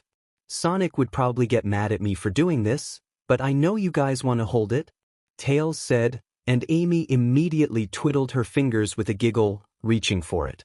Izuku winced, clenching his fists in anxiety. He didn't know if he wanted Amy holding a weapon of mass destruction. It's not that he didn't trust her with it, he was just afraid that it would hurt her in some way. The words died in his throat as Amy grabbed the emerald, and nothing happened. She held it, feeling its weight in her palm. It glinted in her hand, and Amy oh-oh'd and awed at its beauty, before she held it out to Izuku, who looked at it cautiously. He shrugged with a sigh before he reached out to it. However, when his finger got close to it, a bolt of bright green energy shot from the emerald to his finger, and Amy flinched at the feeling of being lightly shocked, dropping the emerald on instinct. Izuku, Amy, and Tails looked on, their eyes widening in panic and shock as it fell, before something indescribable happened. Izuku looked down as his arm twitched, before 8 thick strands of black W launched out of his arm, grabbing the emerald and pulling to Izuku. Izuku grabbed his wrist in surprise and pain as black WHP writhed. What the hell? He strained and Amy looked at him, concerned. Izuku? Are you alright? She asked, and Izuku clenched his as OFA continued acting on its own. Am I quirk? It's doing this on its own. I'm not doing this. Izuku explained frantically, making Amy's eyes widen, and at that very moment, the emerald made contact with Izuku's hand. His body seized as an immeasurable amount of power flowed into him. Black WHP writhed in pain? Power? Izuku didn't know. The last thing he saw was Amy's terrified figure rushing towards him, before everything went black. Amy was halfway to Izuku when black WHP retreated into his arm, the emerald floating slowly to the ground, entirely unchanged. Tails rushed forwards, grabbing it and quickly putting the emerald in the bag, not allowing anyone else to even be near it. He looked back up to see Amy nursing Izuku's limp body, lifting his head and staring at him with tears in her eyes. Izuku? Why you have to wake up? What happened? Is this some kind of joke? Please tell me this is a joke, she said, looking at Tails, panicked. His eyes were just as wide before he swallowed, his throat dry. I don't know what happened. Never seen that, Tails said, stunned. Amy's eyes widened and her face paled. She turned back to Izuku, her face one of horror. No. Izuku, please, she yelled, and years filled Tails' eyes as he stared at Izuku's still body in horror and guilt. Is he thought, before Amy's incredibly relieved gasp brought him back to reality, unintentionally stopping a panic attack. Oh, thank God. He's breathing, he's just unconscious, Amy said, placing a hand over her rapidly beating heart. That was probably the most scared she'd ever been in her life. She could still feel the overwhelming dread as she saw Izuku's eyes roll back into his head, the immediate thought that he was dead flooding her mind. She then looked over to find tears sliding down Tails' wide eyes, and she immediately went to comfort him. Oh, Tails, don't worry. He's fine. It's not your fault this happened, I swear to you. Izuku's power just acts weirdly sometimes. Like one time it randomly woke him up one night, or so he said, but that isn't important. He's alright, Tails. She cooed, making Tails' breathing slow. He's fine? I didn't kill him? Tails asked with a terribly heartbreaking horror. Amy shook her head frantically, putting on her best smile for the terrified fox boy. Oh, chaos, no, Tails. You didn't do anything wrong. Come over here, listen. Do you hear him breathing? He's just sleeping right now. He's alright, Amy said softly, calming Tails down. Alright, I shouldn't have done that. I shouldn't have shown you guys these. I'm really sorry, Amy, Tails said, the tears starting up again. Amy pulled Tails into a comforting hug, rubbing his head like she'd seen Sonic do. No, there's nothing to be sorry about, little guy. None of this is your fault, Amy said, and Tails nodded, a relieved smile on his face. Alright, that wasn't my fault. Mr. Izuku is okay, Tails said, seemingly convincing himself. Amy nodded. Yep. He's perfectly fine. Amy continued keeping Tails' attention, not allowing him to see Izuku's body. Unbeknownst to both of them, Izuku was aware of everything, but something was going on deeper inside his psyche. Izuku saw nothing but darkness as he fell. He could tell that he was falling due to the wind that was blowing all over him, and the sensation of falling was pretty recognizable to him at this point, considering he fell large distances all the time. However, this was different as he could hear both Amy's and Tails' voices clearly from wherever he was. He couldn't help but smile at the sound of Amy comforting Tails, pride filling his heart. Izuku looked down, seeing a familiar sight rapidly approaching him. He attempted to activate OFA, but nothing happened. Izuku's eyes widened and he yelped as he flailed in midair, landing on his back, though there was no pain. Izuku sighed, standing up and dusting himself off, seeing the previous vessels of OFA surrounding something.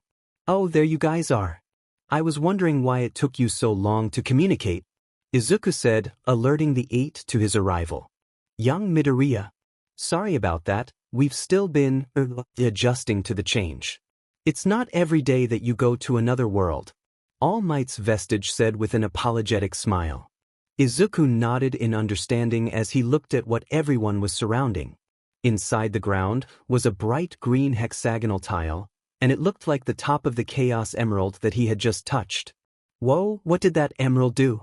Izuku asked, and the first walked up to him. "That's a good question. Do you remember when you touched that girl's quills, and some sort of energy healed you?" the first asked, and Izuku tapped his chin. "Yes, I do. That was when my back was messed up by Eggman," Izuku said, and the first nodded. "Well, that energy did something to One for All. It evolved it," the first said, and Izuku's eyes widened. "It what? What do you mean it evolved?" Izuku asked, and the first winced. "Please don't yell. When you came into contact with that energy, it unlocked a new form of One for All," the first explained, and Izuku looked at him in confusion. Before he could ask what that meant, Banjo walked up to him, clapping him on the shoulder, making him stumble forwards. "He's talking about when you got all buff that one time. Remember how you gained some muscle mass when you were fighting that robot? And you broke your arm?" Banjo asked, and Izuku winced at the memory. That was probably the worst he had ever broken a limb. "Yeah, I remember that," Izuku said, and a small emerald popped up in Banjo's hand. It wasn't the real one, just a manifestation of Izuku's mind. "Well, this here emerald expanded upon that power. You can probably use it without crippling yourself now, but I wouldn't go too far with it. You're completely new to this kind of power. I suggest you train with that hedgehog girl that you've got the hots for," Banjo said, and Izuku full body flinched, looking at Banjo with a red face and a scowl. "Banjo, I don't have a thing for Amy," Izuku yelled, and Banjo chuckled. "Sure, kid. Whatever you want to tell yourself. You can't lie to us, though. We know that you've been alone for a long time. It's okay to love someone, kid," he said, and Izuya simply looked away, wanting the topic to be dropped. All Might shook his head in sympathy, walking towards Izuku with a gentle smile. "I believe you should wake up now, young Midoriya. You have a couple, what are they again? Mobians. You have a couple Mobians waiting for you," All Might said, smiling at him, and Izuku nodded, closing his eyes. "We will be regularly communicating with you now. We probably should have let you know that we were still here, instead of just going radio silent, but even we make mistakes too," Nana said, and he could hear the grin on her face. Izuku smiled, concentrating on leaving the mental plane, before his eyes shot open in the real world once more. He sat up, hand on his throbbing head. He shook the fog out of his head, before looking at Amy comforting Tails. He smiled before standing up. "Guys, I'm all right," he said, and they both turned to him. Amy was expressionless for a second, before a massive scowl formed across her face.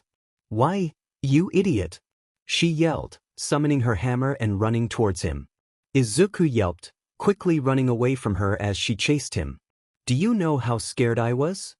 Do you know what it's like to see the last person in your life just crumple like that?" Amy asked, tears filling her eyes. Izuku slowed down, looking at Amy as she fell to her knees, hands over her eyes, her hammer dissipating. Had the color of the weapon changed? Izuku shook his head, walking over to Amy and scooping her up in his arms. "It's all right, Amy. I'm all right. Honestly, besides a slight headache, I feel great. Maybe even better than before. I promise I am okay," Izuku said, and Amy sniffled in his arms, wrapping her arms around him. Izuku walked over to Tails, smiling softly down at him. Hey Tails. Thanks for showing me that emerald. It was really cool, he said, and Tails looked up at him, eyes wide and innocent. Really? He asked, and Izuku nodded with a grin. Yeah. I've never held a gemstone before, and it was really cool to hold one that appealing, Izuku said, and Tails smiled back at him, though it didn't reach his cheeks. Thank you, Mr. Izuku, he said, and Izuku shook his head. Just call me Izuku. We're friends after all, he said, giving Tails a thumbs up as Amy asked to be let go. Izuku quickly placed Amy back on the ground and she looked down, her eyes still moist. Sorry for chasing you, Izuku. I was just so scared. I'm not actually mad at you, I didn't know how to process what happened so I dashed, she said, being cut off by Izuku, who placed a hand on her shoulder. You don't have to explain yourself, Amy. I forgive you, he said, and she smiled back up at him, playing with her hands. Thank you, she said, and Izuku gave her a thumbs up in return. Suddenly, the sound of rapid footsteps approaching got everyone's attention, and Tails smiled at the familiar sound. Sonic's back, he said with a smile before it dropped to horror. Oh no, Sonic's back. I'm not supposed to have these, Tails said, and Izuku looked at him, shaking his head. Don't worry, I'll cover for you, but next time something like this happens, you'll need to tell the truth. I'm only doing this because you already went through something rough, and you don't need Sonic yelling at you, Izuku said hurriedly, before Sonic skidded to a stop in front of them, an annoyed frown on his face. Tails, I thought I told you to stay home. Why are you out here with Amy and... Sonic asked, making Amy scowl at the hesitation. Before she could say anything though, Izuku put a hand in front of her, stopping her from calling him out. I was just Tails started, and Sonic tapped his foot, impatient. Well, you were just what? Sonic asked, and Izuku stepped forward. I asked him to show me the Chaos Emerald. He didn't want to, but he said he'd only do it this one time since he trusts me, Izuku said, and Sonic's eyes widened. Wait, what? Tails, is this true? Sonic asked, and Tails froze up. Aye. He stumbled, and Sonic's eyes narrowed in realization. He looked up at Izuku with a scowl on his face. Listen, buddy. I don't appreciate you lying to get Tails out of trouble. He needs to learn what's wrong, and you just bailing him out won't do anything to help him, Sonic said, and Izuku sighed, knowing the jig was up.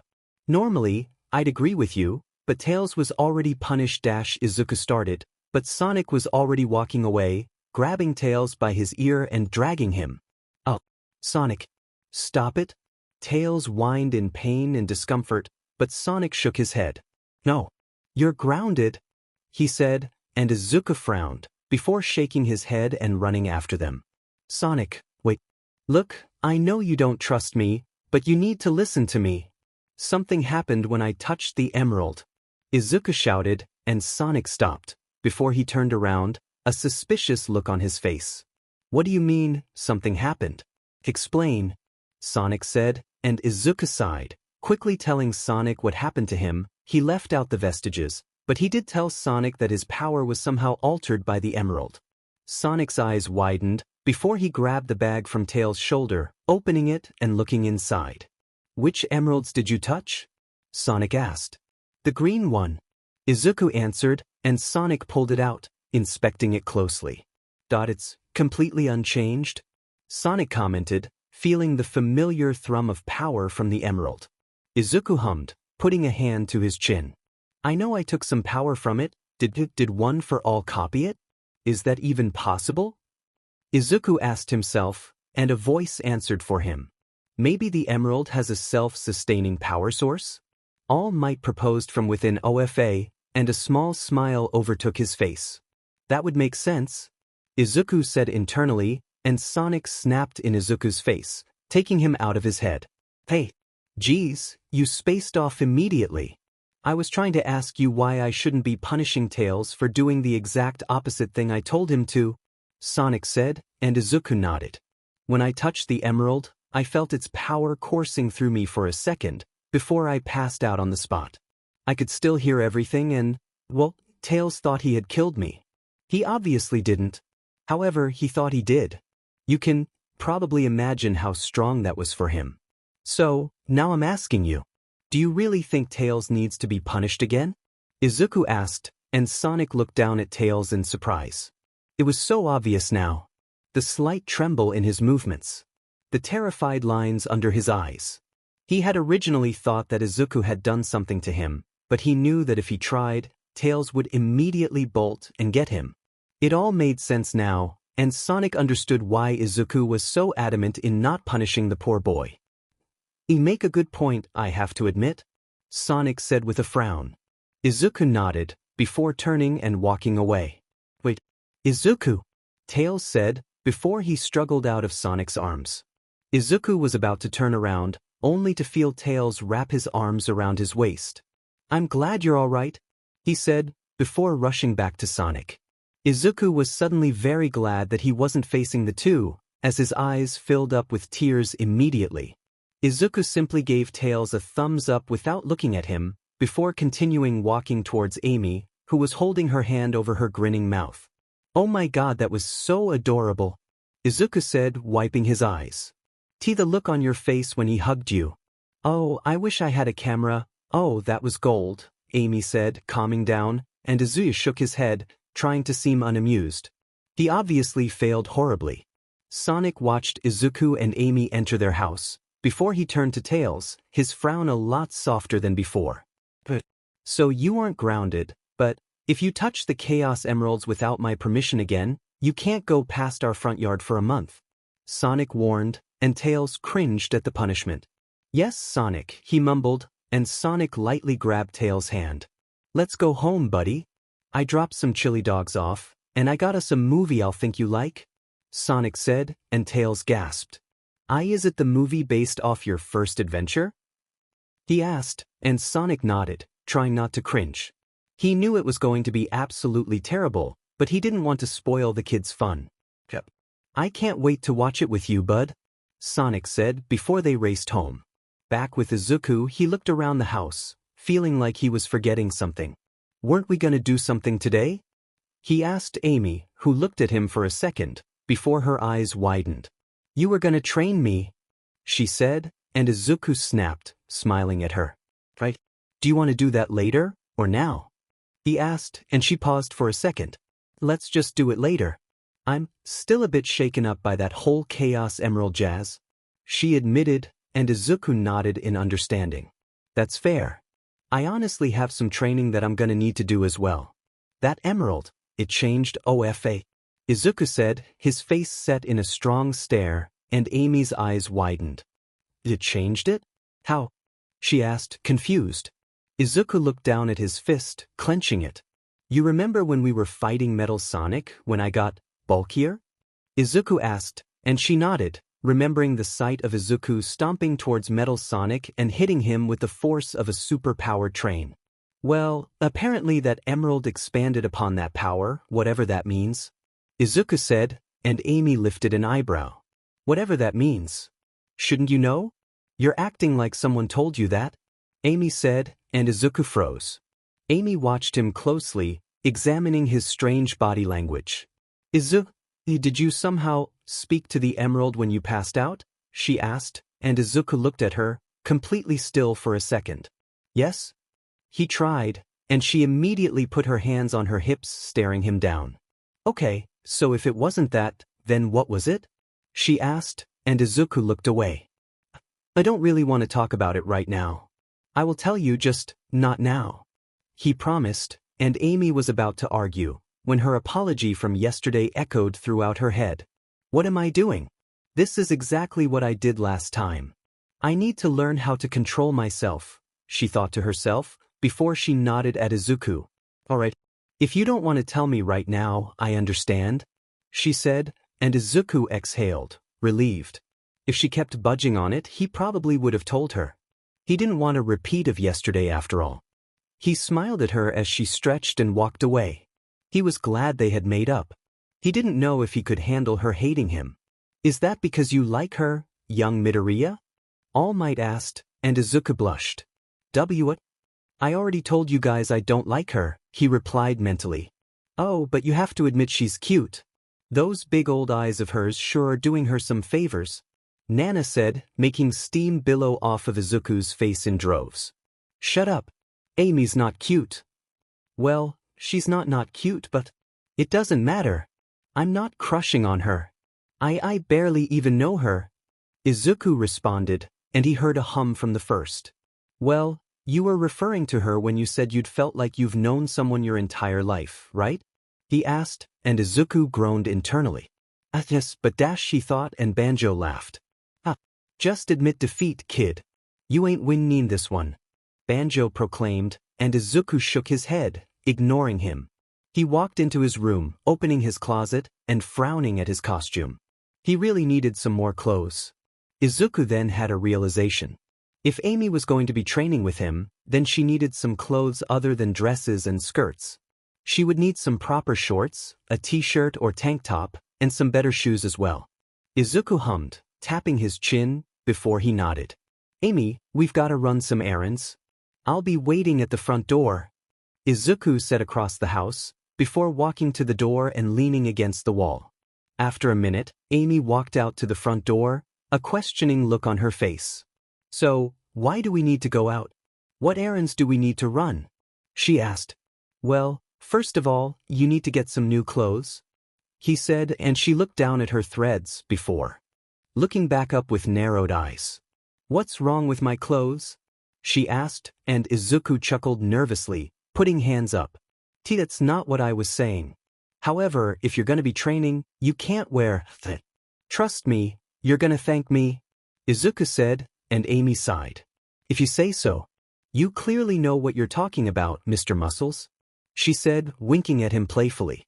Izuku blushed at the action, before he shook his head.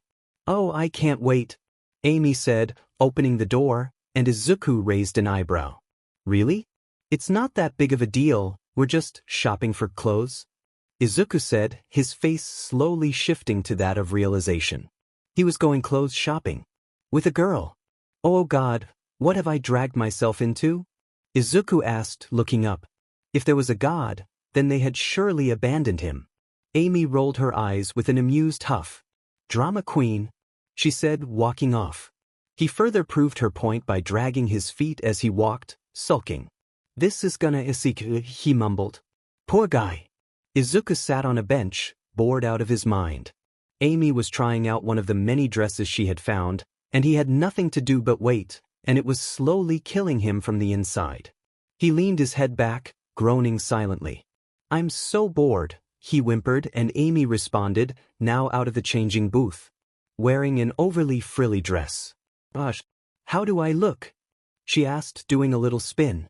You look nice, Izuku said, doing his best not to look away from the dress. It hurt his eyes. You've said that about every dress. How do I actually look? She asked, and Izuku sighed. You're not gonna like my answer, Amy, Izuku told her, and she pouted, looking down. So it's a no, then, she said, turning to go back into the changing room. Amy, if you like it, then buy it, Izuku told her, and she shook her head. No, we talked about this. We only have enough for a few dresses, and those workout clothes you wanted me to get. I have to choose carefully, so I want to get dresses that we both agree I look good in, Amy explained, and Izuku sighed, nodding. Well, are we almost done? Izuku asked, a hint of hope in his voice. Relax, bush boy.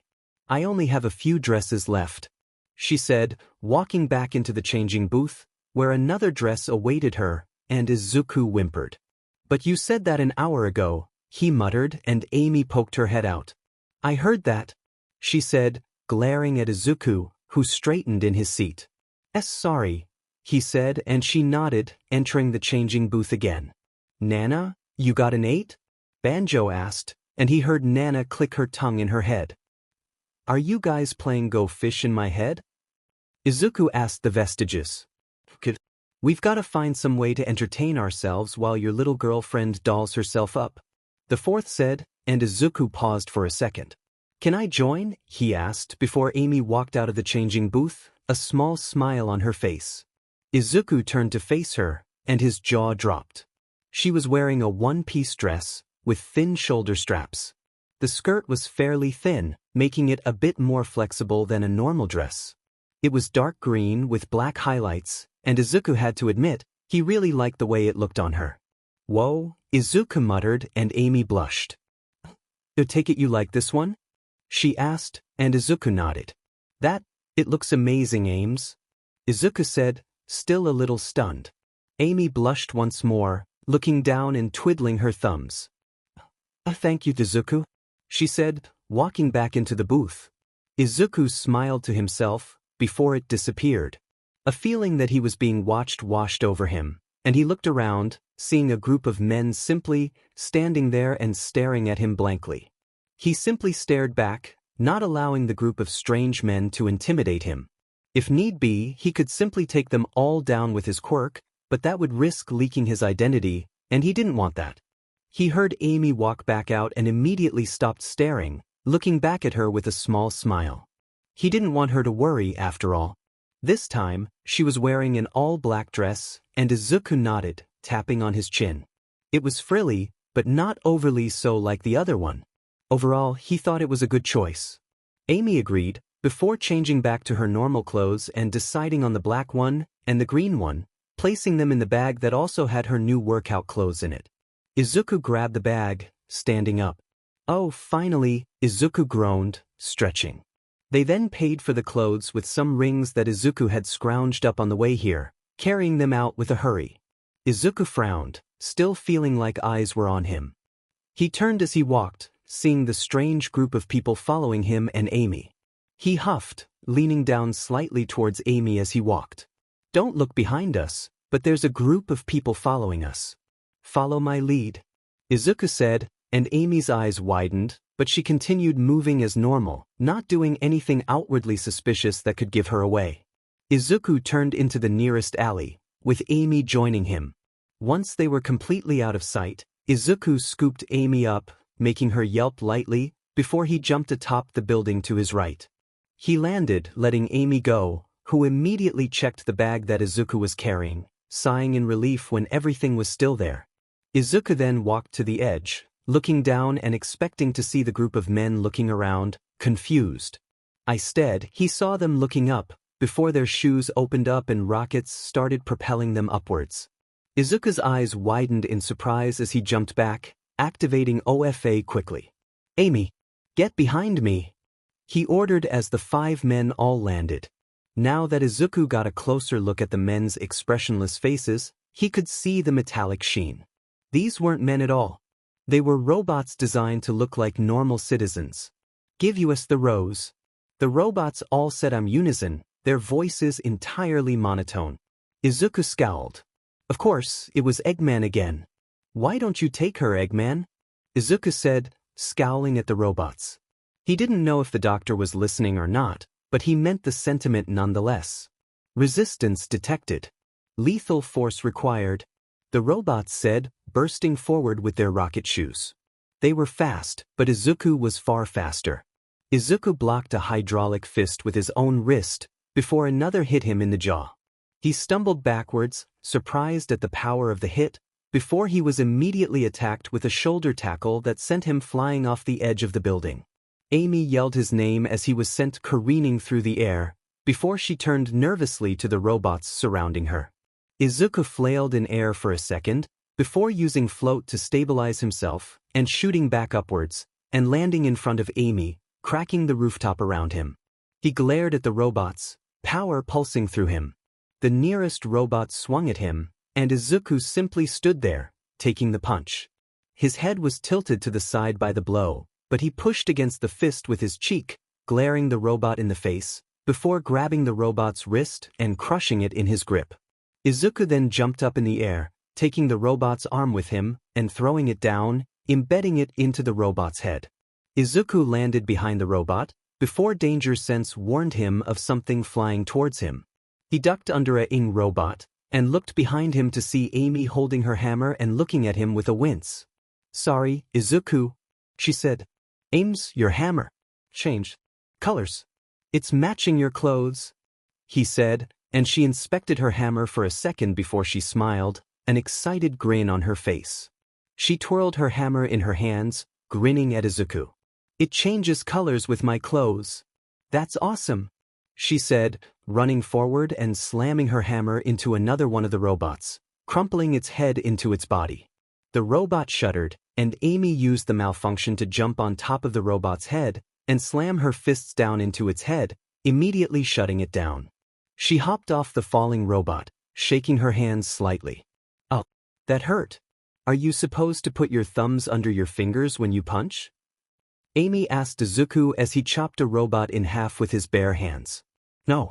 You're supposed to put it over your fingers. Like this. Izuku said, turning and showing her a proper fist, before getting hit with a robotic backhand that made him stumble slightly. He looked back at the robot, before wiping his mouth with the back of his hand, staining it red. His eyes narrowed, and the BLD evaporated into nothing as he powered up, a grin on his face. The robot's mouth then opened, a tube sticking out of it. A wave of hot fire blasted towards Izuku, who waved the air in front of him, dispelling the flames. The robot tried to close its mouth, but Izuku rushed forward, grabbing the flamethrower barrel and ripping it out, throwing it to the ground. He then headbutted the robot, denting it and causing it to spark, but it didn't quite deactivate yet. Izuku rolled his eyes, ripping his arm through the robot's torso, and ejecting thick spikes out of his arm with black WHP, turning the robot into a mace, which he used to implode the other 3 robots. Izuku then landed on the rooftop again, looking at Amy, who was busy beating on the robot whose arm he tore out. It was full of dents, and even a few holes, and it finally turned off as Amy slammed her deceptively powerful fist into the robot's chin, launching the head a foot away. Amy then jumped in the air, pumping her fist and making a peace sign. Izuku smiled at her, giving her a thumbs up. Not bad for your first real fight, Izuku complimented, before something slammed into the back of his head. Izuku immediately fell to his knees, holding the back of his head, cursing loudly. Amy rushed to Izuku, yelling his name, only for a tall human-like robot to step in front of him. The robot had a purple pinstripe suit, along with purple dress shoes and a purple fedora. Well, hello there, little Rose. My name's Giovanni. And you're coming with me, the robot said, his yellow smile glowing as he talked. Amy took a step back, before she glared, jumping and disturbing her hammer, that Giovanni caught. Now, Giovanni said, his other robotic hand shifting into a Tommy gun. I wasn't asking. Hee, the robot said, turning around to face Izuku, who winced as he touched his back, feeling a warm wetness. Sheet, he muttered, looking at his bloodied hand with a scowl. However, a click made him freeze. He slowly looked up to see another robot holding Amy hostage. He ground his fingertips into the rooftop, a glare on his face as he watched the robot grin. I wouldn't move unless you want Pinky's gray matter in your hands, Giovanni said, and Izuku's eyes narrowed. You wouldn't dare. He growled and Giovanni laughed. Do you really want to find that out? The robot asked, and Izuku flinched. He grit his teeth, tensing his body. F.A. Don't fail me now, he thought, about to use the energy-building quirk, only to see an elongated limb grab the barrel of the gun, pulling it away from Amy. Giovanni looked down on confusion, and Izuku chose that as his time to act. He zipped forward, slamming his fist into the robot's seat, sending it stumbling backwards, dropping Amy, who landed safely in Izuku's arms. Izuku looked to see where the arm came from, his eyes widening when he saw none other than Beowulf, standing on an opposing building with a scowl on his face. Eggman's work. That grubby jackass is at it again, he snarled, before his other arm stretched, hitting Giovanni in the head with a pair of custom brass knuckles that had his initials carved into them.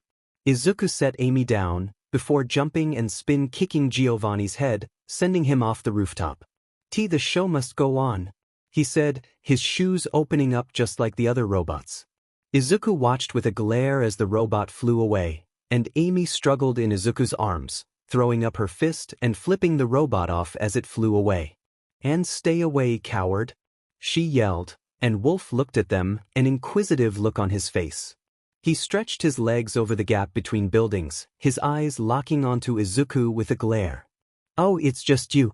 How's the girl? He asked, and Amy glared at him. I'm right here, detective, she said, crossing her arms with a huff. Izuku raised an eyebrow, looking at Wolf with a raised eyebrow.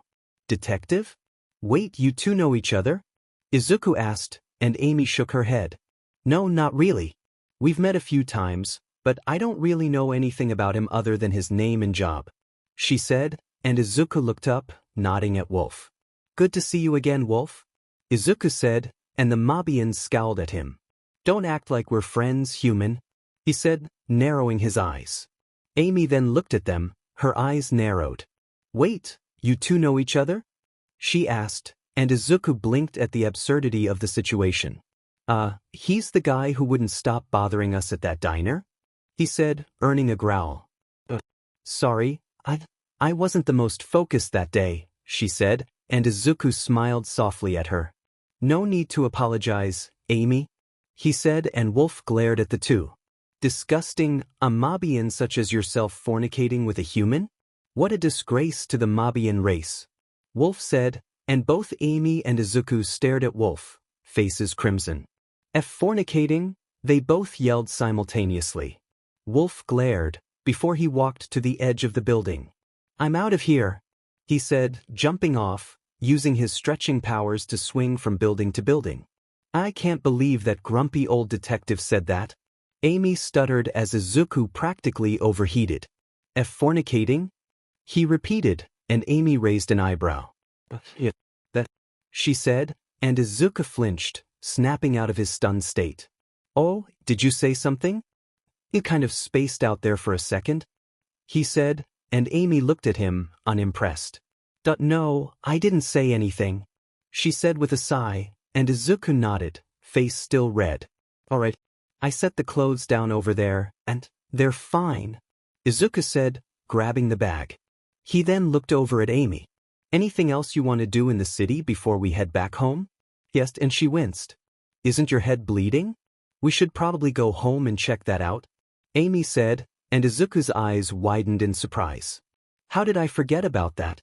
Whatever, come on, Izuku said, walking up to Amy and scooping her up in his remaining arm, jumping off of the roof and back into the alley from before where a broken robot was twitching. Izuku scowled at it, stomping on it. Amy struggled out of his grip, hopping on the ground. Why didn't we just fly home? She asked, and Izuku winced. Well, I don't know how bad my head is. If we fly and I pass out midair? It's game over for both of us, Izuku said, and Amy paled. Oh, good thinking then, she said. Izuku then walked out of the alley, glad that nobody seemed to notice the little debacle on the roof, Amy following him. All right, let's head home, he said, walking with Amy at his. So, Eggman stood in front of a repaired metal Sonic, who looked at him curiously. This should be the final touch and it turned on. Let's see, if I scan you, what will happen? Eggman asked, pointing a small radar-like device at Metal Sonic, who shuddered at the feeling of being scanned. The radar buzzed loudly, and Eggman nodded. All right, these readings seem correct. Now, what about this ring? Eggman asked, pointing the radar at a ring that he had found. They were literally everywhere after all. The machine beeped and Eggman grinned. Yes, it finally worked. I have invented a machine that can detect chaos energy, Eggman said, holding it up with pride. Maybe now I can finally one-up that repulsive rodent and his annoying friends and find the rest of the emeralds before he can, Eggman said, laughing to himself. Metal Sonic copied his pose, tilting his head in confusion. Izuku and Amy finally arrived home, and the two were just simply tired at that point. I can't believe I'm about to say this, but can we postpone the training? My feet hurt, Amy whined, and Izuku nodded, his eyes drooping. That took way longer than I thought it would, he said, and Amy walked into the bathroom, grabbing Izuku's hand and dragging him along with her. Come on, let's check out that freakishly strong head of yours, Amy said, and Izuku huffed. Well, this freakishly strong head is hurt by your words, Izuku replied, and Amy grinned at him. Oh, well, tell him I said sorry, but not sorry, Amy said, and Izuku rolled his eyes, amused. Don't worry, it heard you, he said, before Amy hopped on the counter. All right, Carrot Top. Turn around so I can take a look, she said, and Izuku did as told. Amy inspected his head closely, feeling for anything important. Izuku winced as she made contact with his injury, and Amy hummed. It seems like it's just a small gash. I think it already stopped bleeding, she said, noticing that no blood got on her gloves, and Izuku sighed in relief as Amy jumped off the counter. Well, that's certainly good news. Well, I'm gonna go relax on the couch, maybe watch some TV, Izuku said, tapping his chin. I'll join you in that endeavor if you don't mind, Amy said, sighing. They both walked out of the bathroom, sitting on the couch. Izuku grabbed the remote and switched on the television, his eyes narrowing on what was on. Mobius, dating season? He asked, and Amy rolled her eyes with a scoff. This show is. It's a totally legit reality TV show, and all the relationships are super unromantic, she said, crossing her arms, looking uninterested. Izuku raised an eyebrow before it started, and both he and Amy's eyes widened, their faces turning crimson. That is not Mobius dating season, Amy yelled, and Izuku quickly changed the channel. Amy, was that Mobius pawn? He asked, turning to her, and she nodded, face red. I think that said Mobius mating season, Izuku, she said, and Izuku's eyes widened. That makes sense. My bad, he said, and she shrugged, still looking at the screen, face even redder than his. It happens. Do we agree to never speak of this again? She asked. Izuku, as any reasonable person would, nodded. Izuku switched the channel again a few more times, before he stumbled across the news station, where a man was standing, holding a microphone. As many of you may know, there were multiple reports of loud noises and voices coming from the top of this building behind me. Well, we got a camera up there, and it looks like there was some sort of battle. Multiple robots that look like humans are lying about with holes and dents all over them. Just what are these robots? Were they sent by Eggman? Who destroyed them? Was it Sonic? Continue watching to find out, the man said, and he heard Amy laugh. That was us. We kicked those robots' butts, Amy proclaimed, and Izuku couldn't help but smile. DMN right we did. They didn't stand a chance, Izuku added, holding up his hand for a high five, which Amy eagerly slapped. Izuku normally wasn't one for bragging about a fight, but he didn't want to ruin Amy's fun, so he played along. That's because you like her, Nana and Banjo said in unison, and Izuku blushed, looking away from Amy, who blinked, looking a bit concerned. For the last time, shut it about that, Izuku thought, shaking his head slightly. Izuku? Are you all right? She asked, and he turned to her, nodding. Yeah, it's just hot in here, he said, and she raised an eyebrow. This? She asked, a little confused. Izuku nodded, and Amy shook her head, dropping the subject. Whatever. I'm gonna go take a shower, she said, standing up and walking away. Izuku waited until she was out of sight to groan into his hands.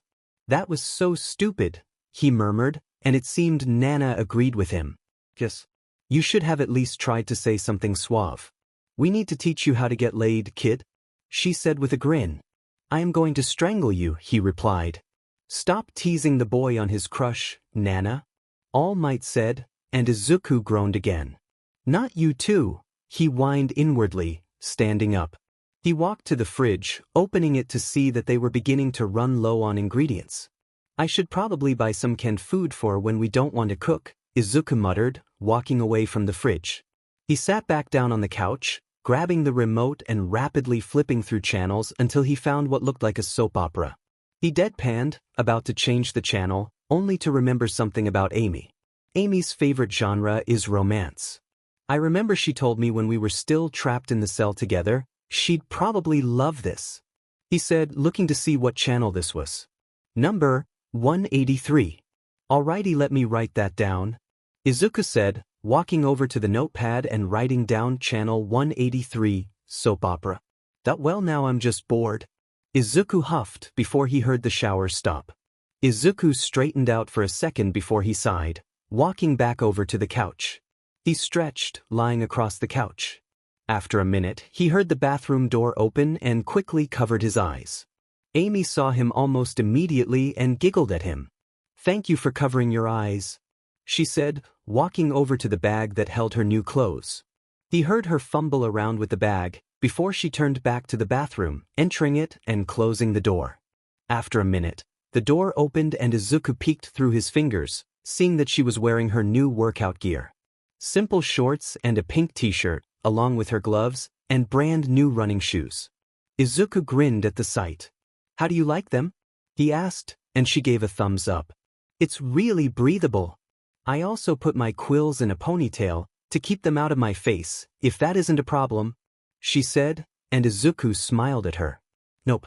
You seem excited. You want to start now?" he asked, and she nodded, quickly opening the door and rushing outside. Izuku hummed, following. He saw her standing there, visibly excited to start as he walked outside. He stood in front of her. Before he got into a simple boxing stance, his fists ped in front of his torso. He looked at Amy and she copied his stance. Izuku looked at her stance, noticing a few discrepancies. "Move your left foot to the side a little bit. Keeping your feet uneven could result in you stumbling when you attack, which leaves you wide open.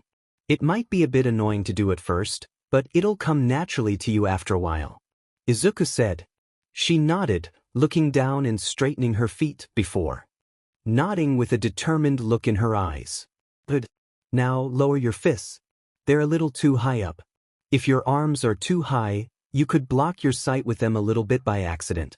It's actually really easy to do when you're in the middle of a fight," Izuku said, and Amy blushed, embarrassed at how many things she was getting wrong. She quickly fixed her mistake, and Izuku smiled at her, getting back into his own stance, before he quickly threw a punch forward, still in perfect form. He looked to the side, seeing Amy attempt the same thing, and he winced as she stumbled slightly. This might take a while, Izuku thought, and All Might chuckled inside his head. "That's exactly what you looked like when you first started," he commented. "I looked like a 4 feet 2 inches hedgehog girl that had pink quills?" Izuku sassed. He then flinched as if someone had smacked him lightly in the back of the head. "You knew what I meant," All Might finished. "How did you even do that?" Izuku asked, rubbing the back of his head. "Trade secret. You should probably help your friend. She looks like she's kind of struggling," All Might advised, and Izuku's eyes widened as he saw Amy frowning. "No, that one wasn't it either," she grumbled, frustrated. Izuku walked up to her, telling her to relax her shoulders and straighten out her back a little bit. She looked back at him, appreciative, before she tried again. Izuku grinned at her as she threw a quick jab. Sure, it wasn't perfect, but it was far better than her last few. Izuku patted her shoulder with a smile. "That was great, Amy. Now I'm going to teach you how to throw a hook. This is a bit simpler to pull off," Izuku said, before getting back into his stance, along with her. He looked at her, nodding at her form. Whilst the jab is a lot quicker and more reliable, a strong hook can knock any guy on his butt. It's a lot more predictable and slow than a jab, but it packs one hell of a punch, Izuku said, before demonstrating what he meant. He summoned a large bundle of black WHP, making it float in front of him as a punching bag. He then ped his fist back, throwing a brutal right hook. Amy looked at him, before looking down and mimicking his movements, punching her palm softly. She looked up, her eyes burning with determination, and whacked the black WHP punching bag with all her strength, and pulled her hand back, shaking it with a soft curse. Izuku chuckled slightly, ignoring Amy's warning glare. He stepped forward, grabbing her fist. Amy's glare was replaced with a blush as Izuku thoughtlessly shifted her fist. "You were bending your wrists during that hit, and you shouldn't punch with your fingers. Hit with your knuckles instead. You don't want to break your fingers after all. Too many breaks, and they could end up crooked, like mine," Izuku said, his smile disappearing as he was momentarily lost in his thoughts. Amy's eyes widened as she looked at Izuku's hands, noticing that one of them was in fact slightly crooked. It was a miracle that she hadn't noticed it yet, as now it was insanely obvious that there was something up with his hand. "How?" she started, and Izuku smiled sadly, answering before she could finish. "Before I learned how to control my quirk, it would break my body any time I tried to use it. Hell, the first time I used it, it completely shattered my right arm and both my legs," he said, and Amy's eyes widened. I punched a giant robot's face in to save a girl that was nice to me. People didn't usually treat me with kindness due to my previously quirkless nature, so it was strange to be seen as an actual person for once. I was lucky she caught me mid-air, or I was probably gonna be in pieces, Izuku said, chuckling. Wait. You broke both your legs and an arm? How did you even get back home that day? She asked, and Izuku shook his head in amusement at the memory.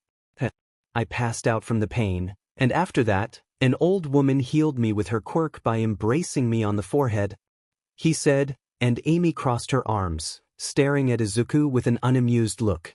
Izuku grinned, shaking his head. I know it sounds insane, but it's the truth. Her hero name was Recovery Girl, Izuku said, and she shook her head.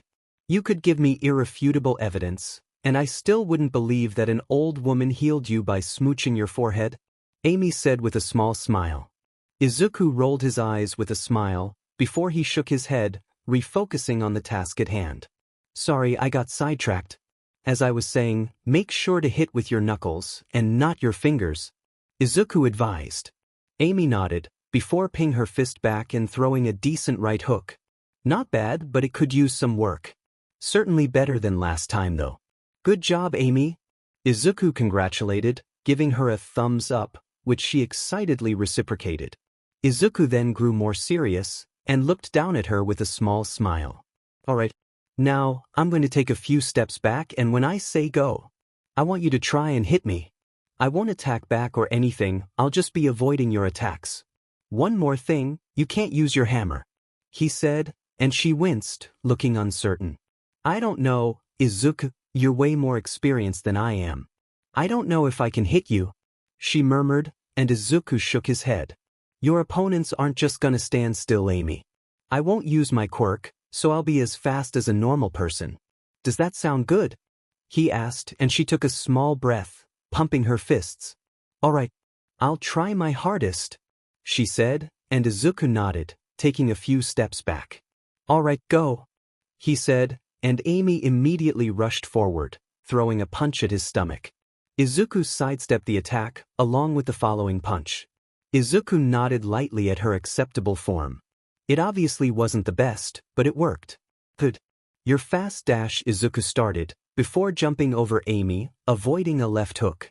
But you need to be faster, he finished. Amy frowned, irritated. Show off, she muttered. This continued for nearly 30 minutes, and it was clear that Amy was really feeling the strain. Come on, Amy. I know you can do it, he said as she practically crawled towards him. I can't get up, she breathed. Izuku sighed, watching her. All right then.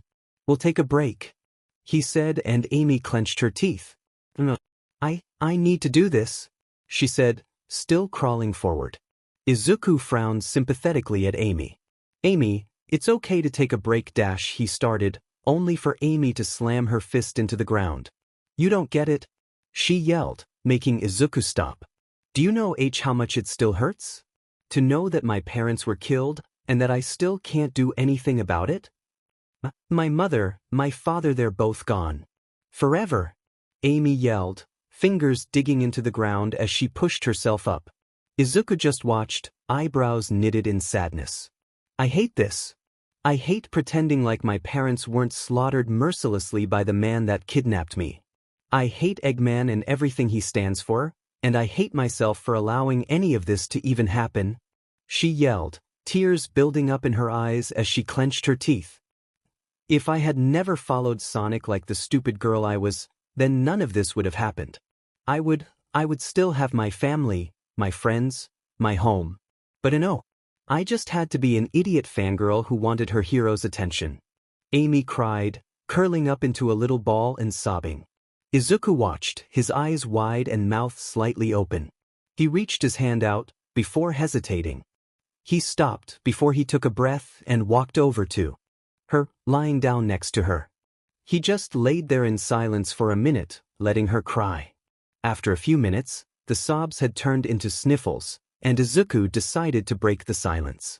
You know, when I first started learning how to fight, I couldn't throw a punch right either, he said, and she paused, before looking at him from her curled-up position. Really? she asked, and Izuku nodded with a smile. Really?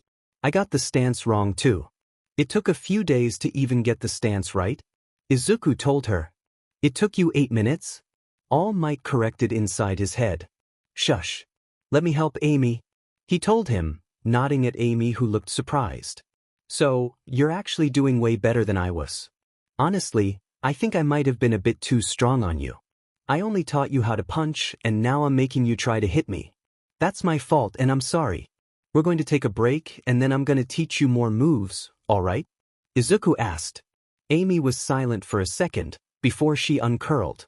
Alright, and Izuku? She asked. Izuku turned to face her, and she jumped towards him, throwing her arms around him and nuzzling her face into his neck. Thank you, you don't know how much I appreciate you. I don't think I'd be here today if it weren't for you, she said, and Izuku smiled, hugging her back. You've helped me as well. It's lonely back in my world, Izuku admitted, looking away slightly. Amy hummed, still not breaking the hug. Izuku blushed slightly, and a voice whispered in his head. Oh Izuku, I love you so much. Give me some sugar, Nana teased, before the sound of an obnoxiously loud smooching sound played in his head. Izuku's face burned crimson. Stop teasing me, he thought angrily. It was hours later when Izuku and Amy walked inside. Izuku looked proud and slightly tired, while Amy looked utterly exhausted. She stumbled inside, nearly falling over, but Izuku caught her in his arms. Thank you, she murmured.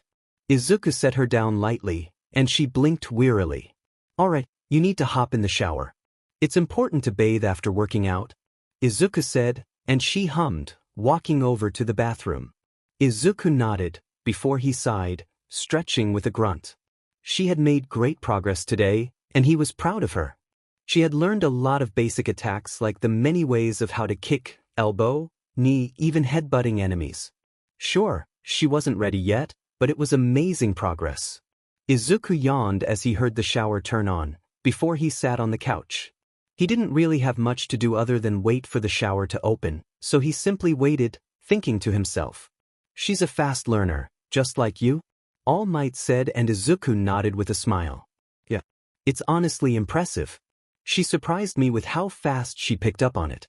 She's a natural, Izuku thought excitedly. I can tell.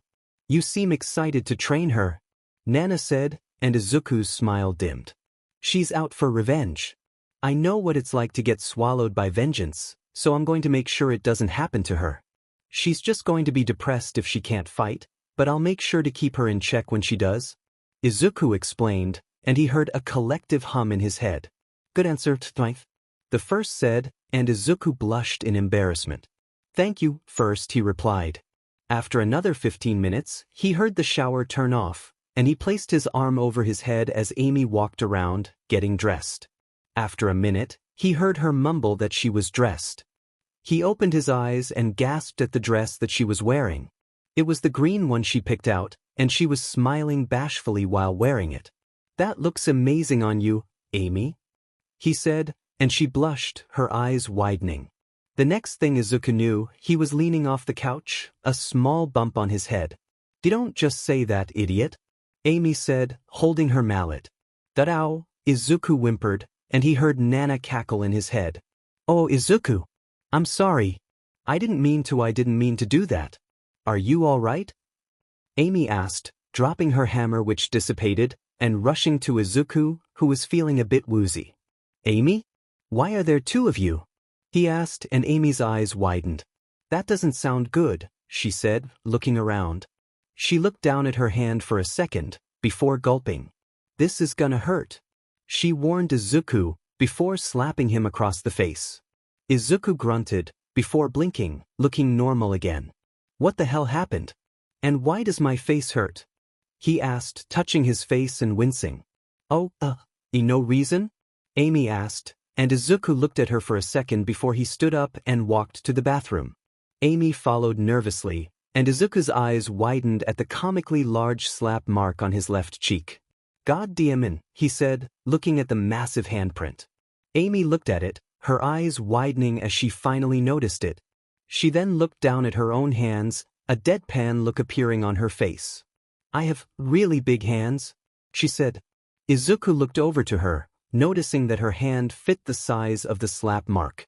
Amy, I'm not mad or anything, honestly kind of impressed, however I would like to know just why you slapped me. Izuku said, and Amy played with her hands nervously. So, you saw my new dress and said it looked amazing on me, and I kind of reacted poorly. I didn't mean to. But I was so embarrassed and I hit you on the head with my hammer. She admitted, and Izuku's eyes widened. Well, that explains the headache, he said, and Amy winced. You got all loopy, so I slapped you to bring you back to your senses, and it worked? She said with a shrug and a nervous smile. Izuku looked at her before he sighed. You've got one hell of a swing, Amy, he said, and she cringed. It's all right, I forgive you. Just try not to attack the next guy who compliments you, all right? He joked, trying to lighten the mood. She nodded with an embarrassed hum, and Izuku smiled at her, shaking his head in amusement. Don't worry about me. You should go get some rest. You worked strong today, Izuku said, smiling down at her. She paused for a second, before nodding. Izuku watched her go with a smile, before he closed the bathroom door and turned the shower on. After taking a quick shower, he stepped out of the bathroom, a towel over his body.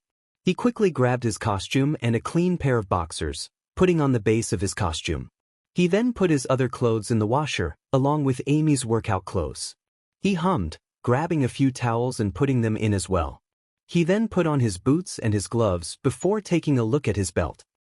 Didn't actually know if Eggman altered anything about it. He should probably check. He grabbed his belt, opening all of the pouches. Most of them were filled with normal stuff like bandages and smelling salts. There were some painkillers, and a little clicker with a microphone.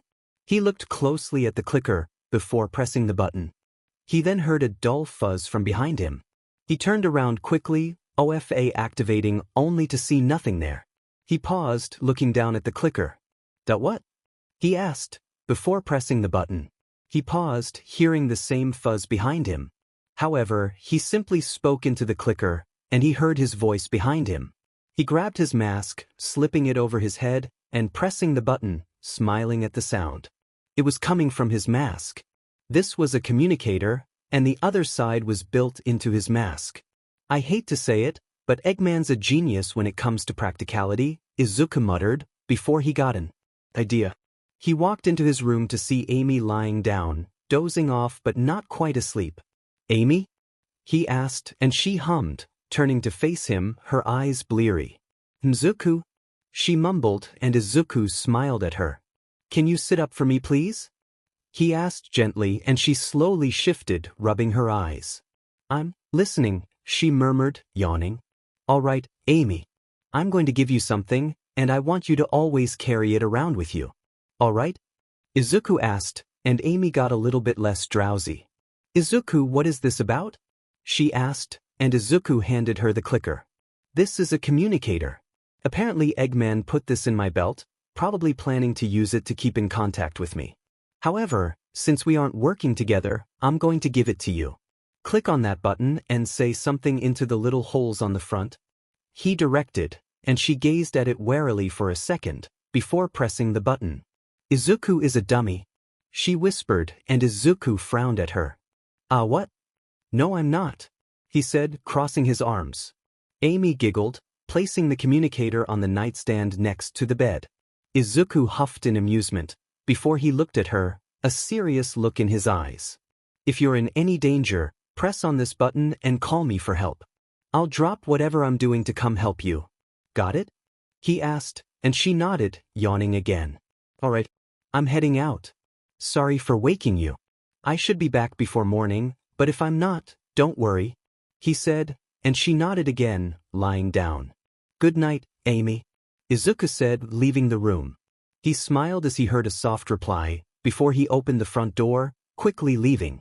He closed and locked the door behind him, taking a deep breath of the crisp night air. He took a few steps away before launching into the air. He didn't notice the pair of mini binoculars sticking out of the bush a few feet from his house that tracked his movements. A few seconds after Izuku was far enough away, The same blonde woman that had seen him last time stepped out of the bush, pressing her index finger to her ear. "We have found the target's home, yes sir. Setting up spy gear now," she whispered, taking a small box out of her pocket and placing it down in the bush. She then pressed a button and watched as a large microphone sprouted from the box, still perfectly concealed by the bush. She smirked at the microphone, before sprinting away, leaving no visible evidence of her temporary stay. Izuku flew over Central City, diving down once he saw a particularly tall building. He landed on the rooftop with a loud clang, before he stood up. He walked over to the edge of the building, looking at the city below. He huffed, wishing he had his scarf with him. He had left it at home, his real home, before he had been transported into this world, and he was starting to really miss it. Not only was it sentimental to him, it was also just a genuinely good scarf. Izuku sighed, refocusing on the task at hand. He then heard a loud crack below him as well as a cry of pain, and he looked down to see a group of drunkards attacking a young man. He sighed, jumping down behind the men, and attempted to talk it out. He rolled his eyes as one of the drunks threw a sloppy punch. He grabbed the man's arm, twisting it lightly. The man yelped in pain, falling to his knees. "All right, now are you willing to listen?" he asked, and the drunk man nodded, tearing up. "You and your buddies should leave this guy alone. You got it?" he asked, and the man nodded rapidly. He then let go of the drunk's wrist, and he stumbled backwards, running away with his pals. Izuku then turned to the young man to see him staring at him with wide eyes. "Why, you're that masked menace that everyone's talking about." He stuttered, and Izuku winced. "Oh, yeah, that's me," Izuku said, looking away. "Oh, I knew they had you wrong. I was there when you attacked those poachers.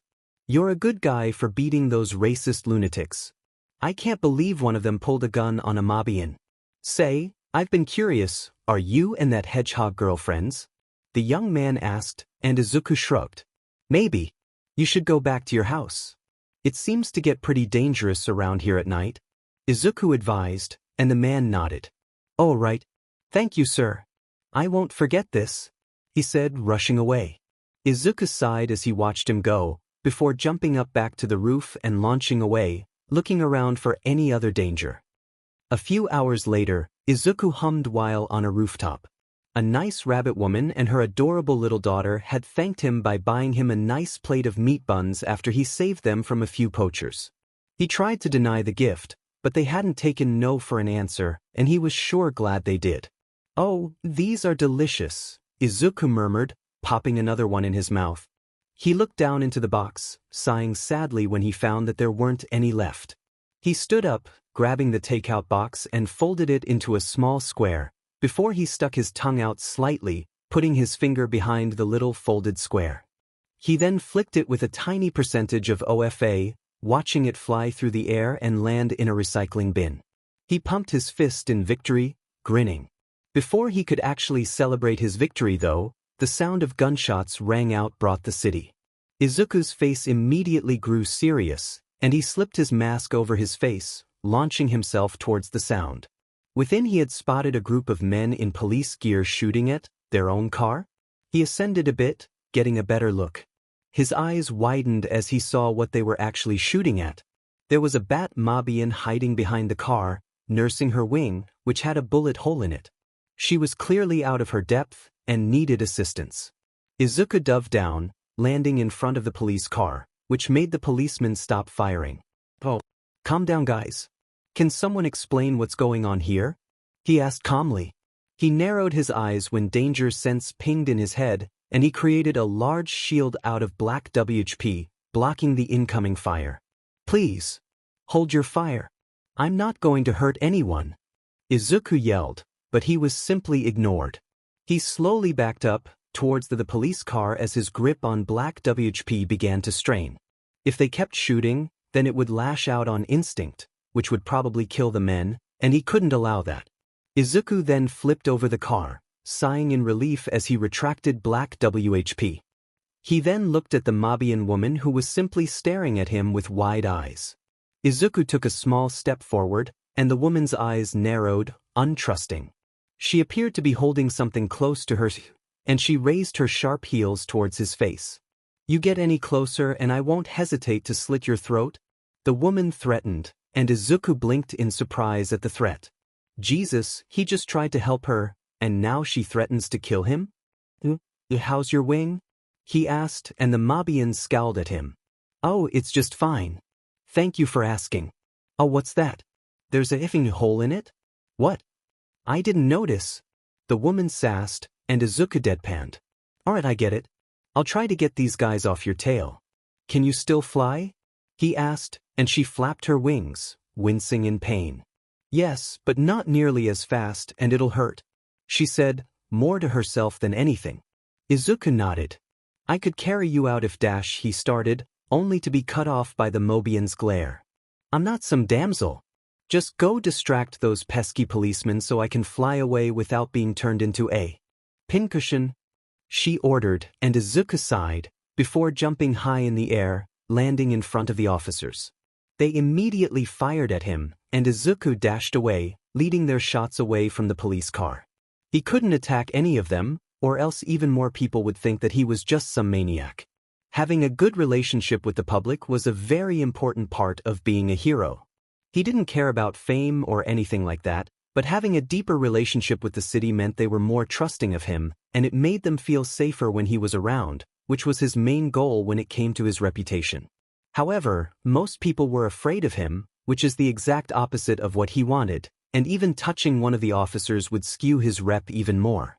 Once again, Izuku leapt over the officers and he saw the Bat Mobian start flying away out of the corner of his eye. He grinned, before dodging another round of bullets. Geez, don't you guys have to reload or something? You've shot at me like 60 times, and none of you have reloaded once. Izuku yelled, further distracting the policeman. Stop moving. The officer in the middle demanded. Stop shooting at me and maybe I'll listen. Izuku ordered, and the officer held his fist up, signaling to hold their fire. Thank you. Now can someone please tell me why you were shooting at that Mobian? Izuku asked, and the man in the middle scowled. What? That's the infamous Rouge the Bat. The most famous thief in Central City. She stole some very valuable diamonds and we're tired of her. The policeman said, and Izuku's eyes widened. She's a criminal, he thought, before shaking his head. You were gonna kill a thief? Over some diamonds? No arresting, just straight to murder? Izuku asked, and the policeman scowled at him. Don't question me, son. The only reason I haven't charged you with multiple accounts of aggravated assault is because I know of the whole poacher situation going on around here. I respect what you do, but don't expect to judge me and get away with it, the man said, and Izuku huffed, shrugging. Whatever. This Rouge girl just escaped by the way. Don't worry though, I'll get you the diamonds back, Izuku said, before leaping off. Izuku scanned the area from above, before seeing a small figure on a rooftop, admiring something. He grunted, before he slammed down on the roof behind the figure, startling her. What the? It's just you.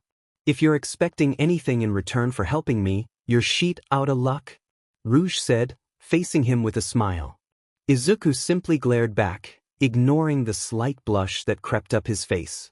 The woman was dressed in full black spandex, except for her sisi, boots, gloves, and head. She did nothing to conceal her identity, her full face simply out in the open. Her boots and breastplate were both bright pink, and her silk gloves were a pure white. You tricked me. Give me the diamonds, and you won't have to go to jail, Izuku said, and the woman chuckled cockily. Me? I didn't lie. You never asked me why I was being shot at. I never tricked you, she said with a grin, and Izuku felt his eye twitch. You're a lot different when you don't need help, Izuku said. Rouge looked at him, a scowl replacing her teasing smile. I didn't need your help. I could have gotten out of that situation just fine, Pine Tree, she growled out before she took a breath and smiled once more. Now scurry along. I have some gems to ogle, she said, and Izuku sighed, before vanishing. Rouge hummed, thinking he had left, before his voice from behind her startled her once more. So, this is the box that the diamonds are in? I have to admit it is pretty. I can see why you want to ogle some. Izuku said, holding the box that she was trying to conceal. Why? Give that back. I rightfully stole that, she yelled, dashing up to him. Izuku simply smiled. If you're expecting me to just let you take these, then you're shit out of luck, Izuku said, before launching away. She watched him go with a glare, before she waved it off with a scowl. Whatever. There are more gemstones in this city, she said, flapping her wings and slowly flying away. Izuku quickly landed back in front of the officers, who looked impatient. These should be what you were looking for, Izuku said, handing the box over. The policeman in the middle opened the box, nodding at its contents. Good. We'll let you go this one time since you helped us. However, you're still a criminal. We may know what you're doing and why you're doing it, but other officers might not.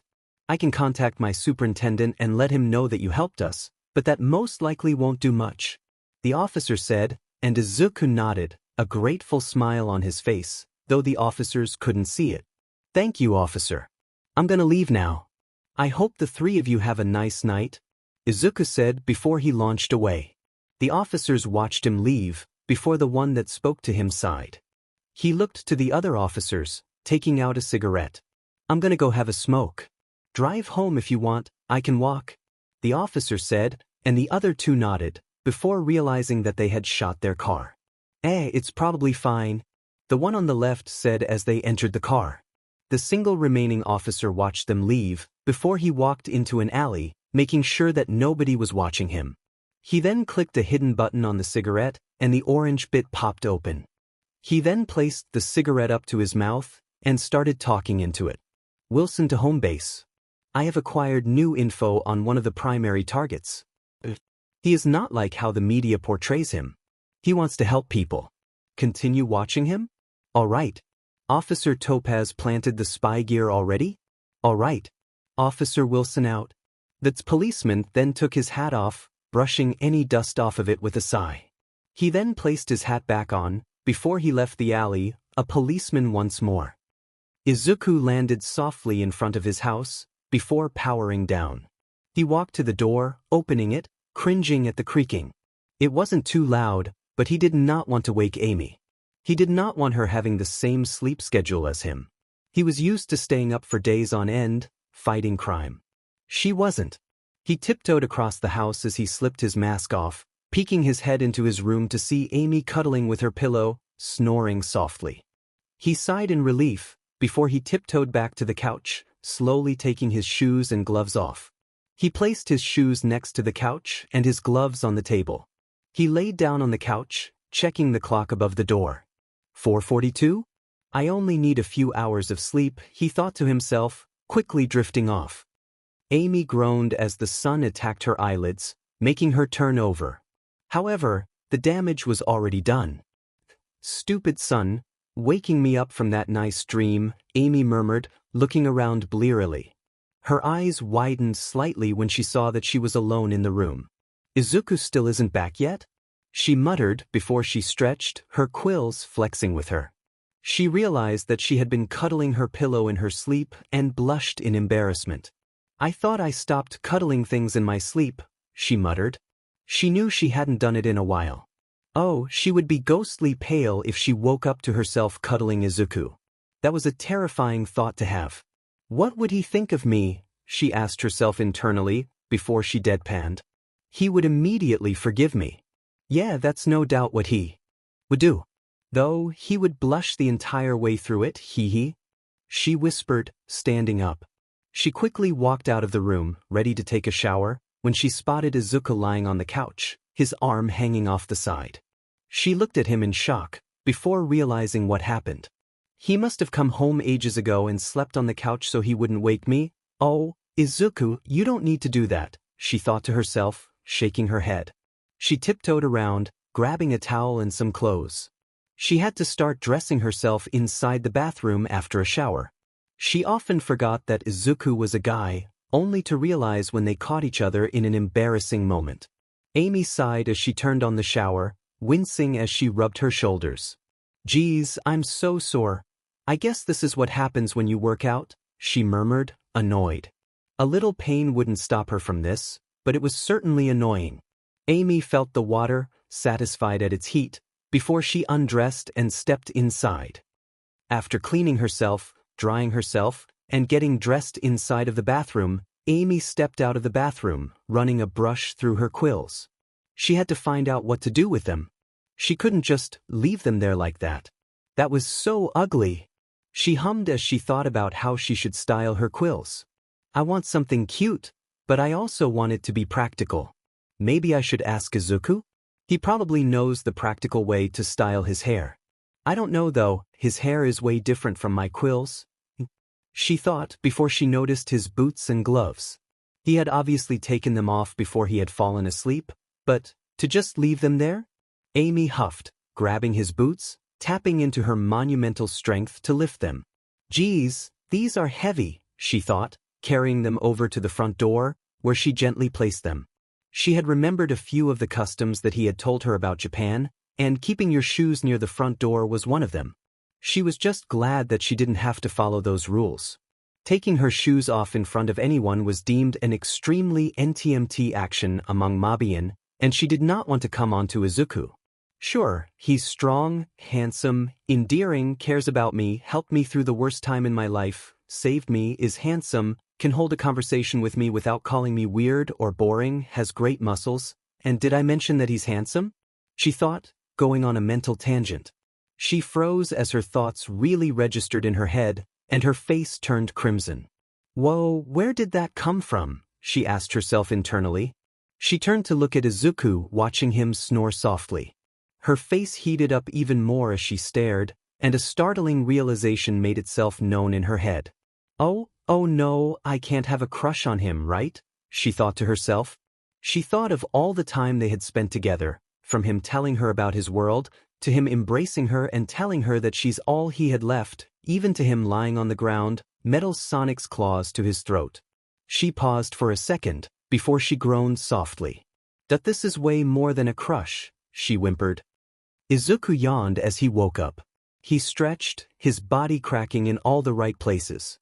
He looked around, noticing Amy furiously cooking something. He stood up, walking over to her and standing a foot away from her. What are you making? Izuku asked, rubbing his eyes. Amy yelped, turning around and summoning her hammer. She calmed down exponentially when she saw it was just him, but her face was red. Oh, it's just you. You scared me, Izuku, she said, turning back to the pot. Izuku walked up, peeking over her head to see that she was cooking some sort of vegetable stew. He hummed, enjoying the scent of the food. Smells good, Ames? He said, walking away. She blushed heavily, which Izuku luckily didn't notice. Before Izuku could really do anything else, he heard a knock at their door.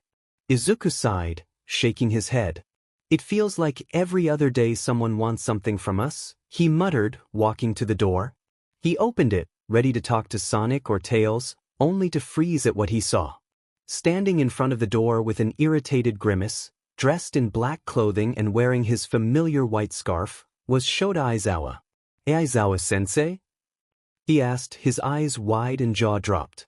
The teacher smiled at him, hands in his pockets. Hey Midoriya. You look surprised to see me, he said. Izuku stared at Aizawa as he stood outside, hands still in his pockets. Aizawa huffed in amusement as Izuku stumbled over his words. But how are you? Izuku asked, genuinely stunned. Aizawa raised an eyebrow. Alive? He asked, and Izuku nodded numbly. Aizawa closed his eyes, exhaling. Well, you remember when Shigaraki shot that bright laser at me? During your fight with him at UA Fortress? He asked, referring to Izuku's final fight with Shigaraki at the floating UA. Izuku shivered at the memory. He couldn't not remember it, as it was ingrained into his brain. He remembered watching the laser encompass Aizawa, and he remembered falling to his knees when Aizawa was nowhere to be seen after the energy dissipated. The world thought he had died, but he was here instead? Why? Aizawa wrapped his scarf around Izuku's torso just before he devolved into a mess of murmurs. I wouldn't think too deep into it, kid. My working theory is that the laser didn't kill me, but instead transported me here, to Mobius. I saw some news about a masked menace that strongly resembled a certain student I had. Aizawa said, and Izuku winced. I know it sounds bad, but I wasn't just attacking random people, I swear. Izuku said, and Aizawa nodded, adjusting his scarf slightly. I know. You wouldn't just randomly attack civilians like that. I did some digging and found that they were part of the poachers, and that you saved a pink hedgehog girl from getting shot, before flying her off, presumably to a hospital? Aizawa asked, and Izuku winced. Not exactly, he said before he heard footsteps walking towards him from the left. He turned to see Amy looking at him with a raised eyebrow. Who's at the door? You've been talking to them for the past 5 minutes. Just let them in already. I don't want all the warm air being let out, she said, and Izuku winced, turning back to Aizawa, who had an eyebrow raised. You're living with someone?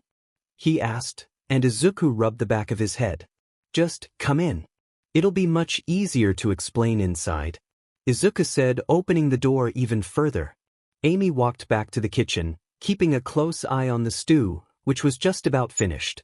Aizawa took a step inside, looking around. He expected more pictures, he admitted before he noticed Amy. It's that pink hedgehog, you live with her? Aizawa asked, and Amy turned around, seeing Aizawa. Her eyes widened, and she looked at Izuku, an eyebrow raised. Who's our guest, Izuku? She asked, and Aizawa looked at Izuku in surprise. First name basis? He asked, and Izuku blushed. It's not what you think, Izuku admitted, and Amy blinked. What's the problem with calling each other our first names? Amy asked, and Izuku looked at Amy excitedly. Remember how I told you that in my world, calling someone their first name is a sign of being really close? Izuku said, and Amy nodded, before her eyes widened in realization. Wait, she asked, referring to Aizawa. Izuku nodded, a smile on his face. He's from my world, he confirmed, and Aizawa looked at the two, confused. So what, are you two dating or something? He asked, and both Izuku and Amy blushed, stammering over their words. Aizawa grinned at Izuku. You haven't changed one bit, he said, and Izuku smiled, embarrassed. Amy looked at Izuku with a small smile, rubbing her hands together nervously. So, how do you two know each other? She asked, hoping to learn more about not only Izuku, but also his friend. Izuku blinked, before smiling excitedly, ready to go on a 10-minute rant about who the man was, only for Aizawa to answer for him. My name's Shota Aizawa. I was Midoriya's teacher before I was transported here by a powerful villain, he explained, and Amy nodded. So, do you want me to call you Aizawa? She asked, and the man nodded. That would be appreciated. I don't care if you call Midoriya by his first name, that's none of my business, Aizawa said, and Amy smiled politely at him. Well, it's nice to meet you, Aizawa, Amy said, and the man nodded back. Likewise, he said, and Amy turned to Izuku, who seemed disappointed that he couldn't tell her about his teacher. Don't worry, you can just tell me about him later, she whispered to him, and he brightened a little bit. Really? You promise? He asked, and she nodded, putting a smile on his face. Thanks, Ames, he said, and she blushed slightly. It's no problem, she said. Aizawa watched with a raised eyebrow. Nickname? They really aren't dating, he asked internally. Izuku's eyes widened as he spotted something behind Amy, and she looked behind her to see her food, smoke coming out of the pot. The stew. Oh God, how did I forget? She asked, rushing to the stove and turning the heat off, stirring the food. Smoke rushed out of the pot in droves, and Amy covered her mouth and nose as she stirred and waved the smoke away. Aizawa watched with a deadpan stare as Amy and Izuku panicked over the food, before he chuckled. Izuku then looked over to him, a question on his mind. Speaking of food, how have you survived here? He asked, and Aizawa smirked at him. Simple. I work 4 jobs, Aizawa said, and Izuku blinked, completely silent. Amy slowly turned around, her jaw dropped. Why? You're joking, right? They both asked in unison, and Aizawa lowered his scarf to show off his red shirt with a pizza slice on it. Izuku stared at it, before he snickered, holding his hand over his mouth. Aizawa's smirk disappeared as he watched Izuku, an annoyed frown on his face. Amy looked at Izuku strangely as he snickered, before she scowled. Hey, why are you laughing at him just because of his job? She asked, hands on her hips. Izuku chuckled, stabilizing herself. It's not because of the job. It's who's working it that's so funny, he said, laughing. Aizawa huffed as he lowered his scarf, his face very slightly pink. He rolled his eyes as Izuku fell to one knee, still laughing. Did you give someone the wrong pizza and tell them it was our rational deception? Izuku asked before full-on laughing. Aizawa clicked his tongue, shaking his head. Very funny, Midoriya, he said, and Amy walked over, smacking him upside the head. Izuku toppled onto his side with a yelp, and Aizawa's eyes widened at the bold act from Amy. She huffed, unamused as Izuku got to his feet, an embarrassed blush on his face. I may have gotten a little carried away there, he admitted, rubbing his hands nervously. Amy raised an eyebrow at him. You think? She asked as she grabbed some bowls from the cupboard. Would you like some stew? She asked Aizawa, who shook his head politely. I'm afraid I'll have to decline, though I appreciate your offer. I just dropped by to visit. Have a nice day, Midoriya. You as well, miss, he trailed off. Amy rose. Amy said, nodding, and the man bowed. You as well, Miss Rose, he said before walking out of the house, Izuku following him. You can visit anytime you want. You might not be my teacher anymore, but that doesn't mean we can't be friends. Izuku shouted to Aizawa, who waved back to Izuku without looking. Izuku smiled as Amy looked at the man, confused as to why he bowed. As if he read her mind, he tilted his head to her, explaining that bowing was a sign of respect, as well as a thanks. Oh, that makes sense, Amy said, nodding with a smile, before she walked back inside. Izuku was about to follow her, when he paused. If Aizawa was here, could other people have been transported to Mobius? Izuku looked back at Aizawa, who was now nearly out of view. He debated on running after him and asking him if he had run into anyone else from their world, but he shook his head. If he had, he most likely would have said something. Izuku walked back inside with a huff, lost in his own thoughts. From hundreds of feet in the air, Metal Sonic tilted his head at the interaction that he had just witnessed. Friends? What are friends? The robot thought to himself, before getting called back to the base. Say friends to query. Metal thought as he zoomed off, unnoticed by all. Izuku stood in the remnants of Amy's village, his arms crossed as electricity sparked around him. He stood in the center of the scorched graveyard, listening intently. He heard a twig snap behind him and shot out a strand of black WHP that hit someone, making them yelp in pain. He opened his eyes to see Amy rubbing her left shoulder. Izuku shook his head as Amy frowned at him. Izuku, this isn't working. We've been at this for 2 hours. I don't want to waste this entire session on stealth training. Can we please just go back to combat training or even evasion training? Please? She asked, practically pleading with Izuku, who sighed. It had been 2 weeks since Aizawa visited, and Izuku had been focused mainly on training Amy, and she had certainly come far. She was wearing her training gear with some new dark red boots and a headband to keep her longer quills in a ponytail that went down to her lower back. It turned out that Mobian hair grew far faster than human hair, and she'd need a haircut soon. She had most certainly gotten stronger, and could even fight decently well with and without her mallet, which had grown thicker with her own growth.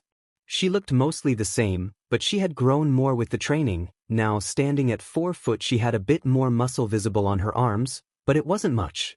Amy explained that unlike humans, Mobian muscles weren't super visible, so she had definitely come far. Honestly, Izuku only had one problem with her growth, and it was a fairly big one too. Over the past 2 weeks, he had started to see Amy differently. Before, he had seen her as a kind girl that he was glad to protect. She had not only treated him with nothing but kindness and sincerity, but she even listened to his rambling. He was glad that they had become friends so fast, but that was the extent of how he saw her. A girl that he was proud to call his friend, even if he hadn't known her for that long. However, over these past 2 weeks, they had grown even closer than ever. Izuku had found himself wanting to tell her more about his home and his life before being transported here more and more, and she was nothing but patient with him when he told her about his life. Even when he teared up or made a mistake in his storytelling, she was still patient and kind, listening and giving her own opinion on events that he told her about. This was fairly normal, and he was glad that he could share his past with someone he was close to, but he really hated how much he found himself staring at her.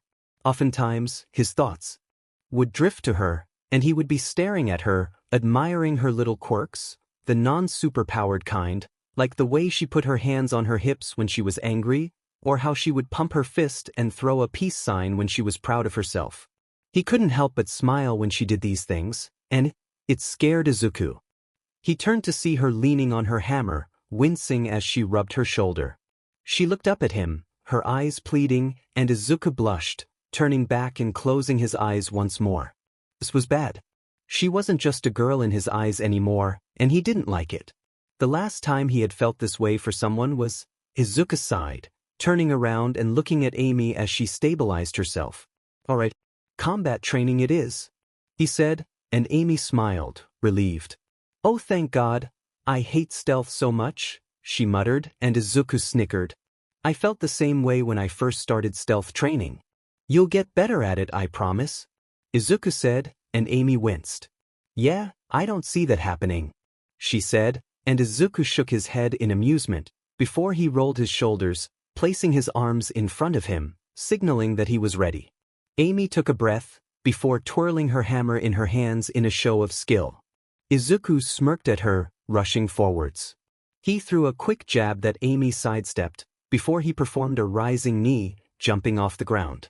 She held her handle outwards, launching herself off of his attack. However, he grabbed her ankle, throwing her to the ground with incredible force. Amy attempted to recover by performing a spin jump, similar to Sonic's, only using her mallet. She botched it, however, face planting into the ground. Izuku winced at the wipeout, but a proud grin soon adorned his face as he watched her get up, ignoring the pain, and turned to him, a determined look in her eyes. She rushed forwards, her hammer at the ready. Izuku dodged 2 powerful swings, before partying a third. Amy improvised, using the momentum of the parry to twirl the opposite direction, slamming the head of her hammer into Izuku's eye. Izuku was launched forward, slamming into a tree and denting it. He coughed up droplets of blood, before falling to his knees. Amy grinned proudly, and Izuku mirrored her expression, despite the stinging pain in his eye. "That was a great move." He winced, standing up. Amy blushed slightly, but didn't let the embarrassment halter her movements. She had learned to put her annoyingly persistent crush on Izuku into the back burner, not allowing it to get in the way of her current goal, that being the defeat of Eggman by her hands. She hated how strong it was to control herself when she thought of what the man had done, and that was one of the reasons Izuku had suggested Amy's burnt-down village as a training grounds. It was harsh, but she understood why he made this decision. A week and a half ago, Amy looked around uncomfortably as Izuku carried her to her burnt village. She bit her lip as the smell of ash assaulted her senses, and made her tear up, not only from the soot bothering her eyes, but also the painful memories that resided here. Izuku landed softly in the center of the ashen graveyard, gently setting Amy down. "Why are we here?" she asked, not quite looking Izuku in the eyes. He looked down at her, and she could tell by the look on his face that he didn't want to do this. "Amy, I know this might sound like a stupid question, but just answer it truthfully. How does this place make you feel?" he asked, and she scoffed, looking away, holding her arms uncomfortably. "Said, angry, vengeful, guilty," she admitted, her eyes narrowing in a destructive mix of loathing towards the man who took her family as well as herself. Izuku's eyes softened, before he closed his eyes, taking a breath. "That's why we're here. This area will be our training ground," he said, and she looked at him, unable to keep the glare off her face. "Why?" she asked, and Izuku winced at the anger in her tone. "Megan, he won't take it easy on you. How do you think you would react if he taunted you about this?" Izuku asked, and Amy shrunk down into herself. "What's with the interrogation?" she murmured. She knew why he was doing this. She wasn't a stupid little girl anymore. She had matured over the past few weeks, even if she wished she hadn't. She knew Izuku was only doing this for her own good, but it still hurt. "But if you want to head back," Izuku started, and Amy's quills bristled. "No, I know. I can do this. This is to toughen me up, right? So I don't go berserk? Lose my mind and make stupid choices?" she asked, and Izuku smiled softly at her display of maturity. "Right on the money. I know it's not ideal, but it will prepare you," he explained, and Amy turned away from Izuku, her head lowered. "Let's just get started. Please," she whispered, summoning her mallet, something that had practically come naturally to her in the past few days. Izuku nodded, eyes shining with sympathy. "Of course. Whenever you're ready," he said, powering up to 5%. Present day. Amy was ripped from the memory as Izuku grunted, power shooting off of him in droves. He had risen from 8% to 15%, and Amy grinned nervously. She had only forced him to this power once, and he accidentally gave her a limp for 2 days. He apologized profusely, but Amy saw it as a badge of honor. The fact that she had forced him to go that far was a sign that she was improving, and it excited her to no end. He practically disappeared from her vision, and Amy looked around warily, her ears twitching. She heard the sound of the ground being shifted behind her, and she swung her hammer behind her, hitting nothing.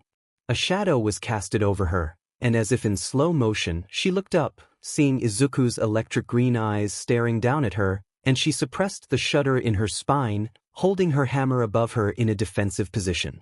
She grunted in effort as she felt his boot slam into the handle of her hammer. She grinned, about to push him off, when she saw black WHP leak from his soles, wrapping around the long handle of the hammer. Her grin changed into a deadpan stare of disappointment. F-. She muttered. Izuku bent his knees, his legs glowing red with power as he prepared a F-Gene jump. Amy's eyes widened in panic, as she let go of the hammer. Before she reeled her arm back, making Izuku pause. His eyes then widened, and he fumbled his arms around, trying to make black WHP disappear, but it was too late. Amy threw a powerful right hook that landed right in Izuku's stomach, and he paused, before falling to the ground, groaning in pain. AMT breathed, her hammer dissipating into sparkles. Izuku wrapped an arm around his stomach, BLD leaking out of his mouth. "That-ow," he groaned, and Amy winced. "Oh, are you all right?" she asked, and he nodded, putting a shaky smile. "Why, yep, you've just got one hell of a hook," he complimented, wincing as he got to his knees. She grinned at him, putting one hand on her hip. "Does this mean I win?" she asked, a teasing smile on her face. Izuku looked at her blankly for a second, before he started chuckling. Her grin faded as Izuku chuckled at her, before shaking his head. "Sorry about that. I didn't mean to laugh, but you remind me of myself when I first started training. You're very excited, which is a good trait to have in this field." "Oh no. You did not win," Izuku said, before disappearing from her sight. She flinched, summoning her hammer, before she felt something lightly tap the top of her head. She looked up with an unamused look as Izuku's hand rested on her head in a chopping motion. "You have to remember to stay on guard. You never know when an enemy is faking it," he lectured, and Amy raised an eyebrow. "Wait, you were faking the pain?" she asked, surprised, and Izuku winced, rubbing his stomach. "No, that was actually a really good hit. I wasn't faking that," he said, giving her a thumbs up. Amy smiled at him, before she summoned her hammer and swung it at Izuku, who dodged with a grin. "Getting hasty, aren't we?" he asked teasingly. Amy rolled her eyes, amused. "Hey, you're the one who said we weren't finished," she said, pointing the head of her mallet towards Izuku, who smiled. "Good answer," he responded, ducking under another swing. Izuku and Amy walked through their front door and into their house, satisfied grins on their faces. They were once again covered in bruises and scrapes, but that didn't dampen their mood. "Hey, do you mind continuing the story about that school festival you had? The one that you tried your hardest for so that you could make that little girl you saved smile?" Amy asked, a smile on her face. Izuku blushed at the explanation, rubbing the back of his head as Amy opened the fridge, grabbing 2 plastic water bottles. When you explain it like that, it makes me sound like some kind of saint, he said before Amy tossed one of the bottles to him. He caught it with an appreciative thanks, and Amy rolled her eyes. I'm just saying it as it is, hero boy. You worked your butt off to make that little girl smile, and it deserves commendation, she told him, taking a sip of her water. Izuku shrunk into himself a little bit, his face red. It wasn't that big of a deal, he said, and Amy scoffed. I bet if you asked the girl about it, she'd say something much different. There's nothing wrong with taking pride in your actions, Izuku. For example, I'm proud that I knocked you on your butt twice today, she said, and Izuku scoffed. Alright, I get your point. I'll tell the story. So, not long after I rescued Eri, that's the girl Aizawa told us that we had the school performance festival coming up, and boy was it annoying to find what we were gonna do, but we eventually decided on a concert and dance routine. Izuku started, and Amy sat down at the table, looking up at him with a smile. Amy sighed softly as Izuku explained things in his normal eccentric way, using his hands to accentuate how large the festival was. Despite being, arguably, the most powerful person she knew, Izuku was an absolute teddy bear. He cried easily, wasn't afraid to show his heart on his sleeve, and was unapologetically himself. She rested her cheek on her hand as she stared in admiration at Izuku, a blush slowly making its way to her face. It was undeniable now, and she knew it. She was in love with Izuku. It wasn't the same shallow love she had felt for Sonic, no. This was different. There was a boy that she knew, and just being around him made her smile. She giggled as Izuku stuttered on a word, making him smile nervously. He was just so real. He listened to her when nobody else did, and he spoke his mind even when he knew it was something that she wouldn't want to hear, and she admired that about him. He always did what was best for her, even if it hurt one of them, and she couldn't help but admire that as well. Izuku was the first person other than her parents that actually made Amy happy, so it was no wonder why she had grown feelings for him. She momentarily wondered if it was even possible that he felt the same, before she shrugged, her smile dimming a bit. It was highly unlikely. Amy was brought back to reality as Izuku snapped his fingers, still telling the story. And just like that, the music started playing and my training kicked in. I danced like I had never danced before. I blew the audience away with my stellar moves, Izuku said, smiling proudly. Amy smiled, the idea of Izuku attempting to dance filling her head. She had a slight feeling that Izuku was overestimating his own moves, and she would probably pay money to watch him attempt a fast-paced dance. Izuku then put his hand to his chin. I feel like I'm forgetting something, he murmured, before his eyes widened. Right? Gentle criminal. If you thought that last story was intense, just wait until I tell you about this one, Izuku said, a wide smile on his face. Amy sighed once again, smiling lovingly at Izuku as he began an entire new rant about some guy that she didn't really care about. She probably wouldn't even remember the guy's name, but she didn't care. Listening to Izuku's stories was more of an appreciation of his personality more than anything, at least to her. Inside of One for All, the Vestiges watched with amazed eyes. How does he not notice the way she's staring at him? Nana asked, practically pulling her heart out in frustration. All Might stood behind her, attempting to calm her down. Nana, it's really not that big of a deal, she said, getting cut off by Nana's glare. Are you kidding me? The guy is PP blocking himself. How is a teenage boy so dense? She's clearly enthralled with him, she said, throwing her hands up. Banjo snickered, leaning on All Might with a grin. She's kinda got a point there, They're obviously like each other, he said, and All Might rolled his eyes. I know I have eyes, Banjo. I just think we should let young Midoriya go at his own pace. Sure, he may be a little oblivious to how some people feel about him, but that's fine. I'm sure they'll notice each other's feelings.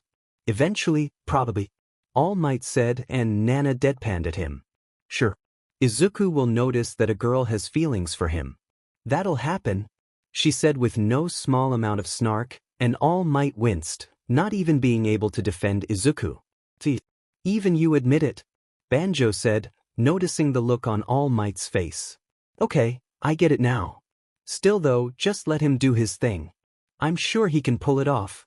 All Might said, and Nana simply shook her head. Fine.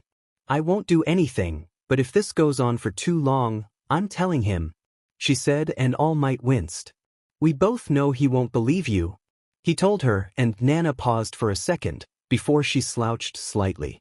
Yeah, she agreed. Izuku finally realized that he had gone way off topic after around 20 minutes of talking about his battle with Gentle Criminal, and he blushed, sinking into his seat. Sorry, Ames, I may have gotten a little sidetracked. He apologized, and Amy, who was still staring, simply smiled at him. It's fine. I like your stories anyways, she said, and Izuku smiled, his face still red. Thank you, he said, before he stretched, groaning. Well, if you don't mind, I'd like to take a shower. I'm kinda tired and I don't want to be gross for much longer, Izuku said, standing up. Amy hummed, nodding. Yeah, I'll take mine after you get out. Thanks for telling me the story, Izuku, Amy said as Izuku entered the bathroom. No problem, he responded before he closed the door. Amy sighed, moving to the couch and lying down slightly. Man, it was kinda boring here when Izuku wasn't in her general vicinity. Amy's ear twitched as someone knocked on the door, and Amy huffed, before standing up and walking to the door. She summoned her hammer, just in case it was one of Eggman's goons again, before she opened the door to see Sonic standing there, smiling at her. Her hammer dissipated, and she smiled politely, though there was a level of annoyance under her smile. Ah, Sonic. Nice to see you. Do you need anything? She asked, and Sonic shrugged, still grinning at her with his classic cocky smile. What? I can't visit my friend? He asked, and Amy's smile grew a tad more annoyed. Don't you mean friends?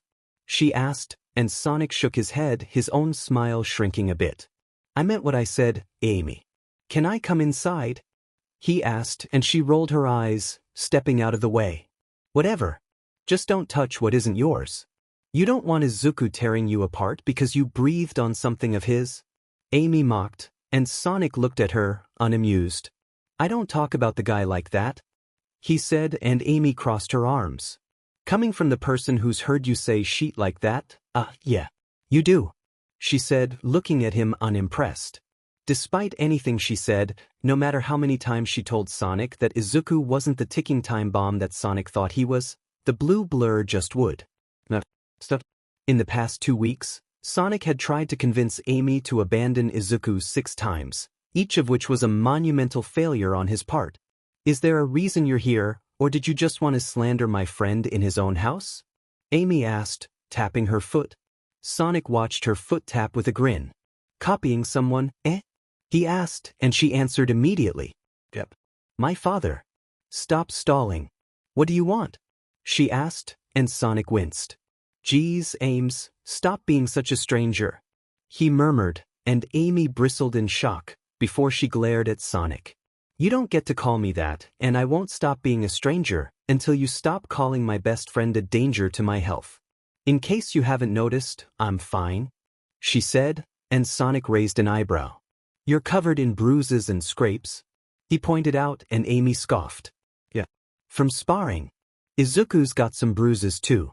He doesn't just beat me, Sonic, she said, angry. Sonic winced, twiddling his fingers. Yeah, I get it. But still. He's dangerous, he said, looking at Amy seriously, who groaned in irritation. Oh my God, this is so stupid, Amy whispered to herself, quite done with Sonic's antics. Yeah, it is. Look, you just need to listen to me, Sonic said, and Amy pointed an accusing finger, looking quite done with the situation. You're the one who doesn't listen to anything I say about him, she said, and they both paused as the water from the shower stopped. Sonic looked nervous as he made it stand up, but Amy glared at him. You really think he's some unstable madman?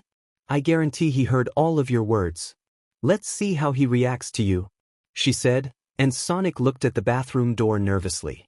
After a minute of tense silence, the bathroom door opened, and Izuku poked his head out, a nervous grin on his face.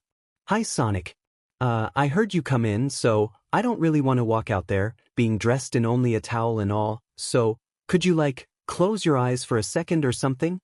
Izuku asked, and Sonic flinched at the request, before he sent a pleading look to Amy. The girl scoffed, not even bothering to hide her annoyance. He's not going to attack you when your eyes are closed, Sonic, she said, full volume, and Sonic looked at her, eyes wide. Amy, what the hell? He asked, and Amy raised an eyebrow. You really think he doesn't know about your weird conspiracy theory about him? He's known since the first time you talked shit about him, she said, and Sonic shook his head, a frown on his face. I wasn't talking smack about him, I was concerned for your safety, he whispered, and Izuku cleared his throat. Ahem. Could you at least look the other way? I'm kind of exposed right now, Izuku said, looking more embarrassed than anything. Sonic winced, before he looked to the side, allowing Izuku to grab some clothes and re-enter the bathroom, closing the door behind him. See? Was that so strong? Amy asked, arms still crossed. Sonic sighed, shaking his head.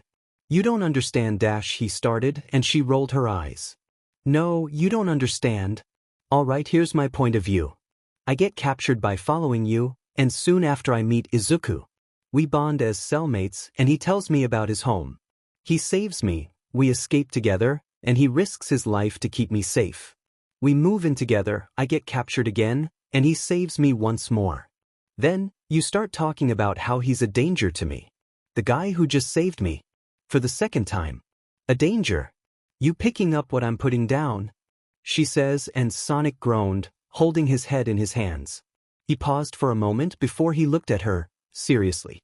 How do you think he would react if you were killed? He asked, and Amy's eyes widened. Just surprised. Sonic's eyes narrowed, knowing he finally hit the right target. You heard me. Do you think he'd grieve you like a normal person? Or do you think he'd lose his marbles and destroy everything? Sonic asked, crossing his arms. Suddenly, the bathroom door opened, and Izuku walked out, an unreadable expression on his face. Sonic stared back, asking the question once more. Well, what do you think, Izuku? How would you react if Sonic started, and Izuku cut him off? It won't come to that, Izuku answered, and Sonic frowned. How do you know that? He asked, and Izuku smiled, hiding his anger. Because she has me. And if I'm not enough, then she has you too. Are you saying that when push comes to shove, you won't protect her? He asked, and Sonic flinched, before he glared at Izuku. You know that's not what I meant, he said, and Izuku shrugged. So what's the problem? It's not like she's going to be fighting alone. She has people she can rely on to keep her safe, Izuku said, and Sonic scowled. Okay, then what about the time she was kidnapped? He asked, and Izuku raised an eyebrow. She was untrained. She didn't even know about her hammer the first time, and the second time, she was surprise attacked, and still didn't know how to fight well. Now, she has her hammer and she knows how to use it. Amy can handle herself now, and even if she faces someone that she can't beat, she can just call for help, Izuku said, crossing his arms. Sonic grit his teeth in irritation, before he sighed, giving up. I'm not gonna get through to them. Why am I even trying? He asked himself aloud, and Izuku raised an eyebrow. You're the one who isn't listening, Izuku commented, and Amy relaxed on the couch. That's what I said, she commented, and Izuku put a hand up, telling her to calm down. He then looked back at Sonic, a smile on his face. Look, I appreciate your concern for Amy's safety, but she's fine. If you really don't believe me, then we're going to be training tomorrow. You can come along if you want, see how far Amy's come? Izuku offered, and Sonic was about to decline, before he paused for a minute. He then looked back up with a sigh, before he nodded. Fine. Let me know when you're about to start, and I'll follow you to wherever you train, Sonic said, and Amy groaned. Really? He's gonna be there? She asked, not bothering to hide her irritation with the blue hedgehog. Izuku looked at her, an eyebrow raised. You want this to stop, don't you? If he sees that you're capable, he'll probably stop bugging you about this, Izuku said, and Amy looked down in contemplation, before she sighed. I guess, she hummed, and Izuku turned back to Sonic. Alright. Amy agreed, so, see you tomorrow? He asked, and Sonic grunted. Yeah. See you tomorrow. he said, walking to the front door and leaving. Izuku sighed as Amy kicked her legs up and down on the couch. She pouted at Izuku as he sat down next to her on the couch. I don't want to train with him though, she whined dramatically, and Izuku smiled in amusement. You'll get over it. Hey, maybe he'll want to spar with you? He said, and Amy paused before grinning darkly. You make an excellent point, Izuku, she said, rubbing her hands together like a supervillain. Izuku scoffed, amused as he looked down at her. Calm down there, Ames. You're starting to look like a villain, he joked, and Amy attempted an evil laugh. Mwah. Amy blushed in embarrassment as her voice cracked halfway through the laugh, and Izuku immediately started laughing at her expense. Amy curled up into an embarrassed ball of quills as Izuku fell out off of the couch laughing.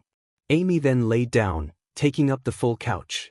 You don't get to sit down here now, she said, pouting again. Izuku's laughs devolved into chuckles, and he wiped a tear from his eye. Oh, that was so funny, he said, and she rolled her eyes, crossing her arms. It wasn't that funny, she objected, face still red. Izuku sighed, getting to his feet. Whatever you say, Ames. You should probably shower soon. We're running low on food, so we gotta go shopping.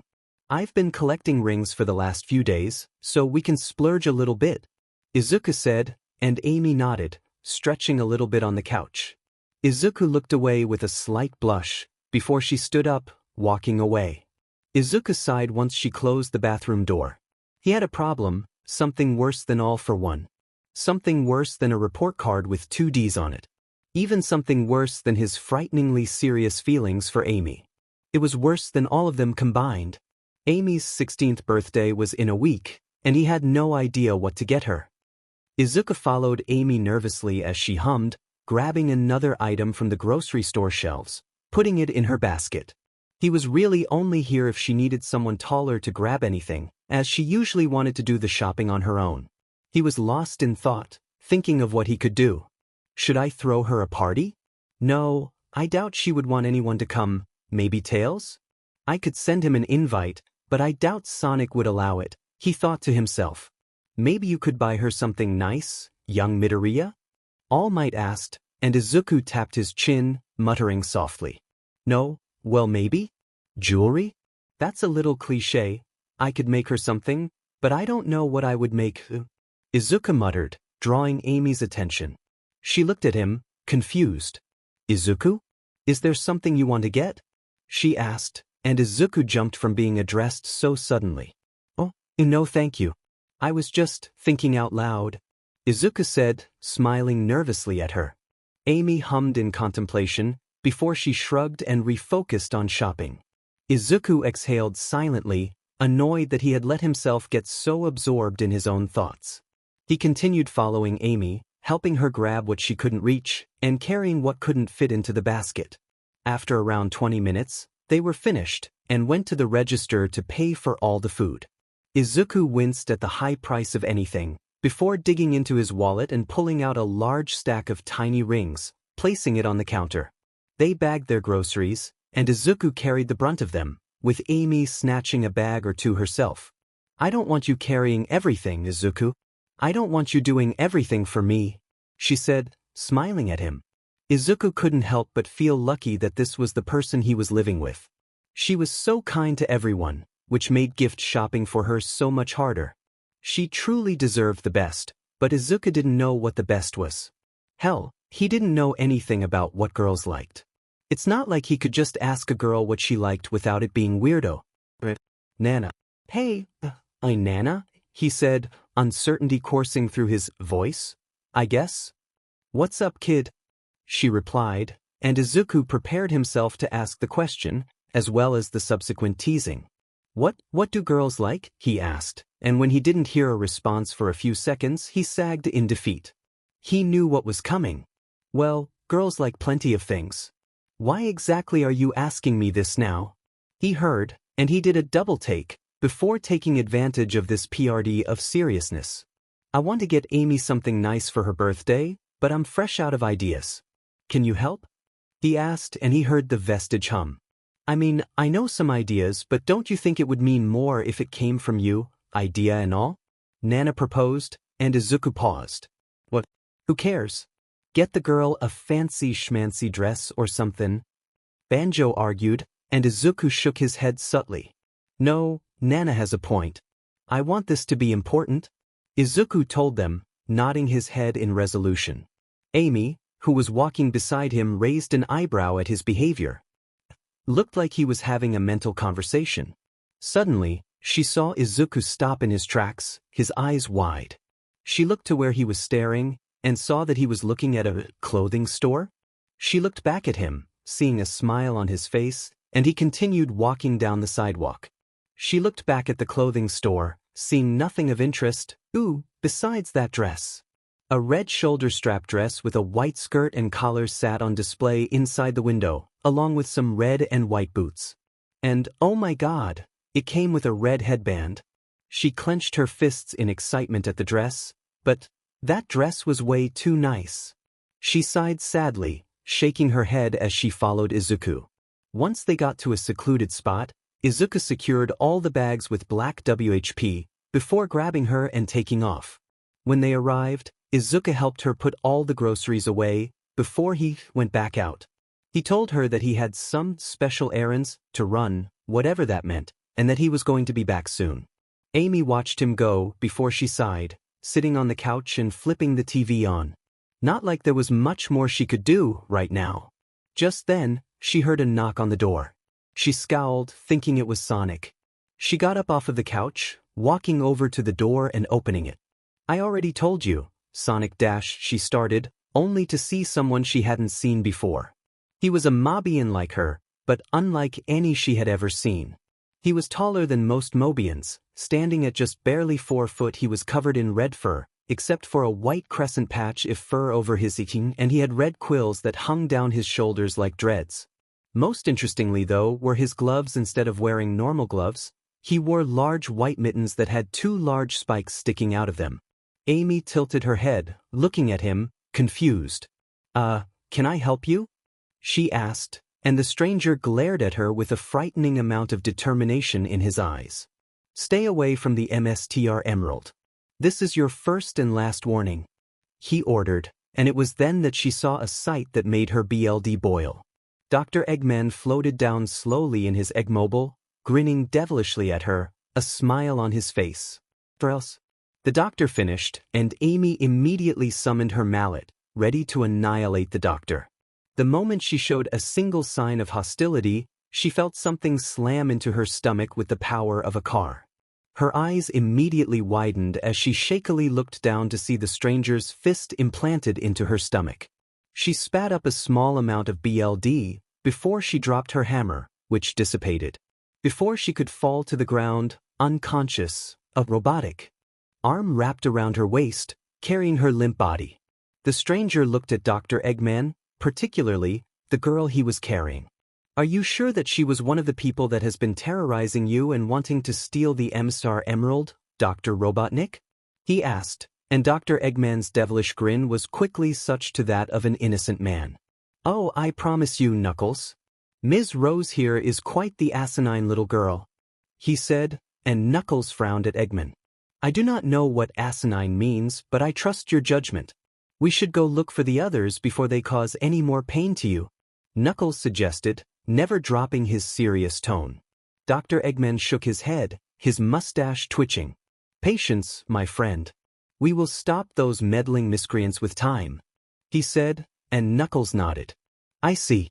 We're taking a more tactical approach to this. A respectable decision, even if I disagree with it, he said, nodding his head in respect, before grabbing the edge of the Eggmobile's cockpit, and they left without a trace.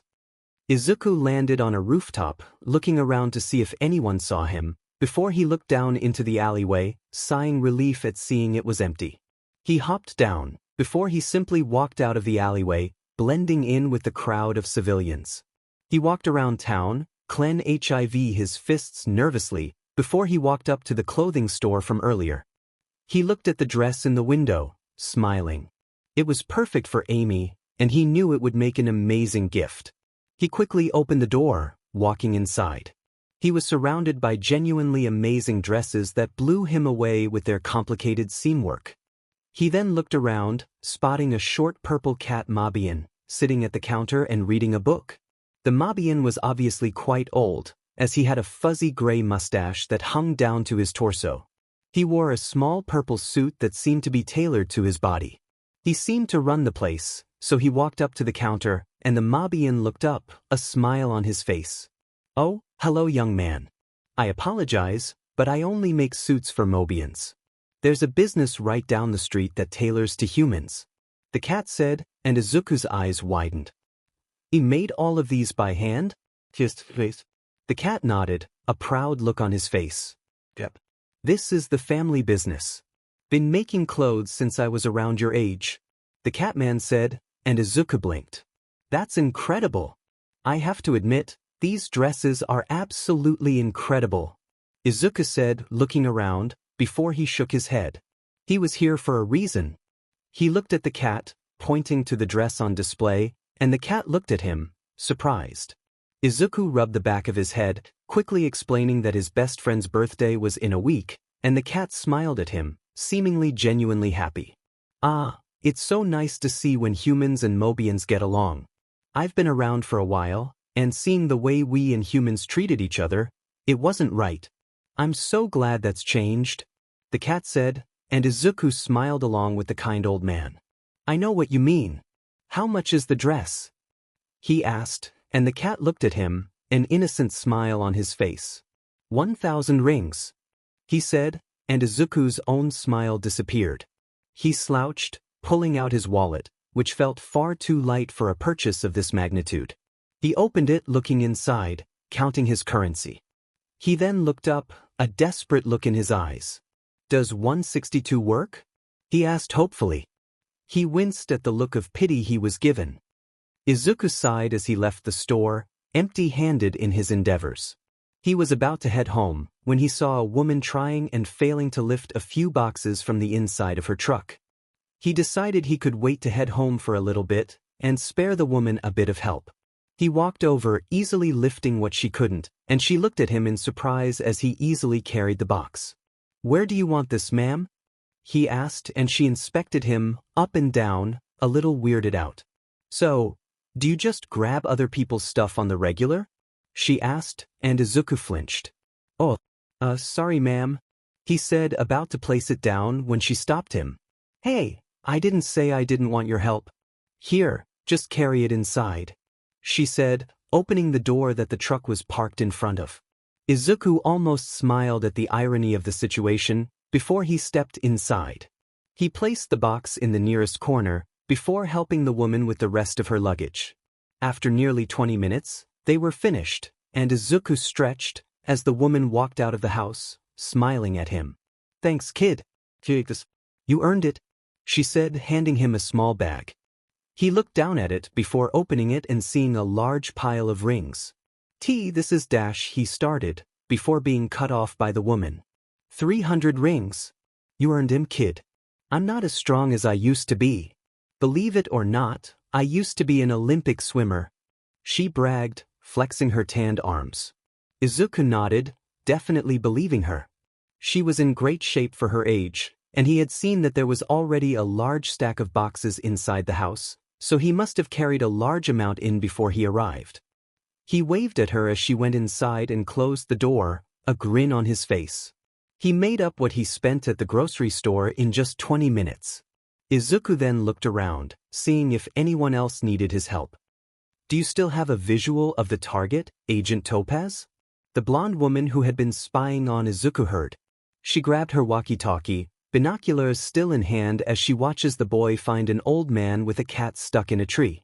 She watched in confusion as he helped the cat out, before accepting a gift from the man, that being a bag of rings. "He's walking around town helping people," she said, and the man on the other side of the connection paused for a second. "Helping people how?" he asked, and the secret agent lowered the binoculars, putting the walkie-talkie up to her face. "He just helped a cat out of a tree. He's just doing chores for people," she answered, and the man seemed a bit confused. "Well, that's certainly interesting," he answered, before she put the binoculars up to her eyes again, and they widened at what she saw. Oh my god, he just caught a baby carriage that was rolling away from the mother. Am I in a cartoon? What the hell is going on? She asked to herself. After just over 2 hours, he had made 1,000 rings from helping people across a few blocks, and he grinned as he walked up to the store, quickly walking inside. What do you mean I can't buy it? He heard and he frowned, walking deeper into the store. He saw another human leaning over the counter, angry at the old cat Mobius, who looked nervous. As someone's already buying it. If you give me a month then I can make a new one. But the cat started, and the man scoffed rudely. I don't have a month. My girl's birthday is in a week, and that dress would look amazing on her. I have the money, so just give me the diamond dress. The man yelled and Izuku walked up. Hey, calm down. You don't need to yell at him, Izuku said, and the guy turned around, and Izuku raised an eyebrow at what he saw. The man looked a lot like Aoyama, except with black frizzy hair and a larger mouth. The man huffed at him, and Izuku looked at the cat as his old eyes widened in recognition. Ah, this is the young man who wanted to buy the dress. I saw how you helped those citizens around town, so I made prepare it for purchase, the cat said, and Izuku smiled at him, however. The weird guy looked furious. This is the guy that's stealing my girl's dress? I'll drop your face in, greenie, the man said, and Izuku looked at him as he jumped into an overly dramatized karate stance. The man threw a sloppy kick at him, and Izuku caught it before it could knock any of the dressed over. Look, I don't know who you are, but I don't appreciate you just attacking me in the middle of nowhere, Izuku said, glaring at the man, who looked a lot more scared now. He wiggled out of Izuku's grasp, before he fell to his knees, bowing deeply to him. Sorry, sir. Please don't beat me up, he said, and Izuku looked at the cat man, sweat dropping. All right? Can you please leave? He asked, and the man nodded, standing up and dashing out of the store, literally shaking his fist at Izuku. Diamen you mophead. He yelled as he ran away. Izuku blinked, before he turned back to the catman to see him staring at him in awe. Sorry about that. I have 1,000 rings, he started, but the catman smiled at him, cutting him off. You're him. You're that masked menace that's been going around in the news, the catman accused, and Izuku took a step back in shock. How did you he started, only for the man to hurriedly shamble towards the dress and grab it, placing it in a vacuum-sealed bag. For you, the dress is 500, the catman said excitedly, and Izuku paused. Wait, what? He asked, confused, and the man smiled at him. Ever since you showed up and started beating up those rotten poachers, my grandson can finally enjoy his life. He grew up in a city where humans hated Mobians, but now that you've started wailing on those Jayarks, they stopped showing their faces so much. I owe his happiness to you, and it's all I've ever wanted for the boy, the man said, tearing up. Izuku grabbed the vacuum-sealed dress in awe, before he smiled, getting slightly emotional himself. Thank you, sir, he said before he grabbed 2 of the bags of rings. 600 rings. Keep the change, sir. I can count them for you if you need, he said, and the catman looked at him, confused. What? There's no need for that. Oh, you must not know the trick. Hold on, the man said, before he grabbed the bags and emptied them into a large bowl that rested behind the counter. Izuku looked at him in confusion as the man grabbed the ring and started puking all of them to the center. His eyes then widened as the rings all blended together to form one larger ring that fit in the palm of the cat's hand perfectly, a small 600 etched into the side.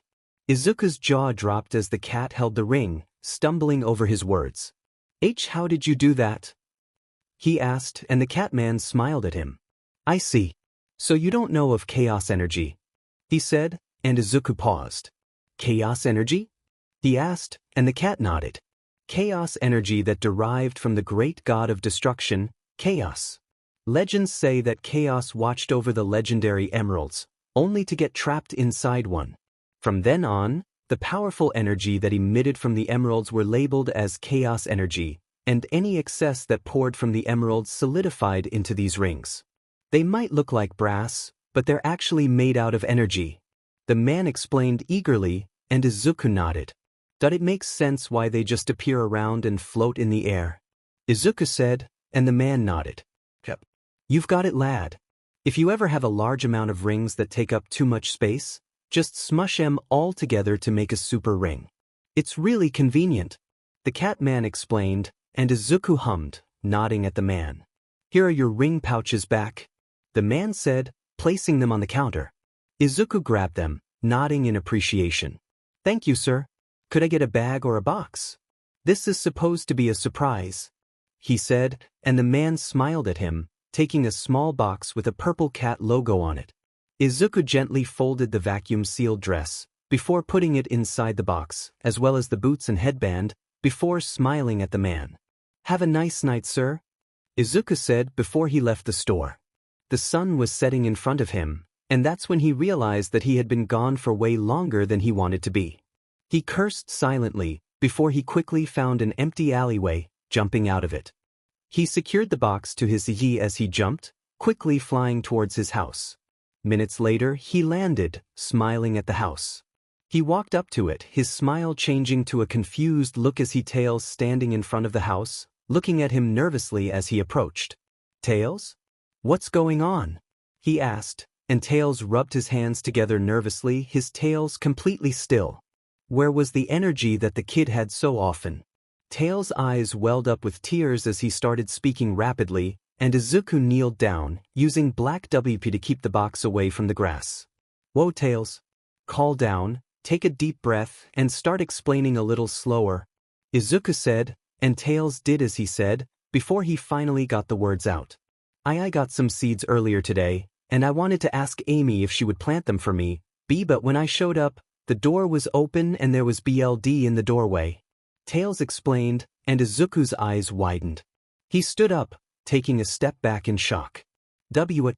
He asked, before he looked at the house and rushed past Tails, seeing the wide open door and dried BLD. His pupils dilated, before he looked up to see Sonic looking around the house for anything. Izuku stomped in the house, his large strides alerting the blue hedgehog. Before Sonic could even say anything, Izuku was kneeling in front of him, his fists clenched at his sides.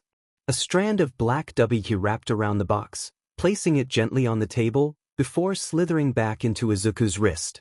What do you know so far? He asked, and Sonic gulped, before he exhaled. Nothing. I looked around for 20 minutes, not a single sign of whatever happened, the hedgehog told him. Izuku was silent for a minute, before he stood up and walked into his room, closing and locking the door behind him. A few minutes later, he walked out, dressed in his costume, and his fists clenched. Come with me, Sonic. You can tell Tails he can stay here if he wants, but he's not coming with, Izuku ordered, and Sonic paused. But what are you going to do? He asked, and Izuku stopped, before he turned to face Sonic, his eyes glowing.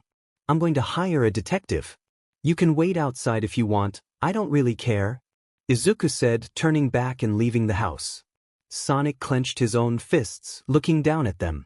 Izuku seemed calm, but his eyes, they looked unstable. He looked like he was ready to strangle the nearest person. Sonic quickly exited the house, turning to Tails, who watched Izuku walk away, eyes downcast. Sonic? Is he okay? He looked really upset, Tails asked. Sonic smiled at Tails, hiding his fear. Yeah, don't worry, little buddy. I'm sure he'll be okay. But if he's not, and if I can't beat him if he gets weird, just know that you're the best pal a guy could ask for, Sonic said, giving the fox a thumbs up. Tails' eyes widened as he looked at Sonic, who stood up and raced away.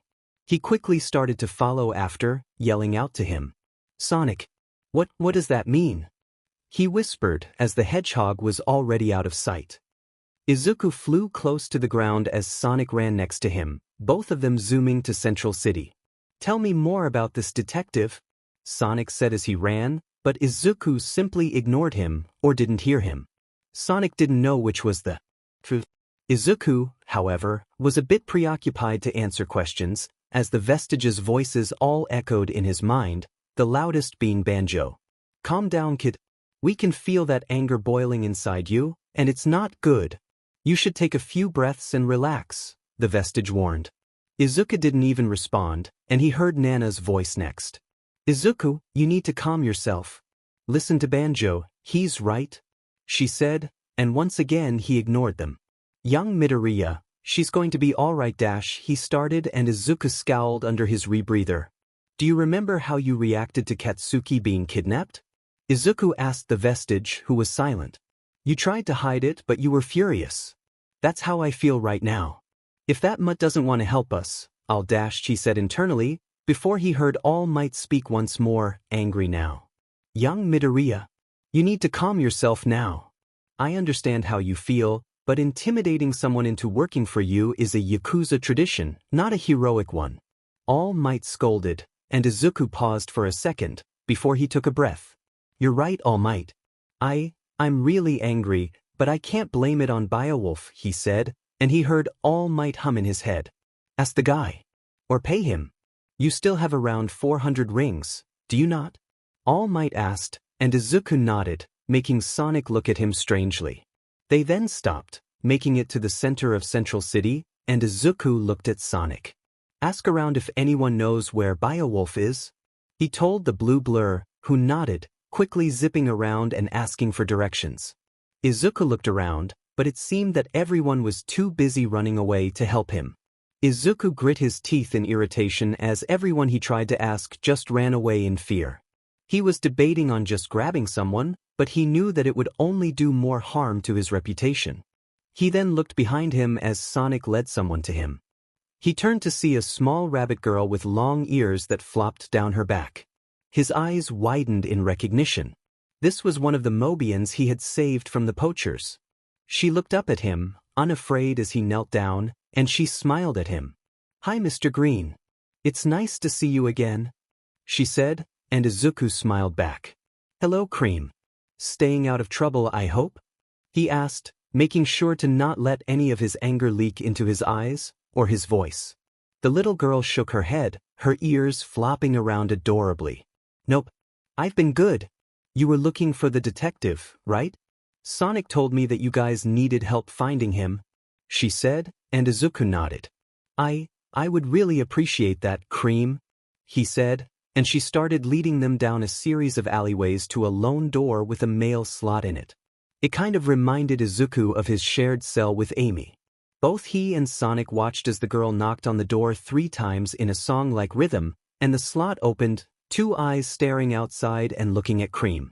Cream, how are you doing today, kiddo? A gruff voice asked, and Cream locked her arms behind her back, looking up with a sad frown. Somebody's friend was kidnapped. They need your help to find her. Can you please help them? She asked, and Wolf chuckled from the other side. Well, of course, kid. That's my job after all, Wolf said, opening the door. He had a gentle smile on his face, before he saw Izuku, and his smile shifted into a disgusted grimace. Of course it's you. Cream, what did I tell you about associating with humans? Wolf asked, and Cream hummed, putting her finger to her chin. You told me to never speak to humans because they were disgusting lying scum, right? She asked innocently, and Wolf nodded with pride. Exactly. So why is there a human at my door? He asked, glaring at Izuku. Well, Mr. Green is different. He saved me and my mom, and then he walked us home. He was so kind, Cream said, and Izuku blushed in embarrassment under his mask as Sonic looked up at him, an eyebrow raised. He thought, beginning to tap his foot. Wolf looked up at him, still scowling in disgust. So he did one good deed. What, you think you can just walk in here and brainwash little girls like that? I'll have you put behind bars for this, Wolf said, and Izuku clenched his fists, anger resurfacing. We don't have time for this, detective. Someone I care about is in danger. You remember that pink hedgehog that was with me the other day? Well, she's been kidnapped. Do you really want a stupid grade of yours to get in the way of an innocent life? Izuku asked, glaring at the detective, who glared back with just as much intensity. After a few moments, the detective broke eye contact, clicking his tongue. Fine. But you owe me for this, human, Wolf growled. Izuku exhaled before he took his mask off, smiling gratefully at the Mobian. Thank you, detective. You don't know how much this means to me. Izuku said, and the wolf scoffed, grabbing his fedora and placing it on his head. He stuffed his hands into his waistcoat pockets, glaring at Izuku, who slipped his mask back over his head. He turned and walked out of the alley, Sonic, Cream, and Biowolf following. Black WHP flooded out of his back, wrapping around Biowolf, who yelped in fear. However, he calmed down as it just stabilized him. He looked over to see Sonic carrying Cream, and nodded. Both of you should close your eyes and mouths. We're going to be moving quickly, so you should prepare yourself, he warned, before he and Sonic shot off. He heard Wolf scream behind him, and he also heard Cream's surprised yelp, and they made it back to the house within a minute. Izuku quickly skidded to a stop, making sure Black WHP was fully supporting Wolf, before he gently set the detective down. He hid a smirk as Wolf's legs shook, before he saw Sonic setting Cream down as well, who looked mildly freaked out. Tails then spotted them, running over to them. You got help? Who are they? He asked, and Izuku nodded at his question. Biowolf here is a detective, and Cream wanted to see if she could help. Izuku explained, and Tails' eyes locked onto Cream, who waved at him. He sighed, quickly walking over to her and explaining what happened while Izuku and Sonic approached Wolf. Alright. All we know is that Amy was home alone when she was kidnapped. We don't know who took her, when she was taken, or what she was taken for.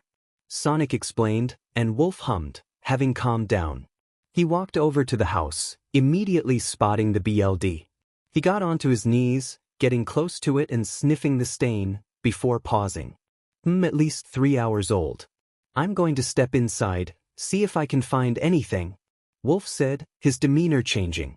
It looked like he was fully invested in this case now. Izuku and Sonic followed the Mobian inside, the latter tapping his foot impatiently. Wolf looked around, not finding anything of use, though he was curious about the box. Wait, the girl shops at Kane's too? Wolf asked, pointing to the box with the dress that Izuku had purchased. A small smile adorned Izuku's face as he walked over to the box, opening it. Amy's birthday is in a week, so I wanted to get her something special, he said, pulling the dress out and showing it off. Sonic's eyes widened at the beauty of the dress, and Wolf nodded, almost impressed. Izuku then placed the dress back into the box, his demeanor becoming serious once again. That's not important right now though. We have to find where Amy went, and we need to do so now. She could be in danger, or dash he started, before cutting himself off. Look, we should keep looking. Don't think there's anything in here. We should go outside, Izuku said, turning away from the two. He quickly walked outside, lowering his mask and wiping his eyes once he was out of sight. He blinked in surprise once he felt someone high his thigh. He looked down to see Cream looking up at him, a sad look on her eyes. Don't be sad, Mr. Green. Your friend is all right. I know she is, she said, and Izuku chuckled, before smiling down at the girl. Thanks, Cream. I appreciate that, he said, and the girl smiled back at him. Cream really trusts him, doesn't she? Wolf thought, before a familiar scent assaulted his senses. He stiffened, his eyes going wide. He looked to the side, where a patch of burnt grass lay. He knew that smell. I found something, he said, drawing Sonic and Izuku's attention. Wolf walked over to the patch of burnt grass and got to his knees, grabbing one of the blades. He lifted it to his nose, crushing the crispy plant life in his hands, before smelling it. He scowled, his fist clenching. I knew it. Eggman was here recently. I can smell his smoky missions, he said, and Izuku's eyes widened, before he scowled. I knew it. This is the 3rd time. What the heck is his problem? He said, almost slipping in front of the children. Wolf looked down, standing up and brushing his knees off, before he sniffed the air again, really focusing. He paused, before pointing forward, towards where the beach was. Straight shot to Angel Island, he said, and everyone there raised their eyes. Angel Island? Sonic asked, crossing his arms. Angel Island is just a fairy tale. That and the whole Emistar Emerald are all just a myth, Sonic said, and Wolf looked at Sonic, an eyebrow raised. If the Chaos Emeralds are real, then why isn't the MSTR Emerald? He asked, and Sonic scoffed. We have Chaos Emeralds. There's no evidence of the MS-Star Emerald's existence, Sonic said, shaking his head. Wolf scowled at Sonic, annoyed. The Chaos Emeralds are the evidence, you dumb, he said, and both Cream and Tails looked at Wolf in surprise, and he flinched, before blushing in embarrassment. "You sorry about that?" Wolf said to them, and Cream giggled. The detective then turned back to Sonic, who had a grin on his face. "Speedy, you have the emeralds, right?" Wolf asked, and Sonic nodded, before concentrating, and 7 appealing gems appeared, circling him slowly. Izuku's eyes widened in wonder, before his arm twitched. He felt black WHP rumbling under his muscles, and he clenched his fist, stopping it from grabbing an emerald. Sonic let go of his hold on them and they disappeared to wherever they came from. Izuku blinked, and the tingling sensation in his body was gone. He silently sighed in relief, before Wolf said something to Sonic, but due to the distraction, Izuku didn't hear it. Sonic nodded, a grin on his face, before Sonic then turned to Izuku. "Wait here. I'm gonna go get the tornado. We'll take off to Angel Island," Sonic said, before he sped off. Izuku turned to Wolf, nodding in appreciation. He pulled out a pouch that had 100 rings in it, before handing it to Wolf, who sighed as he took it. "That'll work. Bring that girl back safe. Why here? I don't like wasting time," Wolf said, walking away.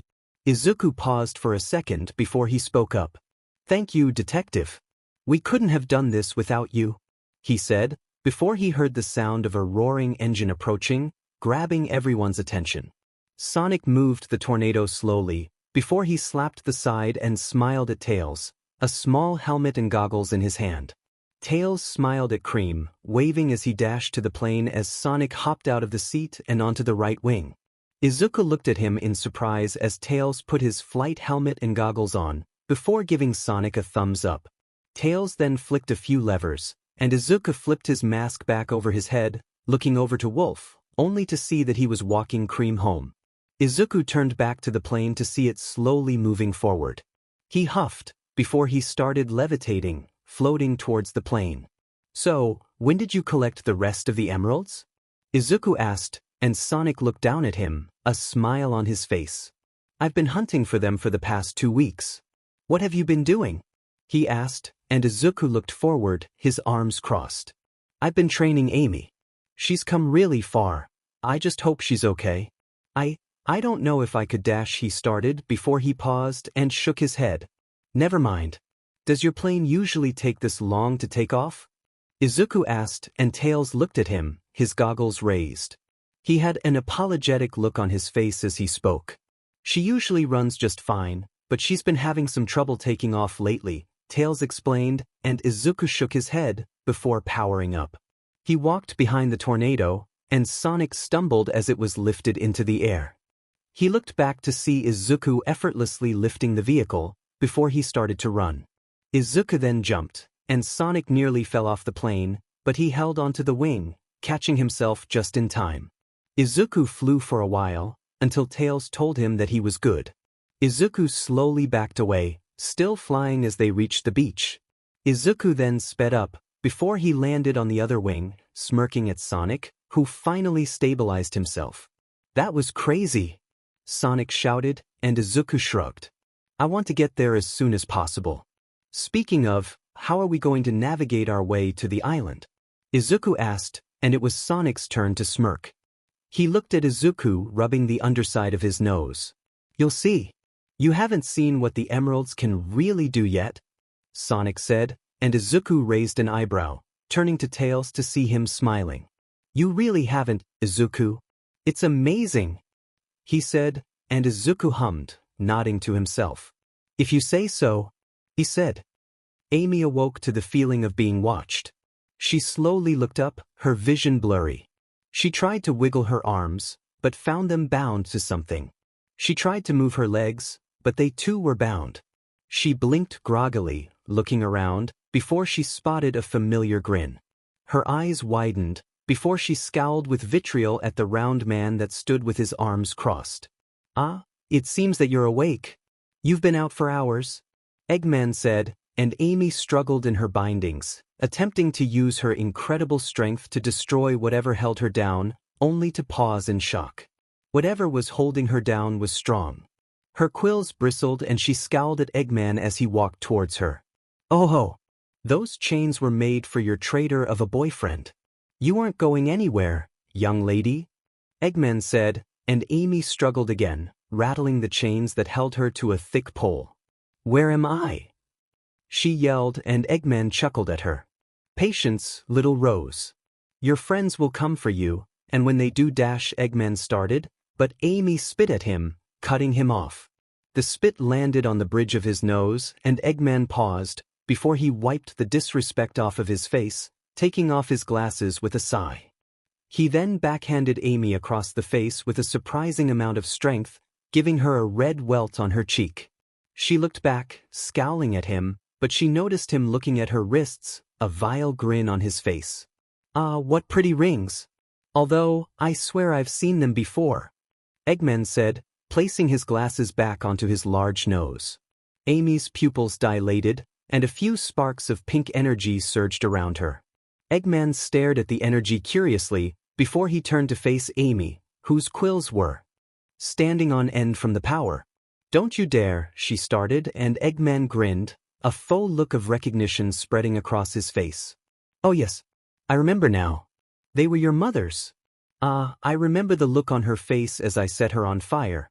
"Oh, the screams were music to my ears," Eggman said, chuckling. Tears welled up in Amy's eyes as a bolt of pink electricity zapped Eggman's gloved hand, making him jump in place with a yelp. "I'm gonna kill you. I'll turn you into a holster for my hammer, you fat F-." Amy screamed, and Eggman looked at her with a blank look on his face, before he chuckled to himself, a vein popping out of his head. Before Amy could say anything else, Eggman moved with shocking speed, wrapping his massive hand around Amy's neck and squeezing. The words died in her mouth as she gasped for breath, and Eggman grit his teeth at her, his face red in anger. "You better watch it before I snap your neck, you little rat," he yelled, and she glared defiantly as her eyes welled up with tears again. Eggman then let go, taking a step back and recomposing himself, turning away from Amy. He made to walk away, but he paused, before he turned his head, looking at Amy with disgust.